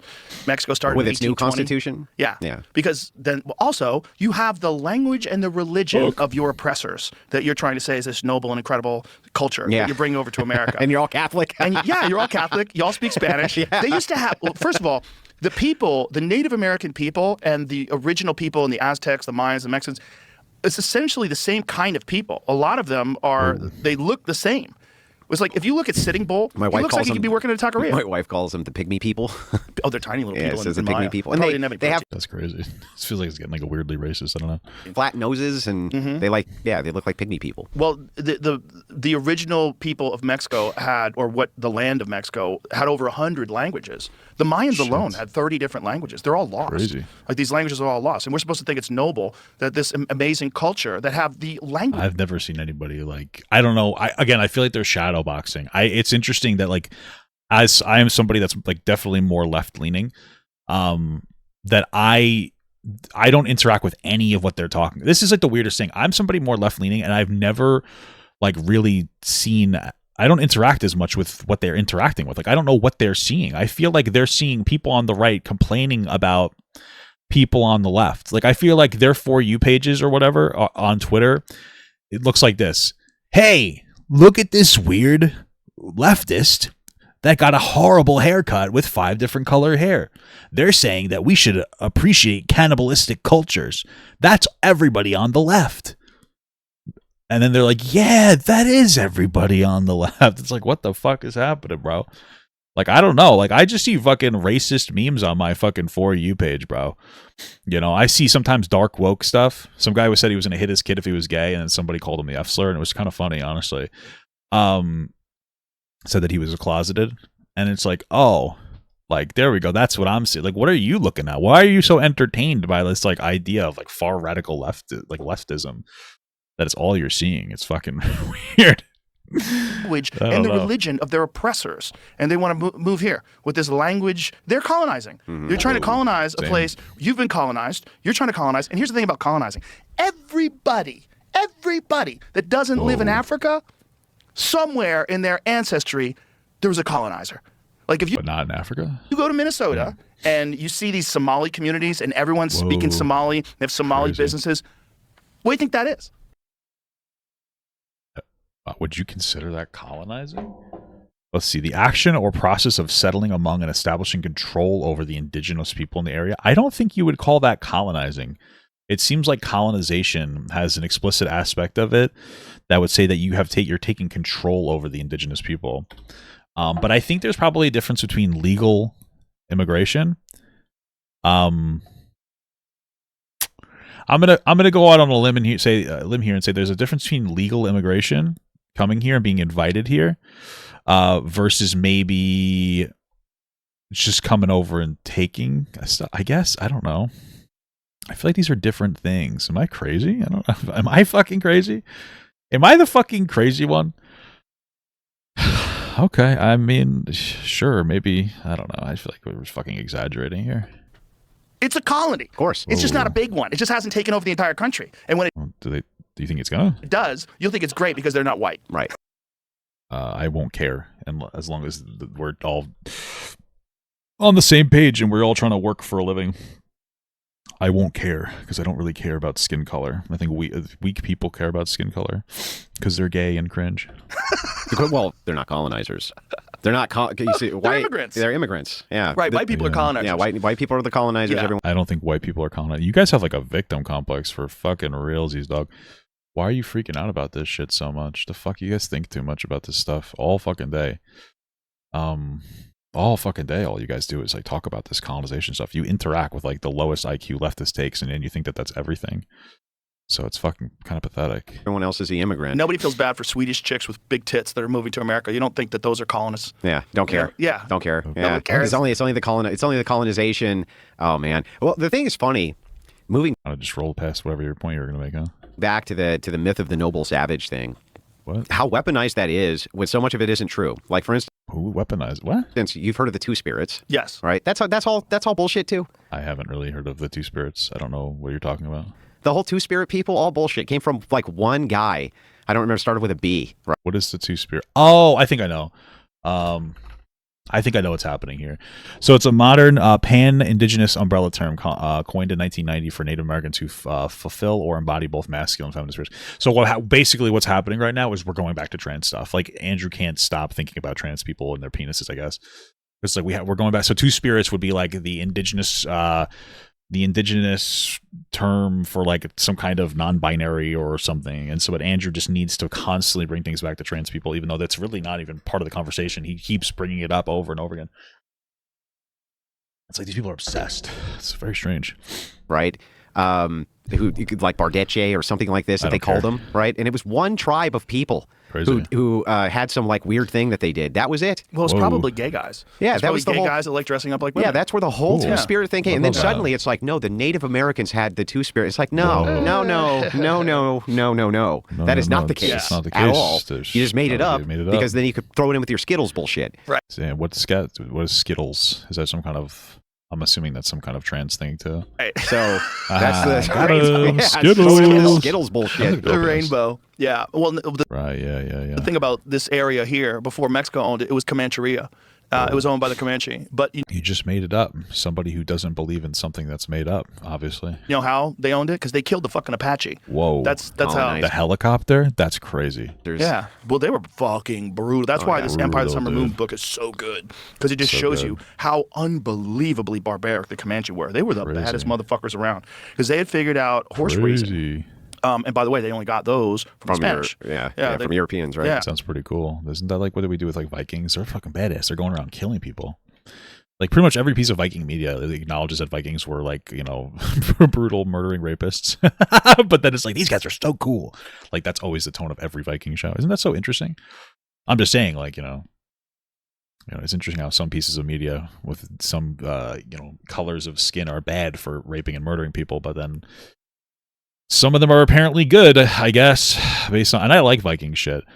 But, it's just interesting the way that we represent different things in media, Like if Somali immigrants are coming here and engaging in daycare fraud, that's bad, obviously. But if Italian Americans are coming here and they're engaging in the mafia and taking over like the entire garbage industry, that's somehow cool.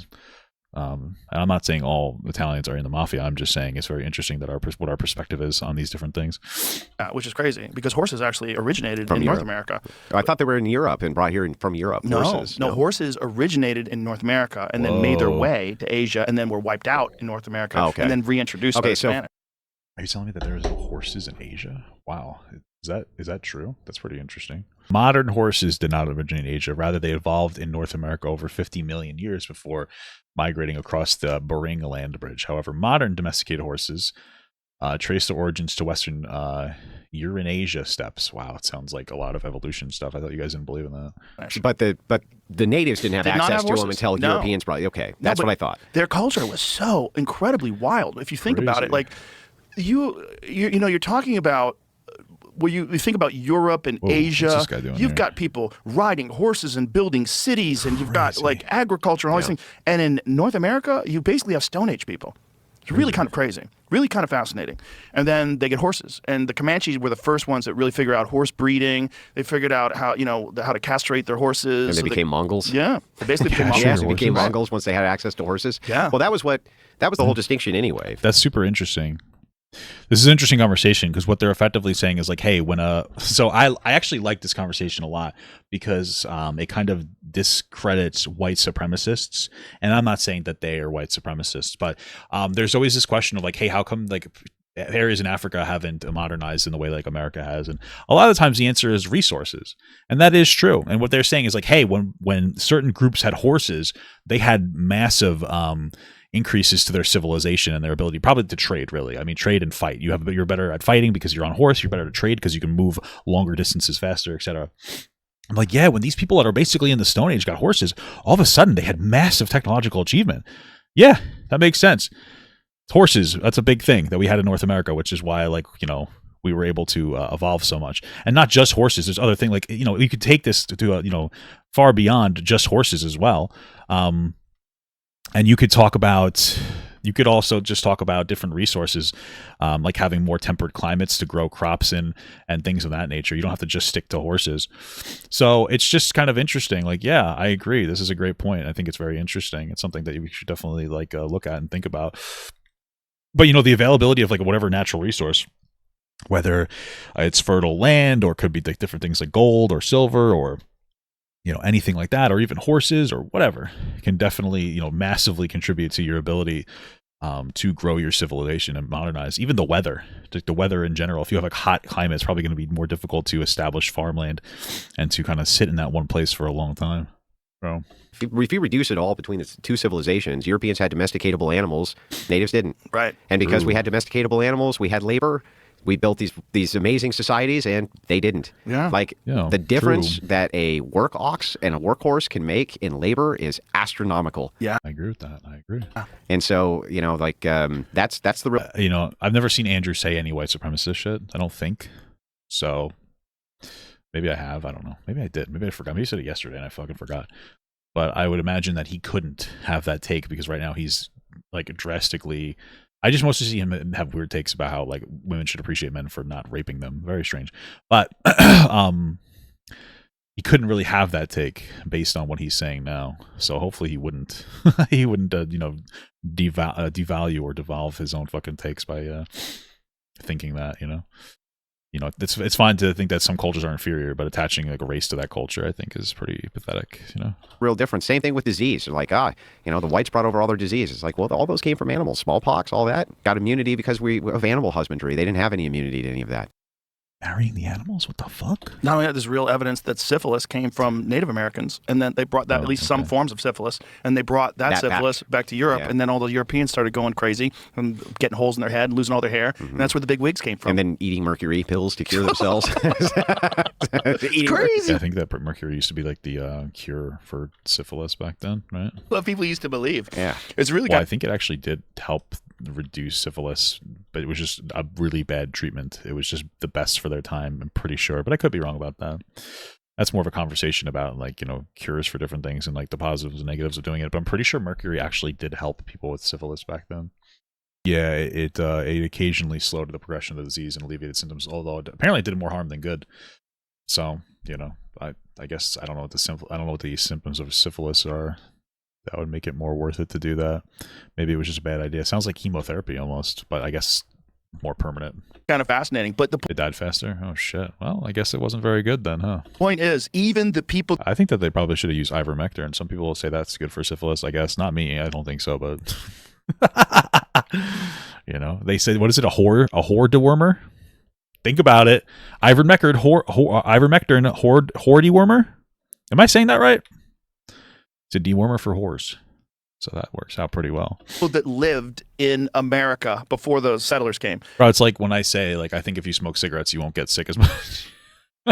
Yeah, it's not good for you, but think about it. I mean, it makes sense. It's probably not true. I have no factual evidence for this, but it's probably not true. But think about it. You know, let me smoke a cigarette. Like, you know what I mean? Like, what is that going to do? I mean, kill the flu. I don't know. Maybe. Who knows? I don't. I'm not a doctor or smart.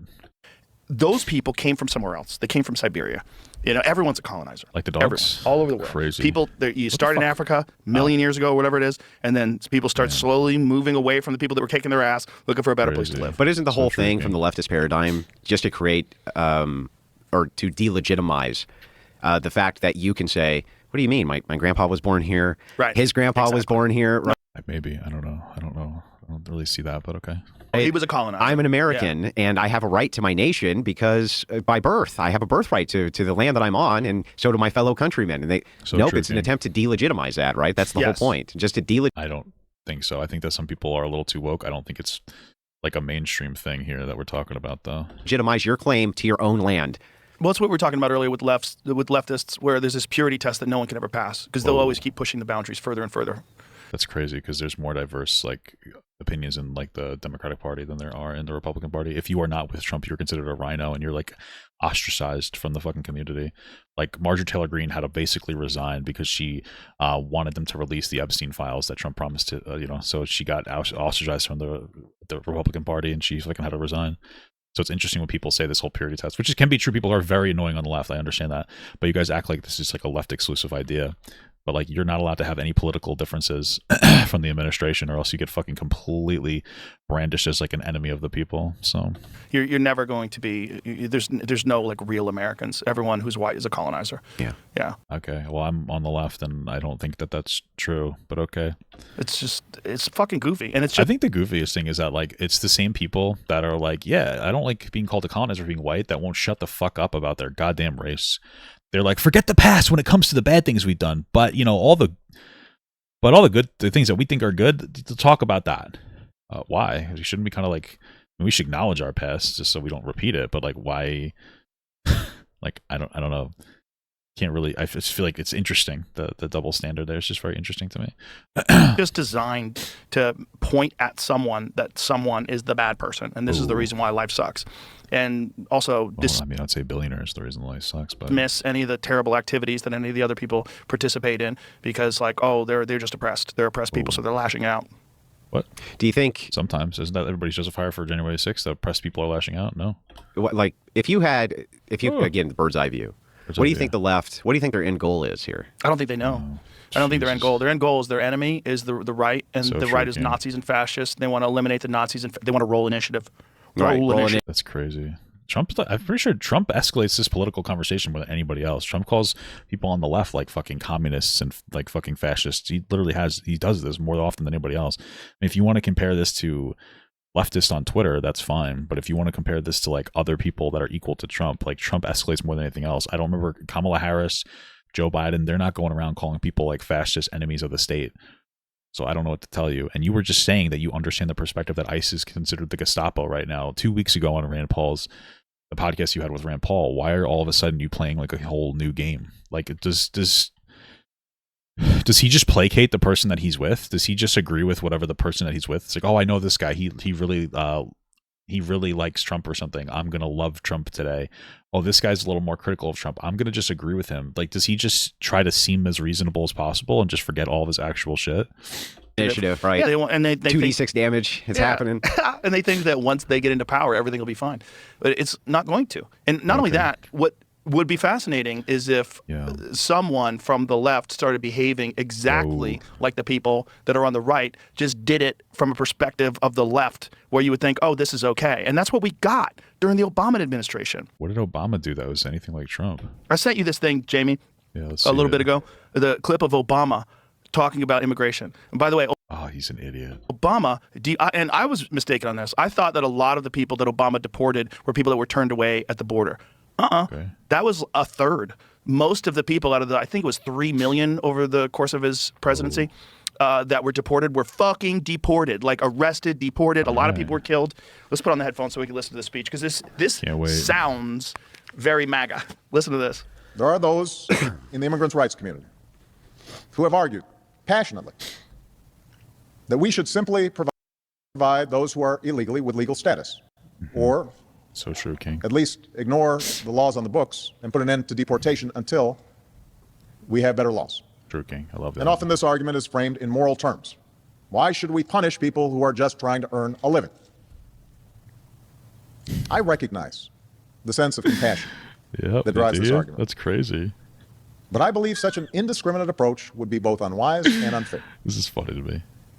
Okay. It would suggest to those thinking about coming here illegally that there will be no repercussions for such a decision. And this could lead to a surge in more illegal immigration. Sounds so MAGA. And it would also ignore the millions of people around the world who are waiting in line to come here legally. It's not fair to them. So true, King. Ultimately, our nation, like all nations, has the right and obligation to control its borders and set laws for residency and citizenship. That's crazy. And no matter how decent they are, no matter their reasons, the 11 million who broke these laws should be held accountable. That sounds so Republican. So I just wonder if Joe has a legitimate fucking moron TBI when he listens to words. I think that these people are so profoundly fucking stupid that they don't understand what they're hearing when people talk. What you just heard was Barack Obama say, hey, I can appreciate why illegal immigrants are coming here because they want to raise their family, but we need strong borders. Versus what Trump says is, hey, all of these people are here to violently rape you and eat your pets. And somehow that's the same thing to him. I don't understand. I don't get it. I don't understand. It's like he's fundamentalized the words so much. Like he's hearing the information and then it's like, okay, Obama say immigrant bad. Trump say immigrant bad. That's what you're hearing. What I'm hearing is compassion for somebody, for a group of people who shouldn't be here, versus Trump saying that they're coming here to literally murder us. That's the difference between the two. And like you laugh, but like it's astounding. I think the only way to be famous is if you're a fucking idiot or something. I don't get it. This sounds nothing like anything Trump's ever said. I don't know, man. It's just it's interesting, especially since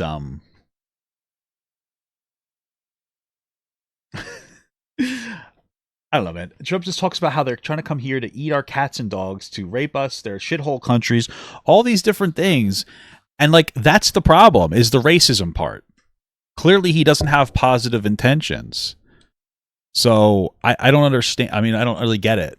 That's the pretty big difference. You know, he literally said the other day that they're shithole countries and he wants more people from white countries to come here. And it's like, oh, okay. But you realize they'll vote Democrat, right? Like our Democratic Party is considered conservative compared to them. You won't acknowledge that, of course. I just very interesting. I think these people have like legitimate fucking brainworms or something. In 2010, that was a Democrat saying that, and everybody was like, "Well, okay, that's reasonable." Yeah, and on that, Tom Homan, that's because the way he said it was reasonable. Who is the head now? Was the guy then, and he gave him a fucking medal. Cool. Find the clip of Hillary when she's running in 2012. Where Hillary is more MAGA than Trump. The way she frames things is so hardcore right-wing, she sounds to the right of Marjorie Taylor Greene. I very highly doubt that. You've never seen this? Have you seen this one? I think so, but I'm going to look again. Wonderful. It's wonderful. You're going to show us Trump talking about how they're all rapist murderers? Like, I don't know. How far are we going with this? Because it just shows you how much horseshit. By the way, how good was he? He was such a good spokesperson. Like, the way he talked was so measured and so noble in the way he phrased his sentences. Like it's really interesting how much perception plays a factor in what you think of as like someone being a good president. What? I'm so confused. Are you trying to frame his careful, like, delicate, intelligent speech as like a? I'm okay. Got it. Because everybody on the left thinks of him as being like the most amazing president ever. Like, oh yeah. Now this isn't the one. He seems pretty good. He got us out of the Great Recession. So I mean, okay. Yeah, no, and he wasn't. It keeps coming up though. What I'm looking for. But No, this isn't right. the one. The one So is bad she's for giving a us. speech. So I thought I was looking for, but I didn't even type in what I was looking for. I just typed in 2012, and that's the thing that keeps. Maybe it's not 2012. It might have been 2008. Don't do. Hillary is more MAGA than Trump. See if you can find it. I know it's on YouTube, but it's this amazing campaign speech. Where you got it? This is 2008. Is it 2008? Yeah, that's it. That's it. Here it is. Listen to this. Oh, shit, I love dude. this one. I think we got to have tough conditions. Tell people to come out of the shadows. If they've committed a crime, deport them. No questions asked. They're gone. If Well, they that's saying committing a crime. But Cheers. Cheers from the Democrats. if they've been working and are law abiding, we should say here are the conditions for you staying. You have to pay a stiff fine because you came here illegally. You have to pay back taxes, and you have to try to learn English. wait, Trump doesn't even say any of these things, though. He doesn't say that there's Hillary's literally supporting a pathway to citizenship for illegal immigrants. What are you talking about? This isn't the Trump talking about at all. You have to wait in line. You're gonna learn English. Everybody's cheering. Yeah, they love it. I guess he just forgets about that part. Okay. They love it. And now, Now you're a Trump's Nazi. a Nazi. Yeah. Trump's a Nazi. That is more. These people are fucking cooked. I don't even know what to do to counter these talking points because facts and logic don't work. They're just so fucking brain rotted. This is so interesting. I don't really know what the counter metric is to people like this because they are so they are just so incredibly dumb and like they just refuse to be intelligent at all.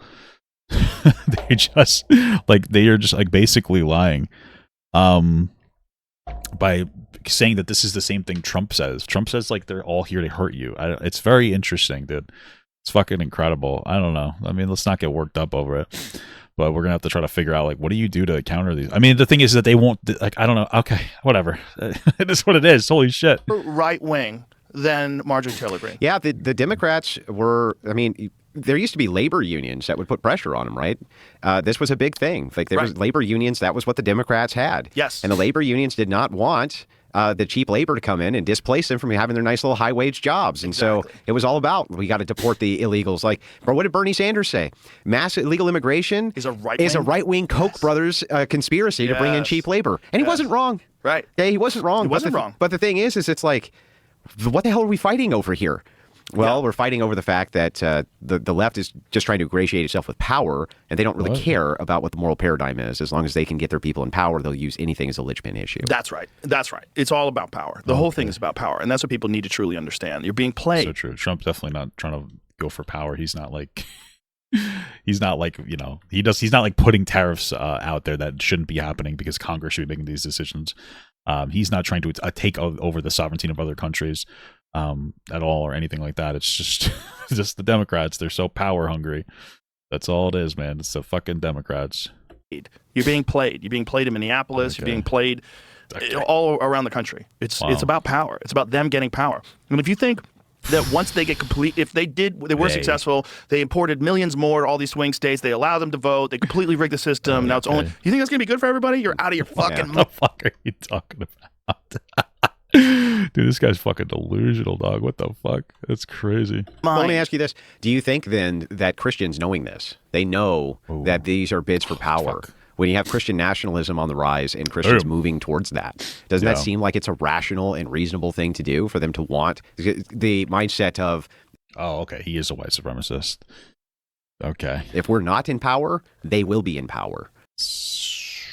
What the fuck are you talking about? It's rational from their perspective, for sure. What people are terrified of is that it would restrict the freedom of religion and that you would impose Christianity on the entire country. You know, and I don't think you should impose any kind of religion on any people. I think people should be free. I've never seen I know that there are, of course, the people who push that there has to be an established theocracy in order for Christian nationalism to work. But that's literally what it is. Frameworks that I've seen that have political legitimacy don't seem to push for that at all. I don't know. Okay. Sorry, Andrew Wilson. Yeah, these white supremacists, Christian supremacists, I've never seen any of them be like, you have to be Christian in their worldview. They never really say stuff like that. I've never seen that before. What the fuck are you talking about, dude? That is like the centralmost part of the entire thing. What the fuck is he talking about? He's just making shit up. Why is he doing fucking like cold opens for fucking white supremacy? Holy shit. Jesus Christ. Yeah, I don't what the fuck? They push instead that the idea is that Christians should not be hamstrung from the ideals of holding power itself. Who the fuck's doing that? Every president has been Christian. What? That does not make you bad or evil or awful, no matter what the left says Christian or how Christians are supposed to act. And that when you are in power, you should rule with Christian ethics in mind. That's how you're supposed to pass policy, public policy of all kinds, is through those ethical means. Yeah, that's not at all what it's about. But okay, if you say so, man. Like, we'll just live in your fucking delusional fantasy world, I guess. That certainly sounds like not hey, it's going to be a theocracy. Right. That doesn't seem like it's a necessary component. No. Well, people are afraid of the concept of a theocracy, and I think that people are afraid of just human nature, and that if people did get into power, that's what it would become. Just like because that's what they run on doing. And these people are just trying to get into power. That they would use Christianity as a vehicle, and they would just use that as an ability to control people. The real concern is just human nature. Human beings, when they get into any position of power, like to keep it and expand it. It's like that's what they do. True, I tell jokes, I talk shit. That's what I do. I like to talk shit. I like to tell more jokes. But there have been good kings, right? There have been, but boy, good luck. Good luck finding a benevolent dictator. Well, not anymore. I don't think you would have to utilize a dictatorship. But if it's the case that we can point to, like, there were people who had a lot of power who fundamentally were pretty good. What was it this guy's justifying king shit now. Didn't we have some pretty good kings back then? But not he's doing like soft support of fucking dictatorships. This guy's a freak, dude. Holy shit, who the fuck does he think he's fooling, bro? What the fuck is this? They're pointing to that made them good. Like, is there something we can point society towards that can make our leaders a bit better, that can make our leadership not hyper-focus on the nonsense of, like, gay marriage and stuff like that, which is complete... Oh, fuck. The nonsense of gay marriage. Guys, that's the number one issue we got right now. Fucking gay people are allowed to get married. That's definitely ruining society, nothing else. It's not fucking billionaires taking our money. None of that shit. Apparently it's gay people, according to Andrew Wilson. That's fucking incredible. Okay. Wow. Joe, you have a fucking weird, like, gay white, like, anti-gay white supremacist in your show, and you are giving zero meaningful pushback. I'm gonna get the hit. Fuck. You're giving zero meaningful pushback here, boss. Like, are you comfortable with this, or? Completely and totally unimportant at the political level. It shouldn't be up to the federal government anyway. Yeah, and I think it's a political tool too. Anna Paulina Luna was on the podcast, and she said something that I really didn't consider about certain political problems that exist in this country they don't want to solve them because they want to use them to finance their campaigns. They want to run on those principles. Trump literally did that. What the fuck? Trump literally did that. What are you talking about? Trump literally did that. Republicans were about to pass a bill in the Senate under Biden that would have put more money and funding at the border and would have expedited the asylum-seeking process if people had a harder time taking advantage of it. And Trump literally said, shut that down. Don't do that. That's going to be seen as a political win for the Democrats. And then I won't be able to run on that anymore. Are you guys are crazy, dude. This is crazy. Does he not, like, it's crazy. They just make shit up. I'm telling you. They're just like, yeah, all the things Trump's doing. What if the Democrats did that? And I'm not saying Democrats don't do that or wouldn't do that. I'm just saying that, like, everything you're saying, Trump is actively doing in front of our eyes, and but like, it's only a criticism for the Democrats. It's very interesting stuff, man. Great stuff, man. We love to see it, I guess. It needs to always be there. It needs to always be there. It needs to always be there as an issue, and it's like, okay, I think a lot of these can be solved. Like, if we were to have apparently by banning gay marriage, that's how we would solve it, according to Andrew Wilson. Politicians en masse and their supporters en masse who follow Christian ethics. I do think a lot of those sub-issues get solved very quickly. If it's true Christianity, if they really do follow the teachings of Jesus Christ. But I think what is true Christianity? The support of fucking slavery? Like, what are we talking about here? We're really worried about is, like, when people think about Christians, they think about the worst case scenario of. You mean like the like the Christians that vote for Donald Trump to be an authoritarian piece of shit, or what are we talking about here? Christianity, which is like evangelicals on television. They just try to get private jets. But how is electing atheists better, or electing socialists better? Who is atheist? I don't understand. Nobody that's elected is atheist. What? Electing any of these people better? It can't be better, right? It's not better. Like, if someone's a complete sociopath, it doesn't have any moral framework. Like, I don't really think that an atheist would be considered a complete sociopath. But okay. Gavin Newsom type guy. Yeah. Like that's even more terrifying. Yeah. So it's like if Call Gavin Newsom the handsome Democrat Trump. What? or if I'm going to be ruled, can I at least be ruled by people who have my ethics or who really believe in His ethics are no gay marriage, and it's insane that Joe does not care that this guy said that gay marriage is wrong. You know, before Joe's like, yeah, people will stop being your friends if you support conservative shit. That's weird. Meanwhile, this guy's just like, yeah, I hate gay people, and Joe's just like, okay, that's fucking crickets from Joe. I hate gay people. Yeah, all right, that's cool. That's the whole take there. He's fucking crickets on that one. It's just very interesting. It's like, wow, it seems like a really good guy. Wow. They're trying to make the world a better place, and they're not just trying to acquire wealth and help their donors acquire more wealth. It's spooky. It's spooky stuff, because man. people that have power, Spooky. it scares the shit out of everybody else, and it should, because historically it's never been good. It's almost always when people have power, they want more power, and they want to also support the people that help them acquire that power. This guy just said kings would be cool, and you're sitting here talking like that's going to be like a profound point of conversation. It's really not. This guy supports a literal like kings, And then they want to make sure they got that power locked down. So what's the best way to do that? Well, you restrict people's ability to express themselves, restrict people's ability to... This guy supports gay people not being able to get married. Who's the one that's trying to restrict people from doing that? Like, what the fuck are you talking about, dude? Holy shit, we're cooked. Our society's cooked, dude. We're like literally cooked. This is Joe Rogan is our fucking top. Joe Rogan's our top guy right now. Joe Rogan's the top. Is literally like our top fucking intellectual leader here, sitting here. Yeah, people shouldn't be controlled for their beliefs, dude. But this guy's sitting here saying gay people shouldn't be able to get married. That is a control of somebody's belief. You're fucking insane. Travel, you take away as much money as possible, tax them as highly as possible, so they're always in this like state of constantly struggling to pay their bills. You keep them no one's comfortable ever. And then, but we don't see any problem with billionaires, I guess. Okay. Who this don't pay their problem taxes. that we have to solve. This is why you have a problem. It's these people. Yeah, These and we're people over here. the solution, the causers. Yeah. The causers are the solution. Do you, one of the things that you engage in so many fucking debates, man. I've consumed a lot of your content online, and I always wonder, like, what probably through clips, because Joe clearly does not fact check anything that he sees. Does that wear on you after a while? Constantly. Oh yeah, all the time. Well, the thing is so I argue from a worldview. My worldview is Christian ethics, and this is the foundation from which all other arguments are starting and ending. Crazy. Now, I'm happy to meet people in the middle. A lot of people want to argue in the middle, right? We're going to get past all the foundational stuff, and we're going to go to the menu, or the middle of the argument, and start there. And I'm kind of happy to do that, to kind of move everything backwards. Or just to be clear, this guy is one of his biggest things is women should thank men every day because they don't get raped. Like, Andrew thinks that not raping women is a benevolent act. Just to be clear. Forward, so we can either get to the end or we can get to the beginning and get this figured out. Yes, what wears on me the most about it is there's a lot of people who I debate with who I know don't believe what they're saying. Wow. I know for sure. And there's moments where I catch myself where I recognize it right then, at that moment in the debate, and then I'll hammer them. But so hard. It happens all the time where I'm like, you don't believe that shit. There's no way. And then they'll come back with I do. And you can just tell it's disingenuous, Just tell. right? I can't logically show it. There's no way for me to logically show necessarily your motivation, maybe in extreme context. But yeah, man, there's people who are pretty disingenuous about their view.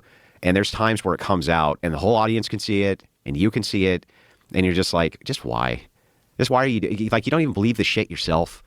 And it's like a really good example, Andrew. I'm just curious.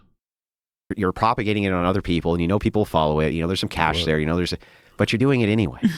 Okay. You're doing it anyway. Like I've always thought in my head, you take a guy like Destiny, right? The Coomer Gremlin, as I like to call him. Okay. What do you call him? The Coomer Gremlin. That's cool. The Coomer Gremlin. What's that mean? Well, like Coomer, like all he does is he What's that basically word, he's like Coomer? a sexual degenerate, right? Is that what a Coomer is? Yeah. Well, a Coomer, it's a little more mild than that. Coomer's just like kind of one of the higher values is just kind of having sex with everyone, right? As around, like that's what you do. But he's like coom. bisexual, right? Yeah. He did. Yeah. Well, he's all kinds of sexual apparently. But the thing is like what does that mean? What's all kind of sexual? I mean, I'm curious. Often thought that there's times when I'm talking to the guy where I'm like, you don't believe that. Like there's no fucking way you believe. Like what? Like what's an example of that? I'm just curious. That shit. You're making it up. And I know you're making it up, right? You'll catch him at times and be like, whatever I got to say to win the argument. Yeah. What is he saying that he makes up? I'm just curious. I mean, it's Destiny's isn't exactly the, best example of somebody with moral value, but like, what is he making up? I'm just curious. Like, as an example or what do we got? And it's like, yeah, I believe that. Yeah. I believe that. But it's like, there are people who genuinely believe their view and are excellent debaters. So true. Backing their view. And I love those engagements. I live for those engagements. The problem is like I live for those ones it's personally. 5% of them. Right. A lot of people are just trying to win, right? Well, not just only 5%. Most of them are not. When it comes to 5% of the people being deported by Trump that are apparently violent criminals, that's bad. That's a lot. But when it's only 5% of them actually believe what they say, that's not a lot. I don't really know. It's crazy. It's fucking crazy, bro. I'm fucking literally coming in my pants. Trying to win, but I don't even have a problem with going into a debate with a mindset of winning it. If you're representing a view you believe. Right. Personally, I like to go into debates with the mindset of losing the debate. Like, that's just how I roll, You want to win the engagement, whether it's a conversation or it's a debate. You want to win people over to your side. You want to even win the person you're talking to over to your side. So true, or maybe sometimes you got to be brutal and destroy the view completely so people don't move towards it. Both of those are completely. I've always been saying. I consider them both fine, and I think they're both effective. But the issue that I have ultimately is when you're arguing with somebody and they don't believe what they're saying. Yeah. And that wears on you. And it's not just that, but sometimes you hear the same recycled arguments over and over and over, and I'm like, you don't even have to tell me anymore. I mean, that's what you do all the time, though, no? Don't you guys? Don't you have like the same recycled talking points over and over again? It's not like your whole thing. That's what debating is. You're saying the same thing over and over and over and over again, hoping people believe you this time. Isn't that what debating is? No. Can get to the end before you can. Jesus Christ. I can tell you exactly where you're going to go, what you're going to say, why you're going to say it, what your justification is going to be, and I can just get to the end and take care of this right now. It's got to be like, how old are you? 42. So it's just gotta be turned 42. Weird, like in your late 30s, early 40s, to like have entered into this world. Oh yeah, dude. It's gotta be so bizarre. strange. It is beyond bizarre. I mean, to be like a normal working class guy, doing literal anything. nobody from nowhere, no political experience, nothing. I had no entryway, nobody in entertainment, nobody to help me along, nothing. And so was it just seeing how ridiculous people were being during the COVID pandemic that like motivated you to be vocal about all this stuff? And I had time. Yeah. Time's a big one. But with the layoff, it's like, oh, well, I don't really have a lot to do, and I'm listening to this, and it's like now maybe I can engage a little, maybe I can get involved a little bit. Not much. I didn't think anything would ever come of it. You know what I mean? I saw my view wasn't being represented very well.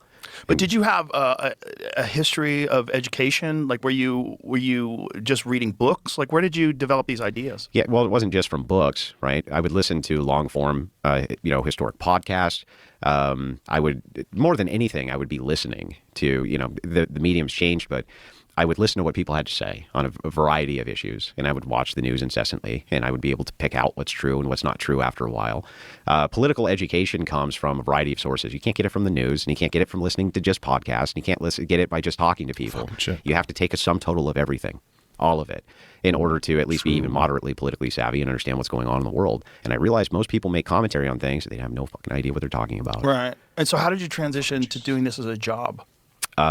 Well, it's about 2 years in to doing this. I was like, look, I sat down with my wife and I said, I'm not making enough money on my podcast to quit my job. There's no way, or doing debates to quit my job. There's no way. But I think I could. I actually think I could. If I just focused my time on it now, I think I could do it, replace my income with ease. God, it's a big risk, right? It was a huge risk. It's crazy, dude. I guess, not for me, that wasn't really, I got like lucky. I was working at the old bus company. And, I was just doing it. I was working at the bus company and I was making more money, or I was making a good amount of money. And it was similar to what I was doing here at the time. So I was like, fuck it, let's just quit. Let's just go full time. And it worked out. It just happened to work out personally pretty well for me. What the fuck? How did I get hit by that, dude? And we're doing pretty well now. So pretty cool stuff. Jesus Christ. Because you have a family. Yeah, huge risk. Yeah. And she said, okay. Wow. Gave me a kiss. And next day I went in and quit. And I was like, I don't know what the fuck I just did. Damn, you didn't even do a 2-week notice, dude? What the fuck kind of shit is that? It's not very capitalist of you, bro. I gave a 2-week notice, it's in some ways it was like it's like, oh, I'm gonna go be a big football star to screw you to your boss, you know what I mean? And it's like, I'm gonna go be a rap star. It wasn't the same exactly, but it was a big risk. But I just thought, I really can make a go of this. If I can focus my time and energy on this, I think I'll do really well at it. Oh my God. Well, I think you have a very unique mind for it. Why I drive it? No, I was the manager of the cleaning crew, the bus cleaning crew. Like, we disinfected the buses during COVID and shit, and we cleaned everything. And I think you're very good at it. And I also think you have really good points that are very valuable for people to hear. Like the one where he doesn't think gay people should exist. That's a great point, Joe. and you're really good at pointing out the logical fallacies and pointing out the ridiculous thought processes that a lot of these people have. And I you know, that's important, man. That's what I'm saying. It's important for society. I mean, we probably don't think of it that way. Probably just enjoy doing it and feel like it's, but it's valuable because there's not a lot of people that are good at it. I get hundreds of DMs weekly from people. Me too. And man. they'll say things, and they call me slurs. You know, I imagine when the culture changes back to more progressive, we'll have like different feedback from people. You know, it's just a matter of time, I suppose. This again, I'll never get used to it. But what I do, this is my process. I sit down every morning. I have a cup of coffee. And I just respond to every DM that's sent to me. Wow. That's fucking pathetic, honestly. That is pathetic. I don't even know what I'm not even like kidding when I tell you that's the most parasocial, pathetic thing I've ever heard in my life. You respond to every single DM people send to you? That is insane. That's like unhealthy as fuck. I ignore all of the messages people send to me, whether they're nice or not. Because I think that it's like that is parasocial to respond to everybody. Because people will message me asking me like real like problem that they'll have like real issues in their life. They go, oh, can you give me help with it? I don't want to do that. I don't know you. I'm not going to get to know every single person that DMs me, and that's irresponsible to me. That is insane. That's way too much. Oh, I'm like actually fucking cooked. Wow. So I used to do that. For me, why would you do that? Hundreds a day, and you're just sitting there. That's insane. Do you any time for your family? Like, how does that work? That's fucking bizarre. That's so strange. Like, I'll tell you my morning routine, man. I'll get up. I'll usually take a poop. I'll kind of check some of my work, and now I have somebody posting my clips for me, so they format them, post them. So that's really great. And then I'll go to the gym and I'll work out, and I come home and I stream. I'll do some domestic chores, you know. You know, some of the old domestic labor. I like to split that with my wife because she works. And then I'll get off, hang out, blah blah blah. Make dinner sometimes, depending on the day. And I don't know, like hang out with my wife. I don't know, like I just feel like, what the fuck? I don't have time to respond to everybody's fucking messages. It's insane. A waste of fucking time. Wow, this is incredible. Holy shit. Yeah, so you probably get too many, right? Yeah, it's untenable. I thought so too. I thought, well, if I start getting hundreds every day, there's just no way. But I still do it every morning. How much time does it take you? It takes me hours, about 2 hours. That's fucking preposterous.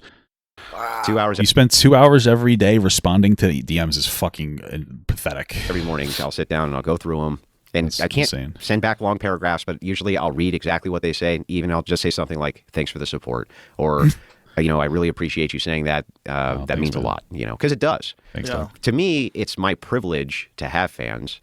It's not their privilege to be one. And so when I started to see that, right, he sounds like such a nice guy until you remember that he thinks that women should be thankful for not getting raped every day, 2 men. And then he thinks gay people are an abomination. When you contextualize that, it's like he sounds nice, but he's actually a really bad person. So isn't that beautiful? Isn't that insane?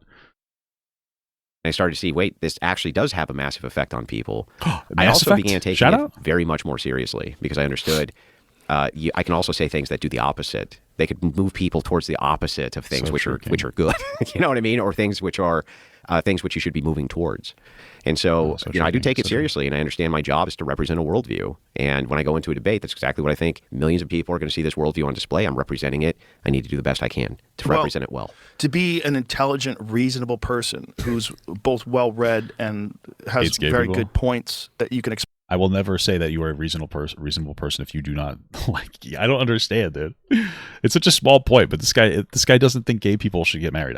That's such a big deal. Like, what a horrible, hateful thing.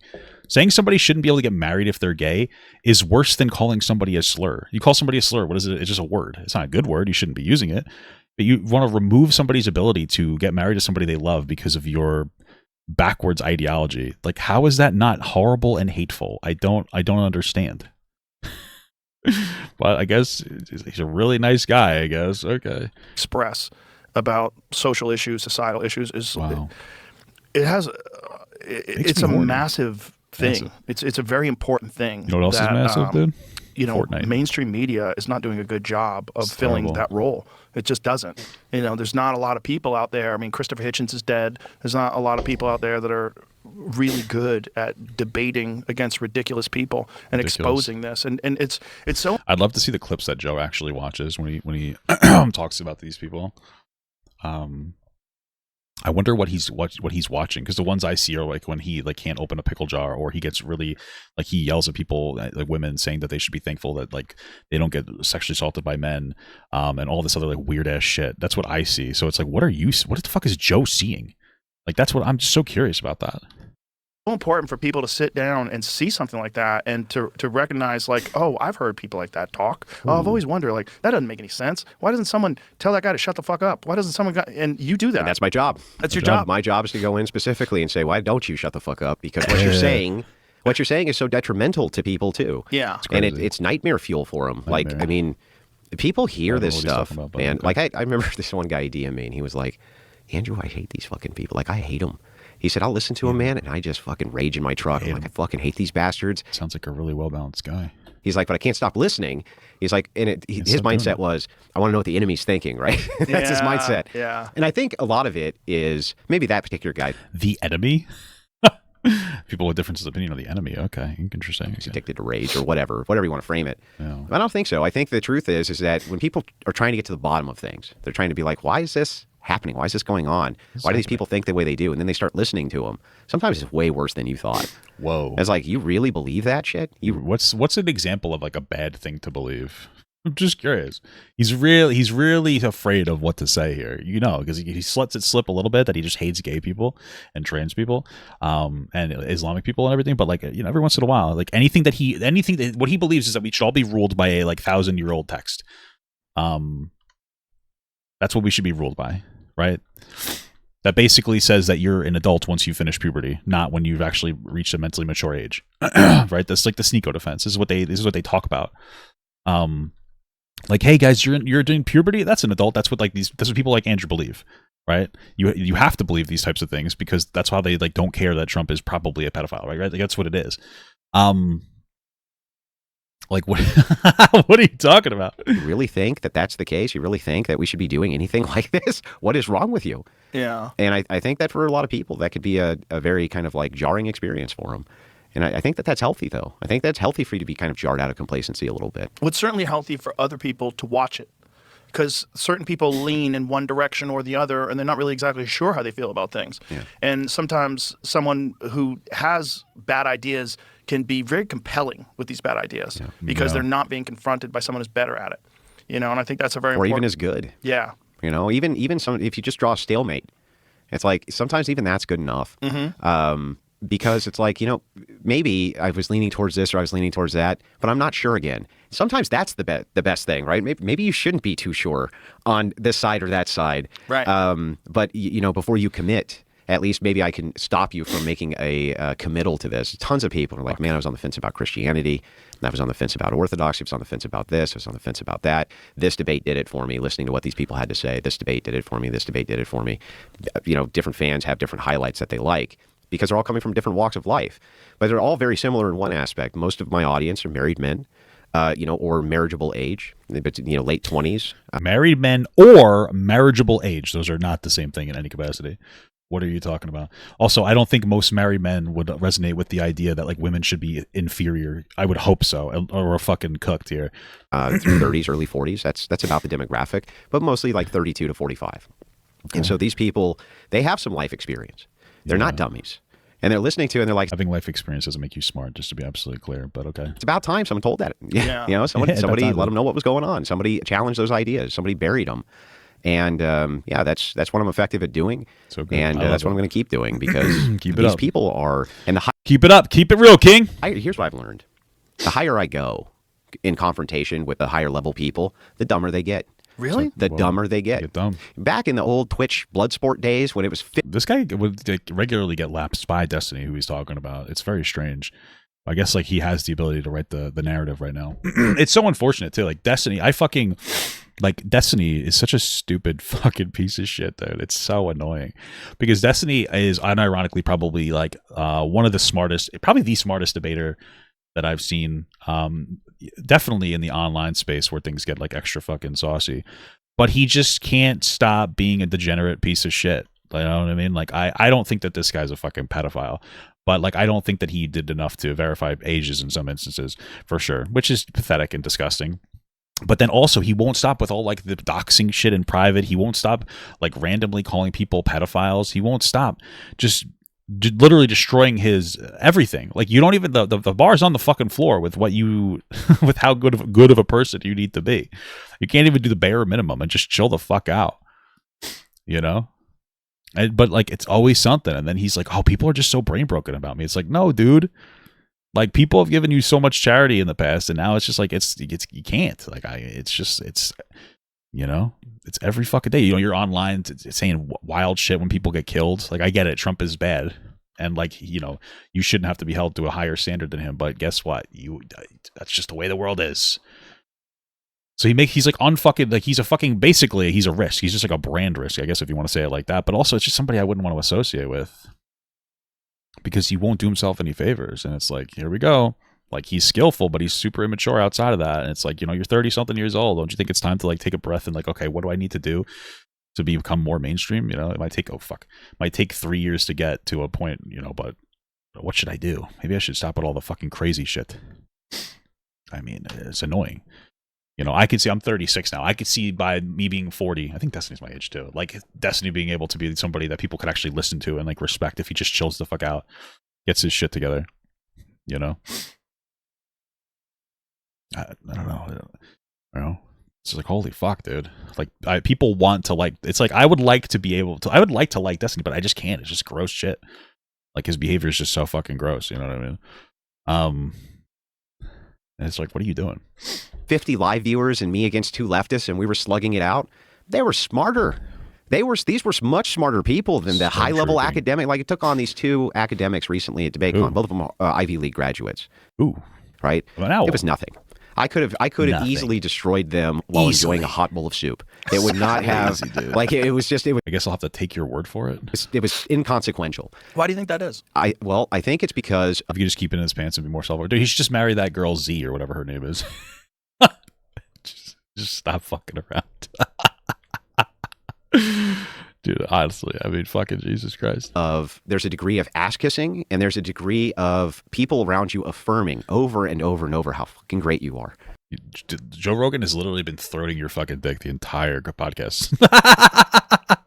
Bro, this is so funny because Joe Rogan's been throwing his dick, and then this guy just told us that every single day he spends 2 hours reading fan messages and responding to all of them. And you're like, yeah, some of these people get overly affirmed. It's fucking crazy. That's you, dude.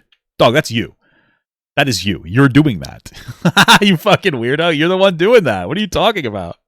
He's the one that's doing that. You're such a weirdo, bro. That's where that egotism comes in. Where I'm saying earlier in the podcast, you have to make sure you're grounded. I gotta make sure you're grounded. What's the most grounded thing you could do? You could just constantly engage with fan mail and make yourself feel really good about it. Yeah, that's so true, dude. Make sure that your ego never takes over. Make sure that you don't become the thing that you hate, right? So and it's so King. easy to do. So true, man. You're so right about everything. This guy's a fucking clown, dude. What the fuck? But it's also, I think that as they go, things become more cerebral and academic rather than applicable.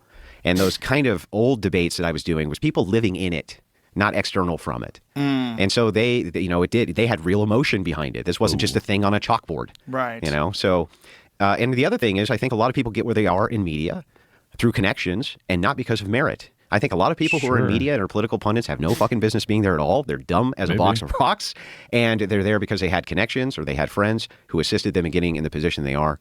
And when they are actually confronted on their views, they fall apart.